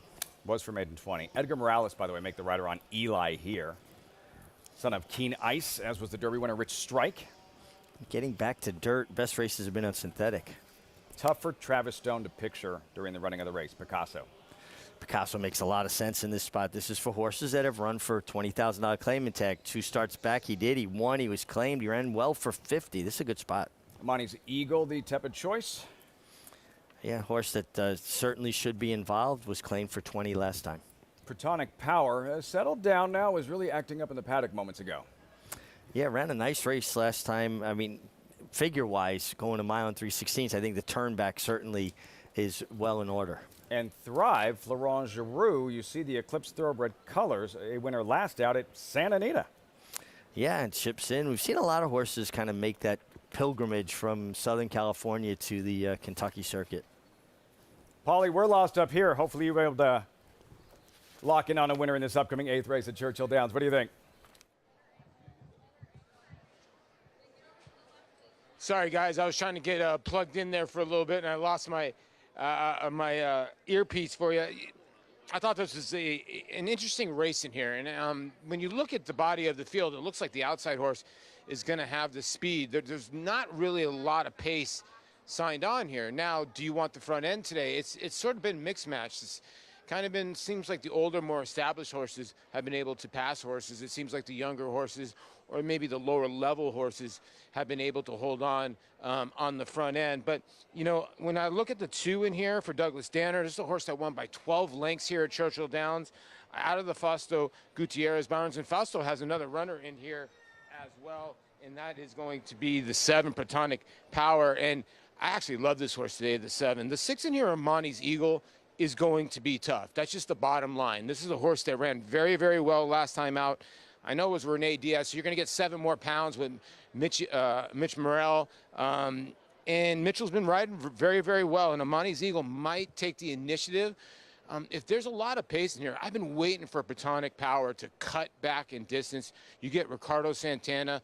I know he was acting up in the paddock, but hopefully he can settle and launch from way out of it. This is my price play of the day. Price play of the day, Platonic Power at 6-1 here in that route to a sprint here. JK, favorite though at 5-2 here. Amani's Eagle looks good on paper, looks good on the track. Yeah, look, I just know he's got 4 legs. I don't know about that track business you're talking about, Lafitte. You grew up around these things. I was playing Madden, I think, when I was younger. But the 6 Amani's Eagle, from a pace figure standpoint, this horse should find the front. And when you're going 7 furlongs, I think that in 7 furlong races on the dirt, no matter where you are in the country, speed is favorable. Because a lot of times, and Richie can elaborate on this, we've talked about it privately and on the air before, I think when you're going 7 furlongs, there's a lot of sprinters that are stretching out. And they still kind of run the same race, and that furlong, that extra 1/8 of a mile at the end of the race, can sometimes kind of jump on their back a little bit late. They get a little bit tired. And I think that if you're going to be tired, it's better to be on the front end than to be coming from out of it. Very similar to what we talked about a couple weeks ago in the Belmont Stakes, this idea that going further is going to help a closer. I think it's different than that. I think Amani's Eagle is going to find the front end, and I think second off of a short break, you're going to get a better performance out of Amani's Eagle, and I think that's who's going to be getting their picture taken. And even Mig agrees. He looks great out on the racetrack. He looks sensational. He could not look any better. That's about as well turned out as you're going to see a horse when they've got that look like a spring that's all coiled up, just waiting to be released. You know, he's contained, but the energy's there. Game face on. Amani's Eagle. Mitchell Merle trying for a second win this afternoon. Now 2-1 towards the outside. Richie and Thrive. The win at Santa Anita. Here he is for Michael McCarthy. Eclipse Thoroughbred Partners, co-owners with Nest, the filly who ran second in the Belmont Stakes. Florent Giroux riding. Lots to like. Yeah, a lot to like. Absolutely. I was a little interested in Picasso. All right.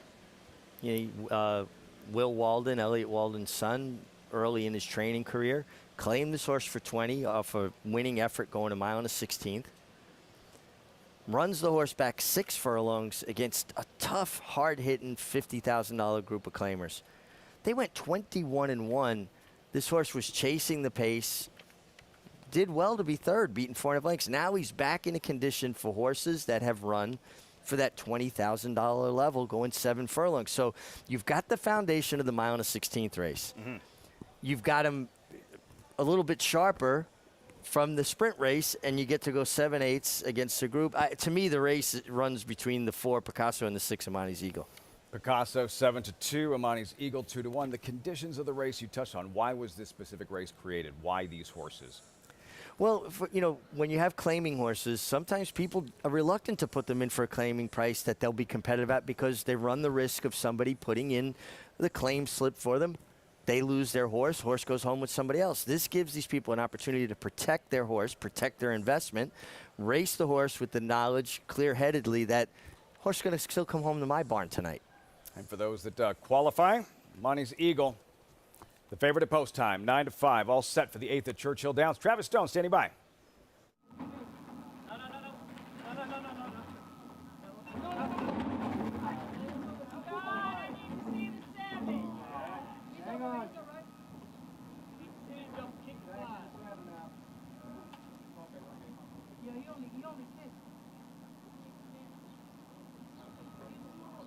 Looks like they're going to back out Platonic Power.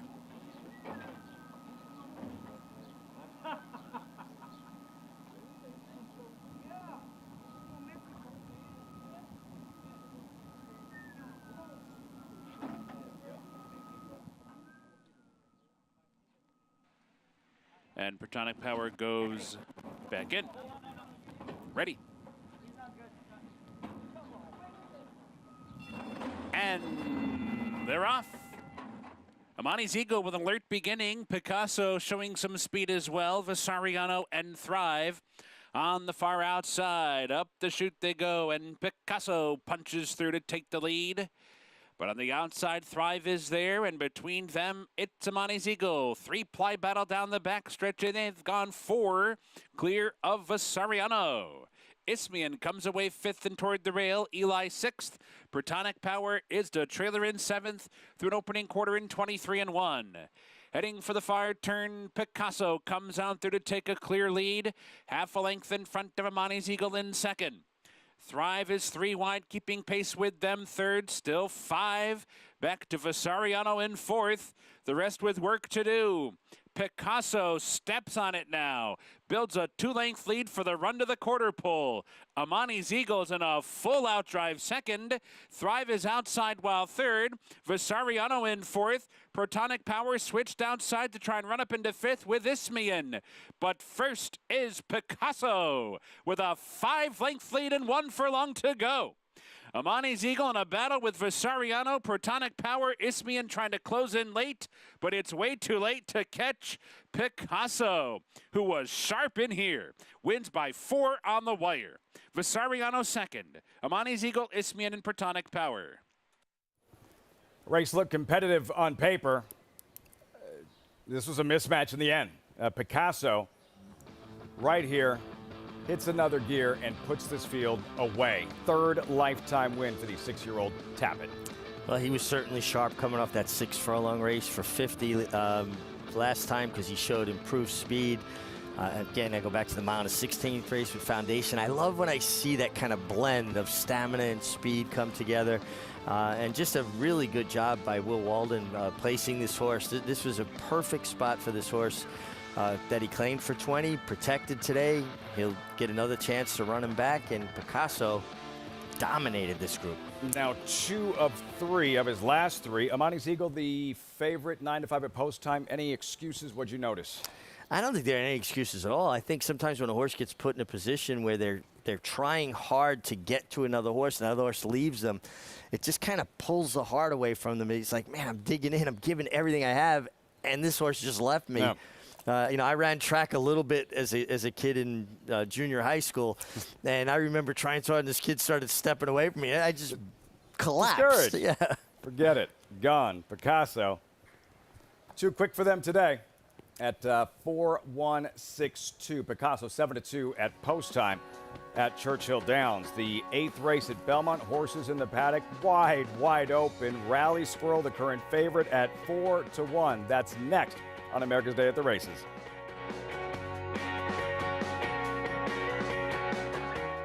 A Grade 1 winner on both dirt and turf, War of Will became a classic winner with this victory in the Preakness Stakes and added a Grade 1 with turf credentials in the Maker's Mark Mile. From ages 2 to 4, this versatile son of War Front proved his class at the highest levels. Now his first foals have arrived.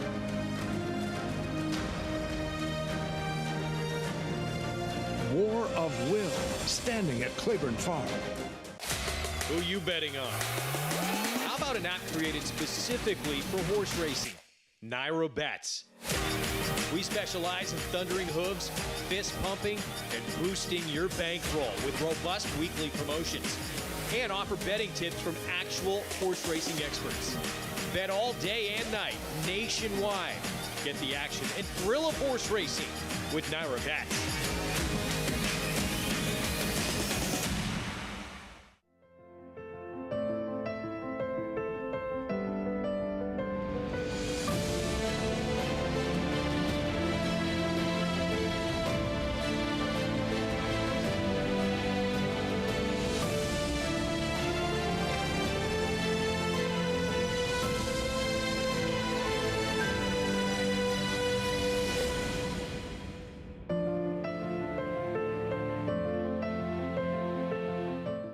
Racetrack Television Network brings you every race, from every track, on every screen, every day. With monthly packages starting as low as $5, RTN gives you great value and access to more live HD streaming and race replays than anyone. Visit RTN.tv today to sign up and watch on almost any device, including Roku and Amazon Fire. RTN has packages that start at $5 per month.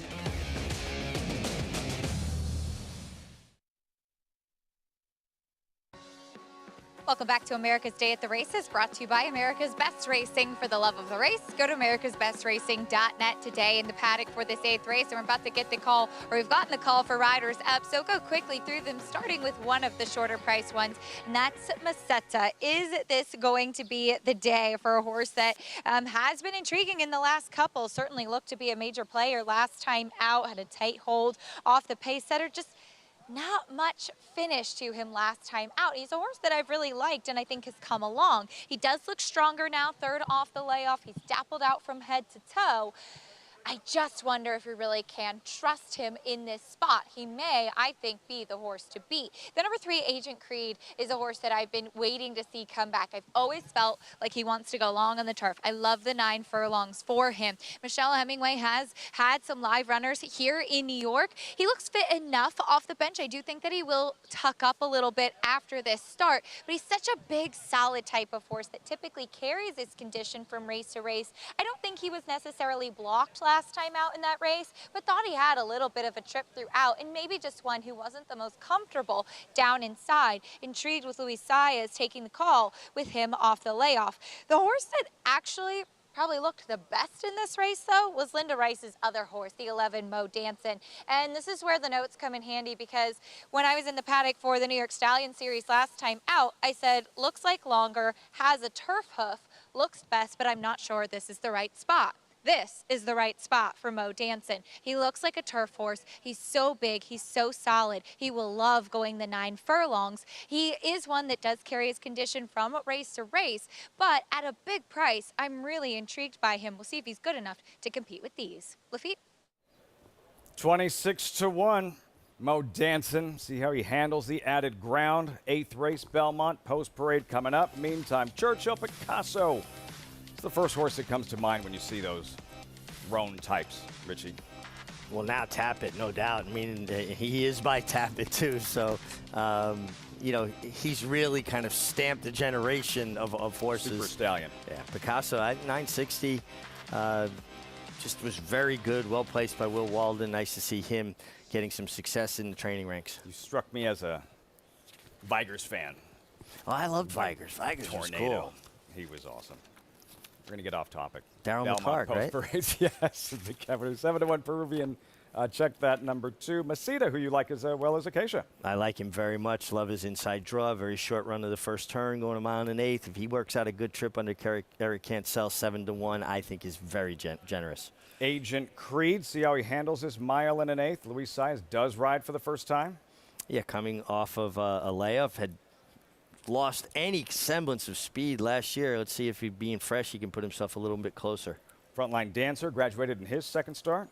You want to talk about the proverbial bicycle horse. Dylan Davis was all over this horse for half a mile before he finally ground out the win with a relentless late rally. Lord Flintshire by 2-time Sword Dancer winner Flintshire.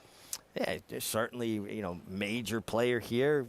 Thought he got a good trip last time. I thought he made it hung just a touch. Key rider upgrade, Barley won. Rider Ortiz takes over. Yeah, Barley won, also making the first start for Jose Camejo. Horse got figures that make him, you know, you can make a case for him. Rally Squirrel contender, Joel Rosario. Yeah, I mean, you know, he did have a bit of trouble last time, but I thought it was subtle and on turf not as dramatic as it might seem. Timbuktu, Manny Franco in the Calumet colors. Yeah, he's going to have to get faster, but he does have a race under his belt now as a 3-year-old. Breadman Ranger fans. Breadman, Artemi Panarin, Eric Fine, big Ranger fan. Yeah, I got to root for Breadman, don't I? Eddie the Great for Eddie Barker. Well, Eddie Barker, this horse must be named for Eddie Barker, Eddie the Great. Even though he's been in several different stables. Yeah, no doubt. Mo Danson and Acacia mentioned added distance could be key this afternoon. Yeah, the mare has thrown one turf winner, too, from her offspring.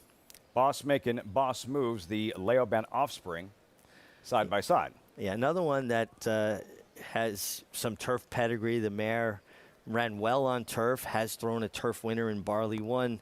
They both have tough post positions, though, going this mile and 1/8 here. Presence of John Velasquez. What will the Hall of Famer do with the long shot? Boss making boss moves wide open. 8th race, Belmont Park, New York. Breds, mile and 1/8. On the inner turf course, and while we still have some terrific racing coming up here at Belmont Park, Saratoga just around the corner. You can get ready for Saratoga with Naira Bets and the 5 times a week bonus. Simply opt in each Monday, play the races each weekday. You'll get a $20 bonus on Saturday. Opt in today for next week's bonus at nairabets.com. Be sure to play all week.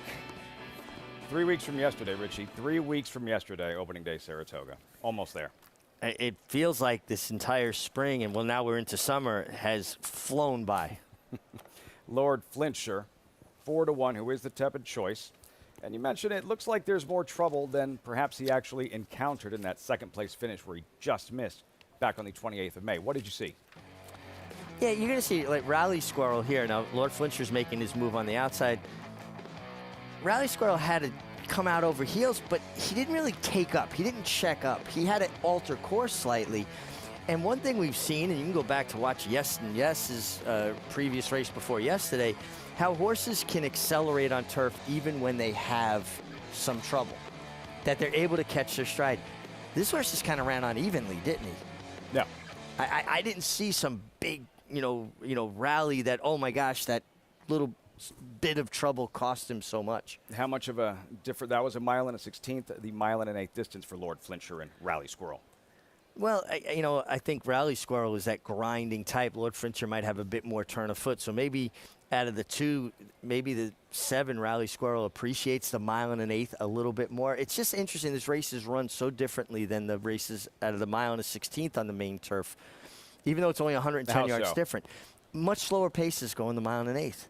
Because of that short run of the turn, everybody kind of tries to get their spot, and everybody sits and grabs, and then the race kind of stays sedentary. It doesn't heat up down the backstretch as much, normally speaking. On paper, first glance, how much pace is there? Honestly, I don't see a tremendous amount of pace in here. That's why I'm really hoping that Mesita is able to get some position into the turn, not be too far back, and hold it in the inside spot. Agent Creed, no speed. Frontline Dancer, no speed. Lord Flintshire is a mid-division type. Barley One, more of a closing type. Rally Squirrel can actually lay up closer than he did last time, and maybe because of the pace dynamic in this, he will. Timbuktu, that's not a speed type. Breadman at times he does add blinkers. Maybe he does. Eddie the Great last time showed absolutely no speed, but has races that would make him the clear-cut speed if they choose to use it. Because, JK, the faster they go early, theoretically, the better it sets up for Frontline Dancer. Yeah, and that is a concern, is what's the pace scenario going to be like here, especially going a mile and an 1/8. I feel like you get a lot more timid rides from riders because they don't want to use too much energy early. Regardless of what happens from a pace standpoint, I'm impressed with what Frontline Dancer, the 4-horse, did last time. We talk about it on the show all the time. One of my favorite angles in turf racing is closing into a slow pace, because in a day and age where there's workout reports, there's workout videos, there's 17 different speed figures, there's pace figures, there's replays, there's millions of things that can give people insight about whether a horse is doing well or did well in their last race. The one thing that I feel like still gets a little bit hidden is closing into a slow pace, because when they go slow early, there's only so fast they can come home. Therefore, the final time can sometimes look a little bit slower than what the performance actually indicates. Frontline Dancer was closing into a slow pace last time. First time as a 4-year-old for Todd Pletcher, and I think this horse can take another step forward if, only if, the 7 Rally Squirrel doesn't happen to get loose. Acacia? And we'll see if that does happen. There are some big warm-ups out there on track, typically warm-ups that you would say could potentially lend themselves to speak to some intent of showing speed. Sharp throughout has been Rally Squirrel, though.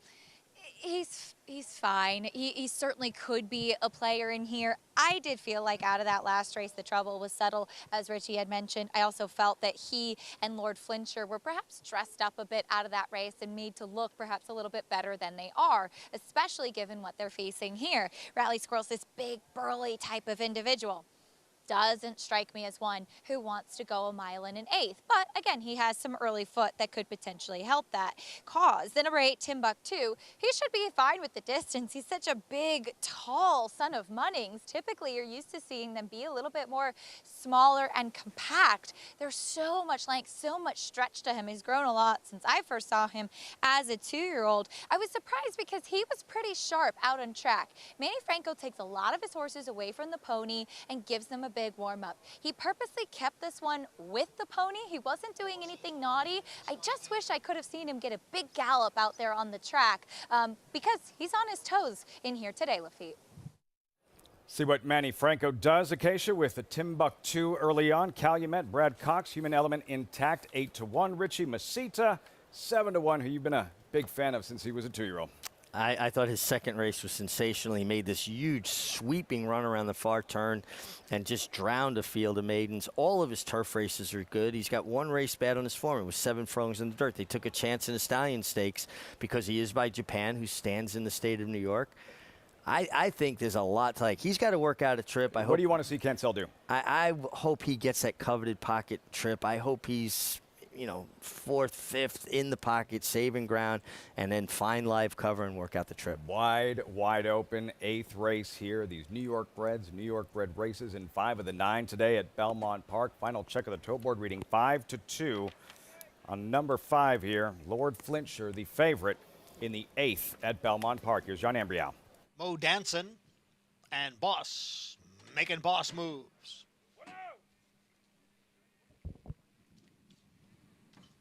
They're all in the gate.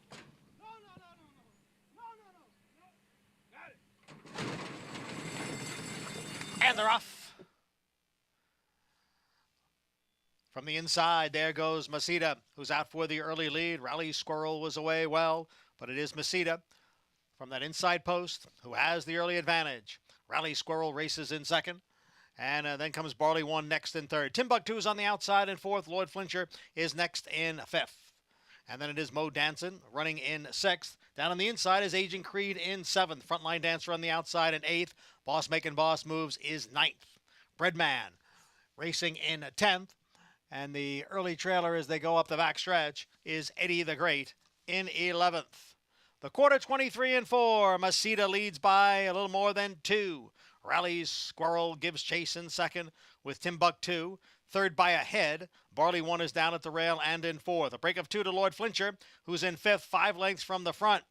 Then it's the trio of a Boss Making Boss Moves. Agent Creed is down on the inside. And in between horses there is Mo Danson. And then farther back is Breadman, Frontline Dancer, and Eddie the Great at the back. The half and 49 and 1. Masita continues to lead here. Masita 3/4 of a length. Rally Squirrel in second. And Timbuktu up on the outside and now gaining ground from third. Barley One has saved ground down towards the rail, is in fourth. As the field comes for the top of the stretch, Lord Flinchers's on the outside in fifth. 3/4 and 14 and 1. Masita, Rally Squirrel, Timbuktu. And here comes Barley One now in fourth, followed by Lord Flintshire. Agent Creed out in the middle of the course is gaining ground. Frontline Dancer is putting in a late run. They're coming on for the finish. Here comes Barley One on the outside to win it. Barley One got up in the final strides to nail Timbuktu and Rally Squirrel. Wild finish. Cavalry charge, and Barley One, Irad Ortiz jumps in the cockpit, and at 11-1 triggers the upset. Wow. Well, Barley One, racing oddity.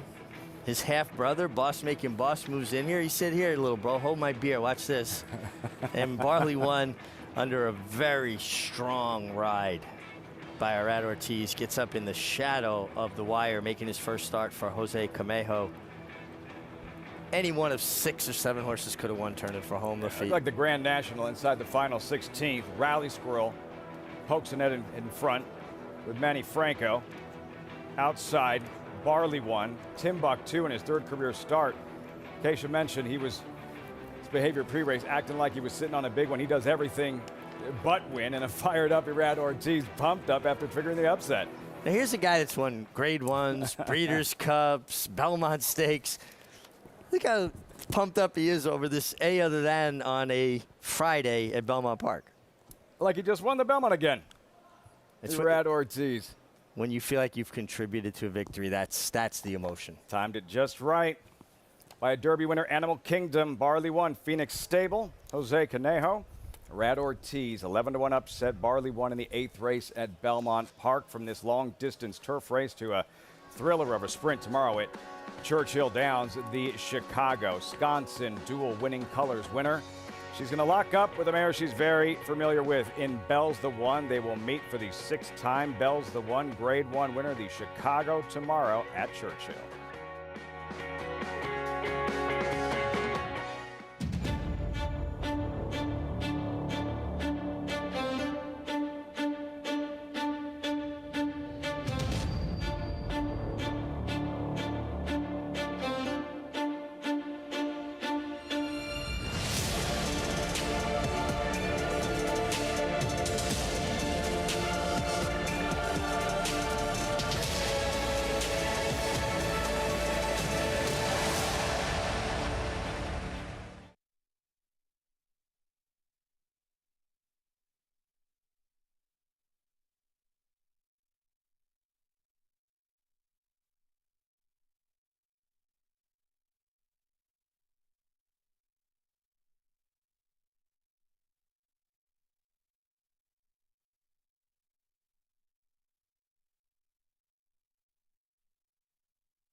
Dust settling after that thrilling finish in the 8th at Belmont. Welcome back to America's Day at the Races. As always, brought to you in part by Run Happy, champion sprinter, Breeders' Cup Sprint winner.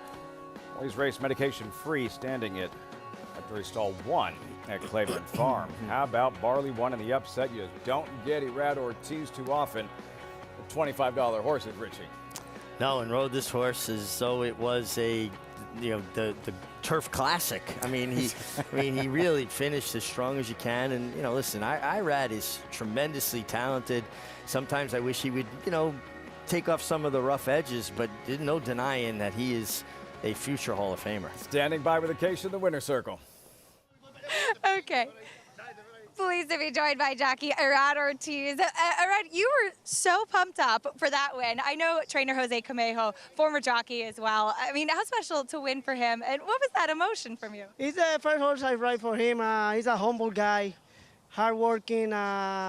He's a friend of mine, so he's been texting me, I want to win, I love the horse, and just prepare for the horse. I handicap everything. I tell him he's gonna try to be a little closer today. I think he can get there if I'm a little closer, and that's what I did. I mean, I tried to get a good position. He put me in a good position and go from there, saving ground, tip him out, and he responded well. Just get there on time. Thank God. It was a big effort, a tight photo finish. Obviously, every win is special. You won the Belmont Stakes a couple weeks ago, but how much more meaningful is it for people that you have a relationship with? I mean, it's any race. Even people have different things, but for me, I can win a 10,000 claim, and it's a goal for me. Every race I can win out there is another victory, and I ride all of them with a lot of love. That's what I love to do, ride horses, so I don't care what horse it is. stake horse, claiming horse, I'm gonna ride to win, and 100% all the time. That's me. That's me. We saw that in the warm-up you gave this horse today too, Barley One. I mean, he was pretty sharp out there on the track too, and that love, that focus, that effort, preparation on display too. Honestly, I mean, that's what I did a good warm-up because last time I think he could have get a better place if he just be a little closer on the right. I don't say he should win, but he will finish a lot more better if he was a little closer. So that's what we try to do. The only thing we tried to change was to be a little closer early, and that's what we did, and worked out good. It certainly did. Irad Ortiz, congratulations. Nice win. Thank you, Acacia. Irad Ortiz pumped up just like he won the Belmont Stakes yet again for trainer Jose Camejo, native of Venezuela, and a former jockey himself, Lafitte. A lot of fun to watch. And Richie, you can't satisfy everyone. Not everyone's going to be a fan. You can't question Irad Ortiz's passion. No, not at all. And you can see that. It shines through. And sometimes that passion is what makes him do things that frustrates me because he doesn't need to do them. But it's also part of what makes him as good as he is. And he rides a 10-claimer just as hard as a stakes horse. 25.80 there. Irad Ortiz, Barley One, Phoenix Stable. Exciting finish in the 8th at Belmont Park. Churchill, $20,000 maiden claimer, 1-turn mile, 3-year-olds and older. Field of 11. And at 2-1. Chrome's right. You'll see him shortly. Hornbeam kicks off the post parade. Declan Cannon, second choice at 3-1. Yeah, inside was eased last time on dirt. What does that say? Man, I know he's dropping, but off an eased line, 3-1. Little goes a long way in this one, I think. Bright Spark off the board in his first 3. He's off the board his first 3, but his actually races are a little bit faster on figures than the one horse. Dudley blinkers on, 21-1. Yeah, his last race left a great deal to be desired. Mountain Ghost, long shots side by side here. Yeah, claim for 20, runs back for the 20, was not competitive last time. Honorable Vow off the board in his first 2, 26-1. Stretching out in distance, it's going to have to improve a lot. There he is, Honorable Vow. Followed by Cabana Time, 5-race maiden, has managed a pair of second-place finishes thus far. And more of a turf pedigree for a horse that's been running on synthetic. Ford trainer Dale Robins. Cabana Time, Joe Talamo looking for a second win this afternoon. Then the favorite in Chrome's right by a Derby winner in California, Chrome. And rightfully the favorite. This horse has got the best, most recent race, and that was off of a layoff. Good tactical speed. Chrome's right, 2-1. Officer Nick, 6-race maiden. 3-year-old by Frosted, second in his latest, but defeated double digits. Yeah, was beaten a long ways, turns back slightly in distance. Had a Roan winner earlier at Churchill. Perhaps a second. Officer Nick, Martin Garcia to ride. Tricolor number 9, 25-1, 8-race maiden in the money in 3 of those. Still looking at Officer Nick. There's Tricolor. Yeah, returns first time as a gelding. It's going to have to make a big difference. Arrow Strike contender towards the outside. Yeah, definitely a contender from the outside. Has enough speed. He's going to have to find a way to work out a trip. Rafael Bejarano teaming up with Vicky Oliver. Arrow Strike, 7-2. Co-second choice. Winter's Ghost on the far outside. Yeah, another one. He hit the board last time, but he was beaten 18 lengths. The field for this $20,000 maiden claimer, 1 mile. Mitchell Murrow looking for a second one in the afternoon. The 9th at Churchill Downs in 3 minutes. Tomorrow's feature, grade 3 in name only. There is grade 1 talent here. Phillies and Mares sprinting 7 furlongs, 7 of them in the Chicago Stakes. Wisconsin, 2-1 morning line favorite. Now a 2-time winning colors winner, and she and Bell's the one in that open mind, one of 5 times they've met in their career, Richie. Yeah, they're very familiar with each other, and not a lot separates these two mares. Usually it's just about trip, who works out the better trip. I will say there's a little bit of a question about the two of them going the 7 furlongs. Maybe they're a little more effective going 6. I think that there's horses in here that might be a little more comfortable going the 6, but Wisconsin came back with a nice win in the winning colors last time. And Richie, I'm not saying they're a firm Aladar, Sunday Silence, easy goer, but they know each other pretty well. Again, 6th time they will have met tomorrow afternoon in the Chicago. You know, you like when horses continually meet up. They settle it on the racetrack. You know, we have all this conversation and conjecture about this. They answer the questions on the track. Wisconsin, Bell's the one, Paul. They are the big names, right? But this is not a two-horse race by any means. Well, I mean, when you look at the paper, you look at Bell's the one and Wisconsin, and they're 9 for 17 total over this racetrack. So they just love to win races here at Churchill Downs. And you can also throw in the one, Byroness, who's 3 for 5 over the racetrack. The interesting horse, obviously, is the 2 in here, Penny Baker. This is a filly bred by Godolphin in the Godolphin Blue. Adam Dagadoro out of that good mare, Macaroon, a Tappan mare. And, you know, they started this horse's career on the turf. Then they went to the synthetic. She beat a 15-horse field by 3. She beat a 6.5. She went 6.5 furlongs, beat a 16-horse field, a 7 furlong race, 7.5. And then to come into Laurel Park, first time, usually most of the times a lot of Europeans will come in, won't break well. She broke sharp as attack. And basically the race was over at the top of the lane. She was in a canter the whole way around. So she's somewhat of the unknown, facing a ton of horses that love this racetrack. But my God, she was so impressive last time out. The talent in that Chicago, Paul. 7/8 of a mile. That's part of the key. Lady Rocket, fast. Bell's the one, throwback Grade 1 winner. Wisconsin, the 2-time winning colors winner. 2-1 morning line favorite. Tomorrow's Chicago, and you'll see it right here on America's Day at the Races. Richie won left from Churchill, making their way behind the starting gate here for race number 9, this $20,000 maiden claimer. And again, this is one of those little will go a long races. Long way. Yeah, it's just interesting to me. I find the betting a little bit puzzling for my eye anyway. But, Hornbeam, okay, he did get bothered in the first turn last time. That was for 50. But his other dirt race wasn't that good either. I don't know. I'm just seeing maybe the race a little bit different. I do admittedly have a little bit of a hard time with some of these lower level maiden races at Churchill. If nothing else, Arrow Strike towards the outside, it should be in a perfect spot with Rafael Bejarano. If he can run, he should be situated well early. He really should, and especially with the long run down the Churchill Downs backstretch, it's not a bad place to be drawn towards the outside. Travis Stone with the call. 9th race, post time, Churchill Downs.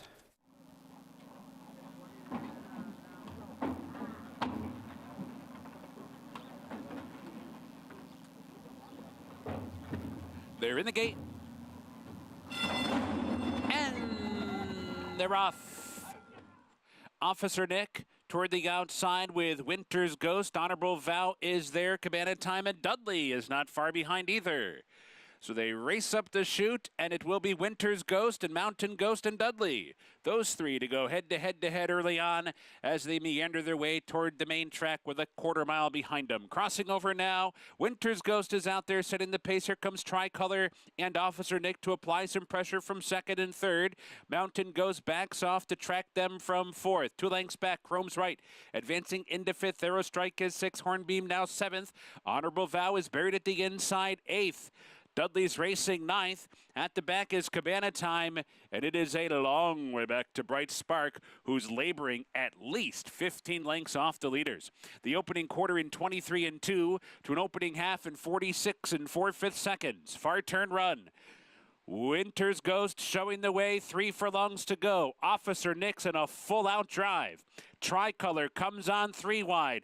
Arrow Strike comes on 4 wide. Chrome's right is right there, only about 2 lengths off the lead. And then farther back, Hornbeam comes on the scene late. They're off the turn. Winter's Ghost the leader by 2. Arrow Strike is coming down the center. Chrome's right in between them. Hornbeam, Officer Nick fights on. 8th pole, Arrow Strike and Chrome's right. These two come away with it. Hornbeam on the outside up into 3rd. Down to the wire. Arrow Strike short lead. Chrome's right fights on.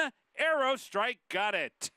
Hard fought winner. Chrome's right 2nd. Hornbeam was 3rd. Winter's Ghost. Then it was either Cabana Time or Officer Nick. Driving finish, and Arrow Strike surges late. Rafael Bejarano graduates in his 9th career start. Yeah, and got that outside trip that you were alluding to, and what you kind of foresaw, and that was just a really good pick by you. I mean, I could tell when you were talking about it, you liked this horse. Chrome's right, the favorite, who did dig, and he fought. Look, he was the favorite going in. No, actually, Arrow Strike wound up the choice, 5-2 at post time. The two horses that seemed most logical, it came down to them. Chrome's right, he ran. Arrow Strike just able to outduel him to the wire. Good ride. Rafael Bejarano, Vicky Oliver teaming up for BBN Racing. Well, you moved the board there. They heard you, and then that all that money came in. Hornbeam ran well. Horse that I didn't care for at all. From the inside. Had to navigate his way through traffic. Arrow Strike. Stay tuned for those results. Horses in the paddock, 9th race, Belmont Park. And you're looking at Gather the Facts. This thing is wide open. We have a 5-2 favorite, number 9, Frosted Oats. Gather the Facts for Chad Brown at 4-1. Acacia, what are you seeing in the paddock for this 9th and final from Belmont Park? There's a lot going on paper, Lafitte, and a lot going on in the flesh as well. So we'll start with the Chad Brown runner to the outside, who seemed like she was lacking a little bit of focus in that debut. I also noticed in the race that she seemed like a little bit of a tricky type of filly to really set down. She runs with her head kind of high up in the air, and it actually got more significant as the race went on. She was alert, she was moving forward, she was closing when she got out in the clear. I think that she was just a little bit tricky to get settled. The blinkers go on. I don't see any change as far as the bit, the equipment, just those blinkers, shortcut blinkers going on, which maybe will allow for a little bit more focus and hopefully get her to put her head down a little bit more and to focus and respond to her rider's cues. She's very fit coming back here second time out, and makes sense given that good first race. The 3 Mrs. Green comes out of a race on May 27th that 3 horses come out of, and of those, she was the one that I wanted. Broke slowly. She was really far off of it. She did make up some ground closing late, and typically the Linda Rice second-time starters are a lot more fit, and they tend to show a lot more speed second time out. I like her going the 7 furlongs. She's not an overly big filly, but she does have a little bit of stretch to her frame that this distance shouldn't be too bad for her at all. I'll be curious to see what kind of warm-up she gets from Jose Lascano and hopefully breaks a bit better. The number 2, Amble, makes the second start of her career. She is the half-sister to graded stakes winner Plum Ali, who was obviously very proficient on the turf. The race was taken off of the grass in her debut at Gulfstream. She was a big price that day. I don't think she wants any part of the 2 turns. That was also on the Tapeta as well. She was off slow, kind of followed the winner that day, but she just moves like a horse that will prefer getting onto the grass. She's a smaller, kind of compact type of filly, much smaller than Plum Ali, and I think that this is the distance that she really will prefer. The number 8, Wings Like Eagles, is an intriguing one. She was purchased out of her first race going 5.5 off very slow from an outside post, was absolutely flying late. She's one that's kind of longer in her back, a little bit more of a tubular type of horse, though not very long in her legs. So she's all turf through and through. She doesn't look like one of those compact, kind of quick, powerful types that wants to go the tight 5.5 furlong sprint distance, especially from the outside post that she had to navigate in that first start. An intriguing prospect as she goes first time out for Belmont. Of the 2, she was the one that I did actually prefer as the fresh face in here versus her stablemate Frosted Oats, who could potentially show some speed, but Wings Like Eagles will look to improve and get out of the gate in better fashion in her second start. Lafitte? 7-1 if you like her. Wide open. Maiden turf sprint to close the show at Belmont Park. Riders up, post parade and the nightcap next from Belmont. Post time in 9 minutes. You're watching America's Day at the Races on Fox Sports 2.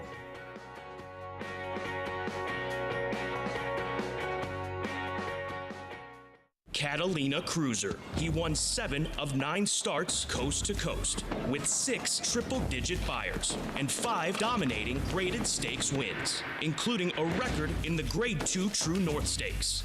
A son of leading 5th crop sire, Union Rags.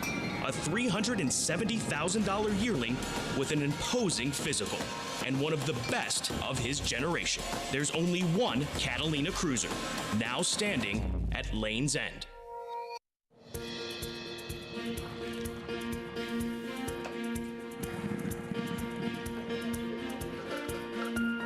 We take pride in what we do. For me, it's more of a passion than actual work. I'm an assistant trainer. Carpenter. I'm a peace officer. I'm a jockey. I'm a gardener. I'm a groom. Clocker. Assistant starter. Trainer. ESL teacher. I love what I do. There's so many jobs that come together every day. It's a collective effort that really makes this ball go round. We are New York Racing. I couldn't imagine working anywhere else. For me, riding horses in the morning is the best thing I can do. New York Racing helps support my small business. It's extremely important to the New York economy. Like my dream come true. This is like a big family. We are New York Horse Racing.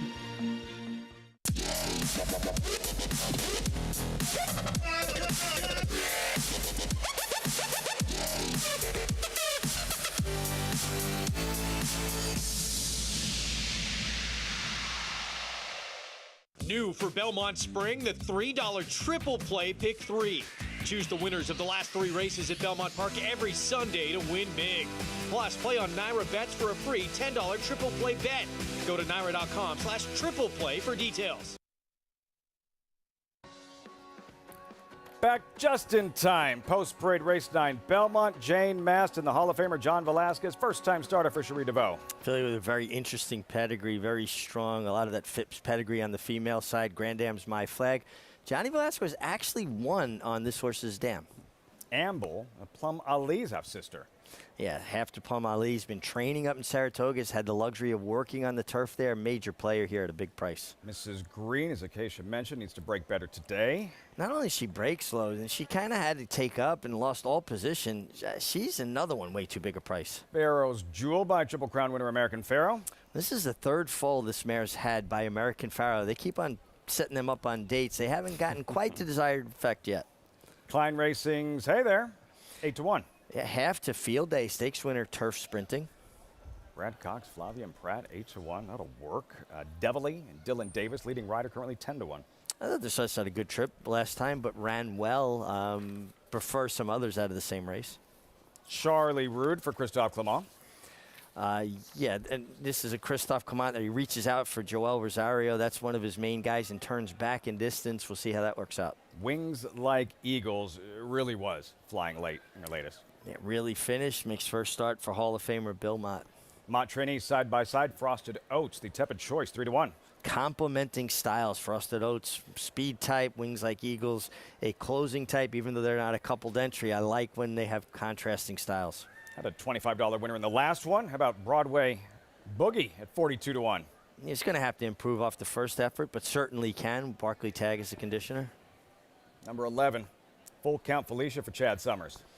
Yeah, trying to find that perfect spot for her. She has run well, going 7 furlongs on the turf in the past. And on the outside, Manny Franco in the Seth Klarman colors gather the facts, 7-2, blinkers on.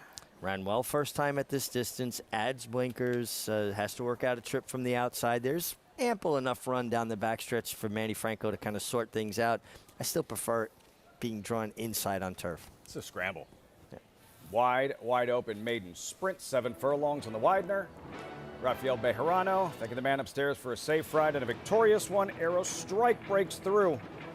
Breaks his maiden in his 9th career start. Driving finish in this one. Yeah, worked out a good trip. Got that outside, kind of poised, stalking trip. And in a race that, to me, felt a little bit hard to figure out. Rafael Bejarano produced the horse at the right moment and a driving finish. First group of horses all right there together, but they were spread out pretty much from there to Lexington, the remainder of the field. Arrow Strike outrunning Chrome's Right and Hornbeam, as you mentioned, a good ride from Cannon just to navigate his way through traffic and give Hornbeam a shot. Yeah, absolutely. And again, a horse that I really couldn't understand why he was taking so much money. It couldn't have been more wrong. Ran a terrific race. Pick 6 carryover, 49,000 plus Saturday program, Churchill Downs. Can't wait for that Chicago female sprinters taking center stage tomorrow in Louisville. JK, looking at Wings Like Eagles here, currently 5-1. Would you going with this one, late closer in this 9th and final? Well, look, I mean, a lot of attention will go to the Chad Brown runner towards the outside, and then the other Bill Mott, the 9 Frosted Oats. They all make sense to me. But I thought the 8 was interesting. This is a horse that looked likely was a private purchase. You see Walkdale Stables and Barber, they're very involved in doing that. They'll see a horse run one time, on the racetrack, and then they'll make an offer, buy the horse, switch it to their trainer. That's what it feels like happened here. This horse ran well, was closing late after breaking really slow, was wide all the way around there. So it just kind of gives you that impression that a little bit more ground shouldn't be a problem. And then you're switching to a Hall of Fame trainer in Bill Mott. You get Jose Ortiz. It's an upgrade. No offense to the connections that were previously involved, but it's an upgrade in both scenarios. Give me wings like Eagles at the price. I do think the 9 and the 12 are interesting, but I think the 8 presents a little bit of value. 6-1. Hard to argue with Jose Ortiz, Bill Mott, Acacia. Your father-in-law. What about Charlie Roode? Can she break through at a price? Yeah, it does have 2 in here, including Amble, and I think Charlie Roode is one that's continued to progress. Now, she didn't link up with the pony out of the post parade, and I think in large part that was because her pony was pretty revved up on there on the track, but she's also one that can be a little bit quirky at times. Actually, before her debut at Gulfstream, she tried to rear up on the track. She was a little bit tough to handle. Javier Castellano kept trying to keep her moving there, and she just never really seemed to settle before the race. One thing you have to love about Joel Rosario is he's so quiet on a horse, and I think that he really suits a filly like this as she sidesteps there to kind of keep her settled and keep her relaxed before the race even begins. She's one that I think should appreciate the 7 furlongs and has continued to get stronger and fill out. The number 5, Hey There, actually comes out of the same race as Wings Like Eagles. She was not the fastest out. She was kind of a mid-pack running even type. Another one that I don't think needs that 5.5 furlongs. She needs a little bit more ground, and that's what she gets today. She looked spectacular. She was dappled out from head to toe. She's taking a lot of money in, I think, a pretty wide open race, and you do have the Brad Cox factor in here, but she was one that really won me over with the lovely warm-up that she had on track from Flavien Prat. Hey There. Feels like it'll be a similar finish to the last race. 7-8 horses in the mix with a 1/16 of a mile to go, Richie, and maybe Amble will be one of those in the mix late. I like Amble. I like her pedigree. I like the fact that, you know, she's a half to Plum Ali, who, you know, has just been a very accomplished, nice filly for Christophe. I like the horses that left South Florida and go to Saratoga. Miguel Comant, Christophe's son, Acacia's husband, has the horses up there, and they seem to come out of there running well. I think it's a good atmosphere for horses. I think they do well up there. You get Irad Ortiz, and you're getting 11-1, which I really don't understand. You just won on a $25 horse. Yeah, I mean, and I just think you're getting a lot of value there. I thought the 3 Mrs. Green, Acacia selection made a lot of sense. But, and of course, you got to contend with Chad Brown on the outside. But I thought Amble at 12-1 with the turf pedigree, lemon drop kid, I like her. There she is, Irad Ortiz looking to sweep the late double. Gather the Facts on the far outside. Now that price dropping, what do you expect Manny Franco to do with Gather the Facts 5-2 at post time from the far outside? Well, she wasn't far away last time on her tepid pace, but she adds blinkers, and she should be a little bit more clued into the proceedings with that race under her belt. I think she's going to be forward. I don't see her very far away. You got Frosted Oats inside of you. You got Broadway Boogie, who showed some speed last time. At least let them blaze the trail and kind of follow them over and try to find a gap where you can get some cover. And circling back to Charlie Roode, who Acacia touched on, if you're just going to bet Joel Rosario blindly in turf sprints, who can blame you? You could do a lot worse. Right? I mean, to me, his timing in turf sprints is second to none. I mean, he is the best turf sprint rider in North America. Impeccable. Amble, Richie, though, just backed out of there, acting up a little bit with Irad Ortiz. Number 2 steps forward quietly, hopefully stays that way. See how the gate crew locked arms and they kind of helped usher into the gate. Even if they're schooling in Saratoga, they've raced in other jurisdictions, they share the information about the best way to handle these horses. And it makes it so much better and safer for the horses, the jockeys, the gate crew, everybody, that all of these jurisdictions share this information now. Acacia reminding us Amble did that before her debut as well. See how she performs in her second career start. We're all set for this wide open turf sprint. Maidens, Phillies, and Mares. Johnny I standing by with the call. Favorite steps forward. Gather the Facts. 5-2 at post time. They're all in.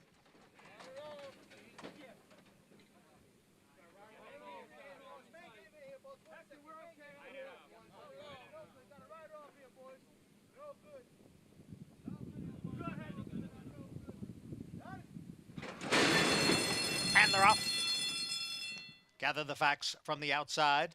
Now Frosted Oats moves on through, along with Hey There. Mrs. Green is down at the rail, and Devilly is up close.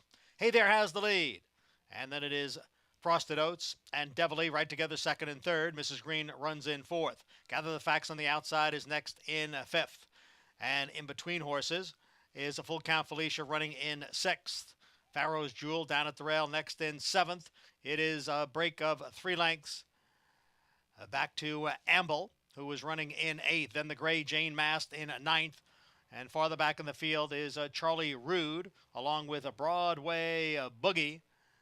And at the back of the pack, Wings Like Eagles. The quarter went in 22 and 2/5 seconds. Hey There, by a head.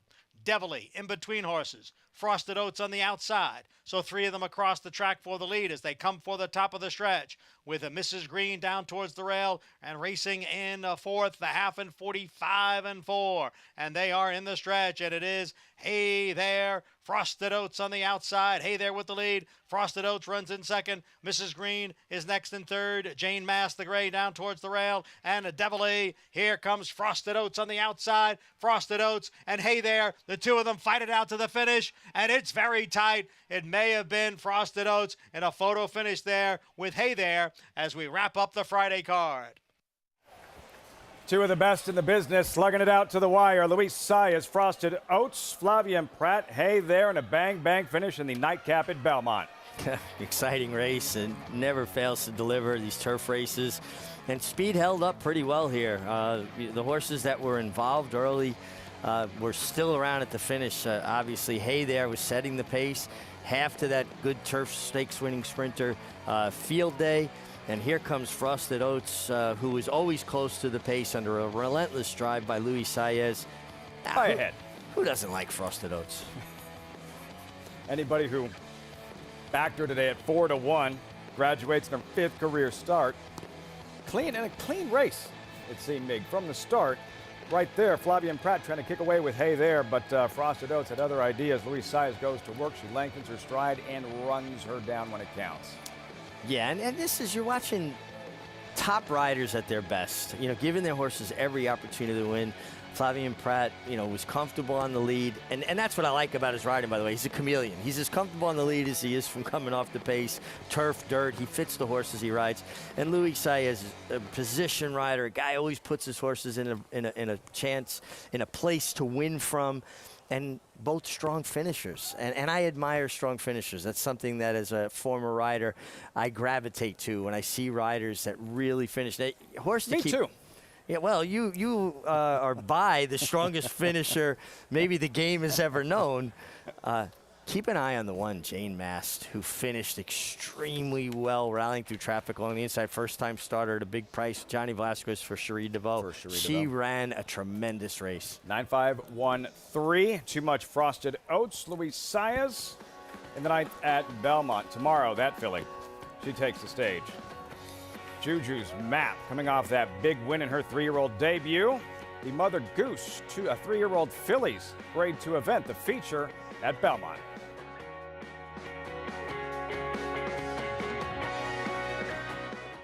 Consistently versatile with 24 Grade 1 winners on every surface from 6 furlongs to 1 1/4 miles all over the world. Switzerland in the Dubai Golden Shaheen. Switzerland wins. Olympiad gets the gold in the New Orleans Classic. Churls Fight running on. Mason in front. Churls Fight on the outside. At the wire. Photo for the win. All purpose, all places, all power. Speightstown.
9 up and 9 down from Belmont Park, winding things down. On America's Day at the Races, brought to you in part by Naira Bets. Bet any track, anywhere, anytime with Naira Bets. Get started. NairaBets.com and check out the bonuses available to all members. Fired up crew in the winner's circle, and Louise Saez from My Racehorse Stable. Spendthrift Frosted Oats graduates in her 5th career start.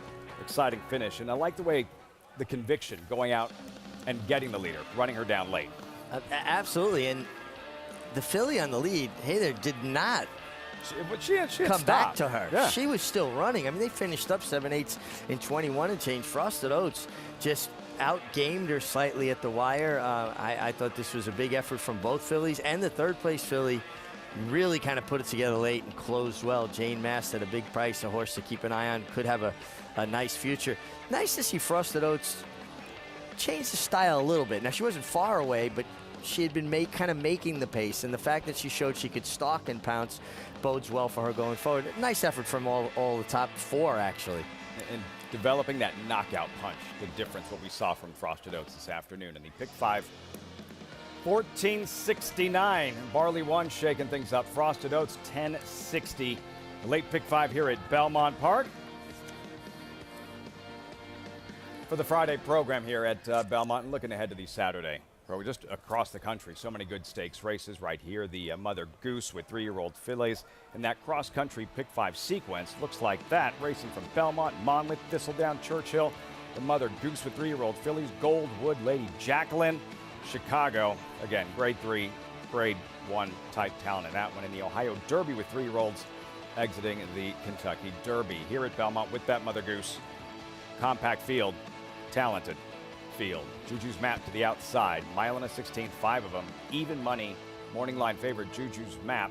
And what she did facing older company in her comeback at Churchill Downs. Not an easy thing to do for a 3-year-old filly to take on older horses in May of their 3-year-old year. It's just not an easy thing to do. And she did it quite easily. And this is a perfect prep race, a perfect comeback race. You want to win these races. Of course, it's important to win, but you also want to use it as a stepping off point, something to build on. And I think she got everything she needed out of it from a fitness standpoint, from the mental standpoint, shaking off any kind of ring rust, winning with something left. And now she gets back with obviously tougher 3-year-old fillies, but she's got that win against Elders under her belt and the right way. Second to Echo Zulu in the Breeders' Cup Juvenile Fillies. Juju's Map from the outside. Albaugh family stable. So easy at Churchill Downs. 4 trainer Brad Cox, Florent Giroux, even money morning line favorite in the Mother Goose. And Venti Valentine. Never mind the Kentucky Oaks.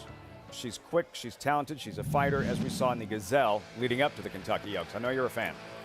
I'm a big fan. She got beat this day by Nostalgic, who is a nice 3-year-old filly from the Belmont barn, who got an absolutely perfect trip, was able to rally along the inside when it was almost a little bit of a conveyor belt kind of situation with that inside rail draw. You know I'm a big Manny Franco fan. He doesn't ride her today. Manny Franco rode her in the Busher Invitational. She won by 7 lengths off the bench, and Manny really rode her out, rode her hard. And I even had a conversation with Manny afterwards about it, that, when you ride good horses, you don't have to get to the bottom of them all the time. Kind of the exact opposite of what we saw with Juju's Map, her first start back, right, where she wins with something left.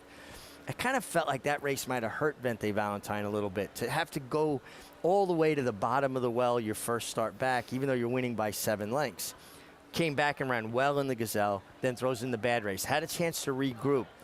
Do not sell Venti Valentine short. She is a fighter, and she has shown up every time except for one. New York bred Jose Ortiz to ride Venti Valentine. Your thoughts on Gerrymander going in? For Seth Klarman, trained by Chad Brown, and that tempted victory 2 back, going back to last fall as a 2-year-old filly. Listen, she was very good. She beat Ness this day. Magic Circle's a nice filly. And then she came back in the 8 bells and was kind of just outrun, right? She did get bounced around at the break, but she was outrun. Has she made the step from 2 to 3? What are we going to see? This is my question about her. Which we still don't know. Gerrymander, while she won that tempted, then came the 8 bells. She ran into Matarea. As we'll see shortly, Gerrymander for Chad Brown, Joel Rosario to ride tomorrow. what she showed us, the fight, the grit in the Tempted, but it's difficult to gauge her 3-year-old campaign, the one start, which was a mess from the start. Off of the one race. And to be honest with you now, this was my impression of her as a 2-year-old, and I'm not going to question Chad Brown or those connections. We'll watch the break, and you'll see that she does have some, didn't break particularly well and just get bounced around, and then kind of have to, in a tough, uncomfortable spot, and had to take up slightly. From a physical perspective, she always impressed me as more of a sprinting type, and I just wonder if a mile and a 16th isn't maybe taking her to her outer limits. Where I always saw a filly that, she got. Does the one turn help that at all?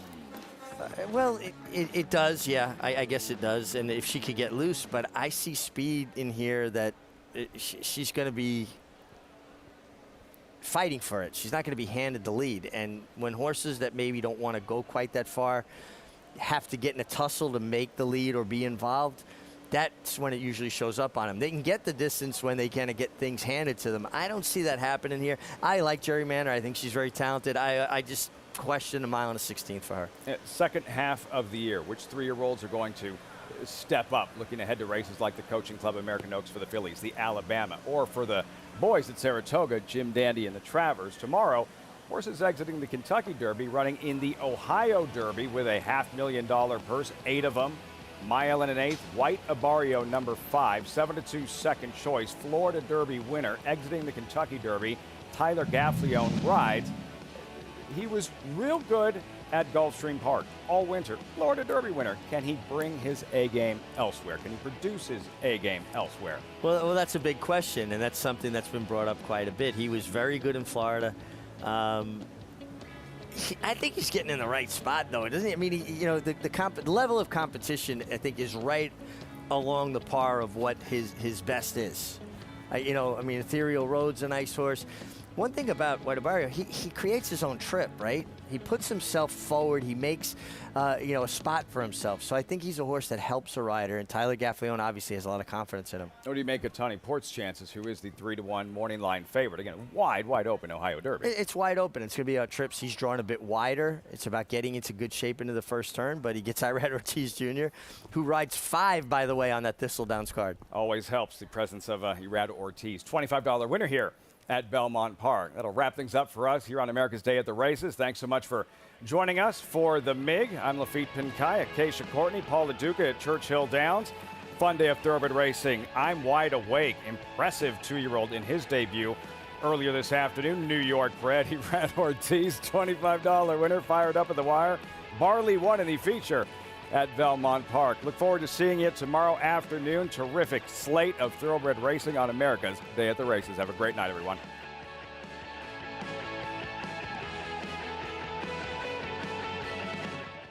The momentum continues for War Dancer. Following a triumphant Saratoga meet as the #1 second crop sire, his progeny have posted 14 more wins in 2022, like Pop the Bubbly. And it's going to be Pop the Bubbly. You Should Be Dancing. On the outside, You Should Be Dancing, the winner. And Fun While It Lasted in an 8-length blowout. Final furlong, it's Fun While It Lasted until the 16th left has 8 lengths on them. Now with $3 million in progeny earnings on dirt and turf going long and short, War Dancer is a sire on fire. Join the momentum today at wardancerstud.com. These folks, they aren't the unsung heroes, they are the heroes of our industry, and it's great to be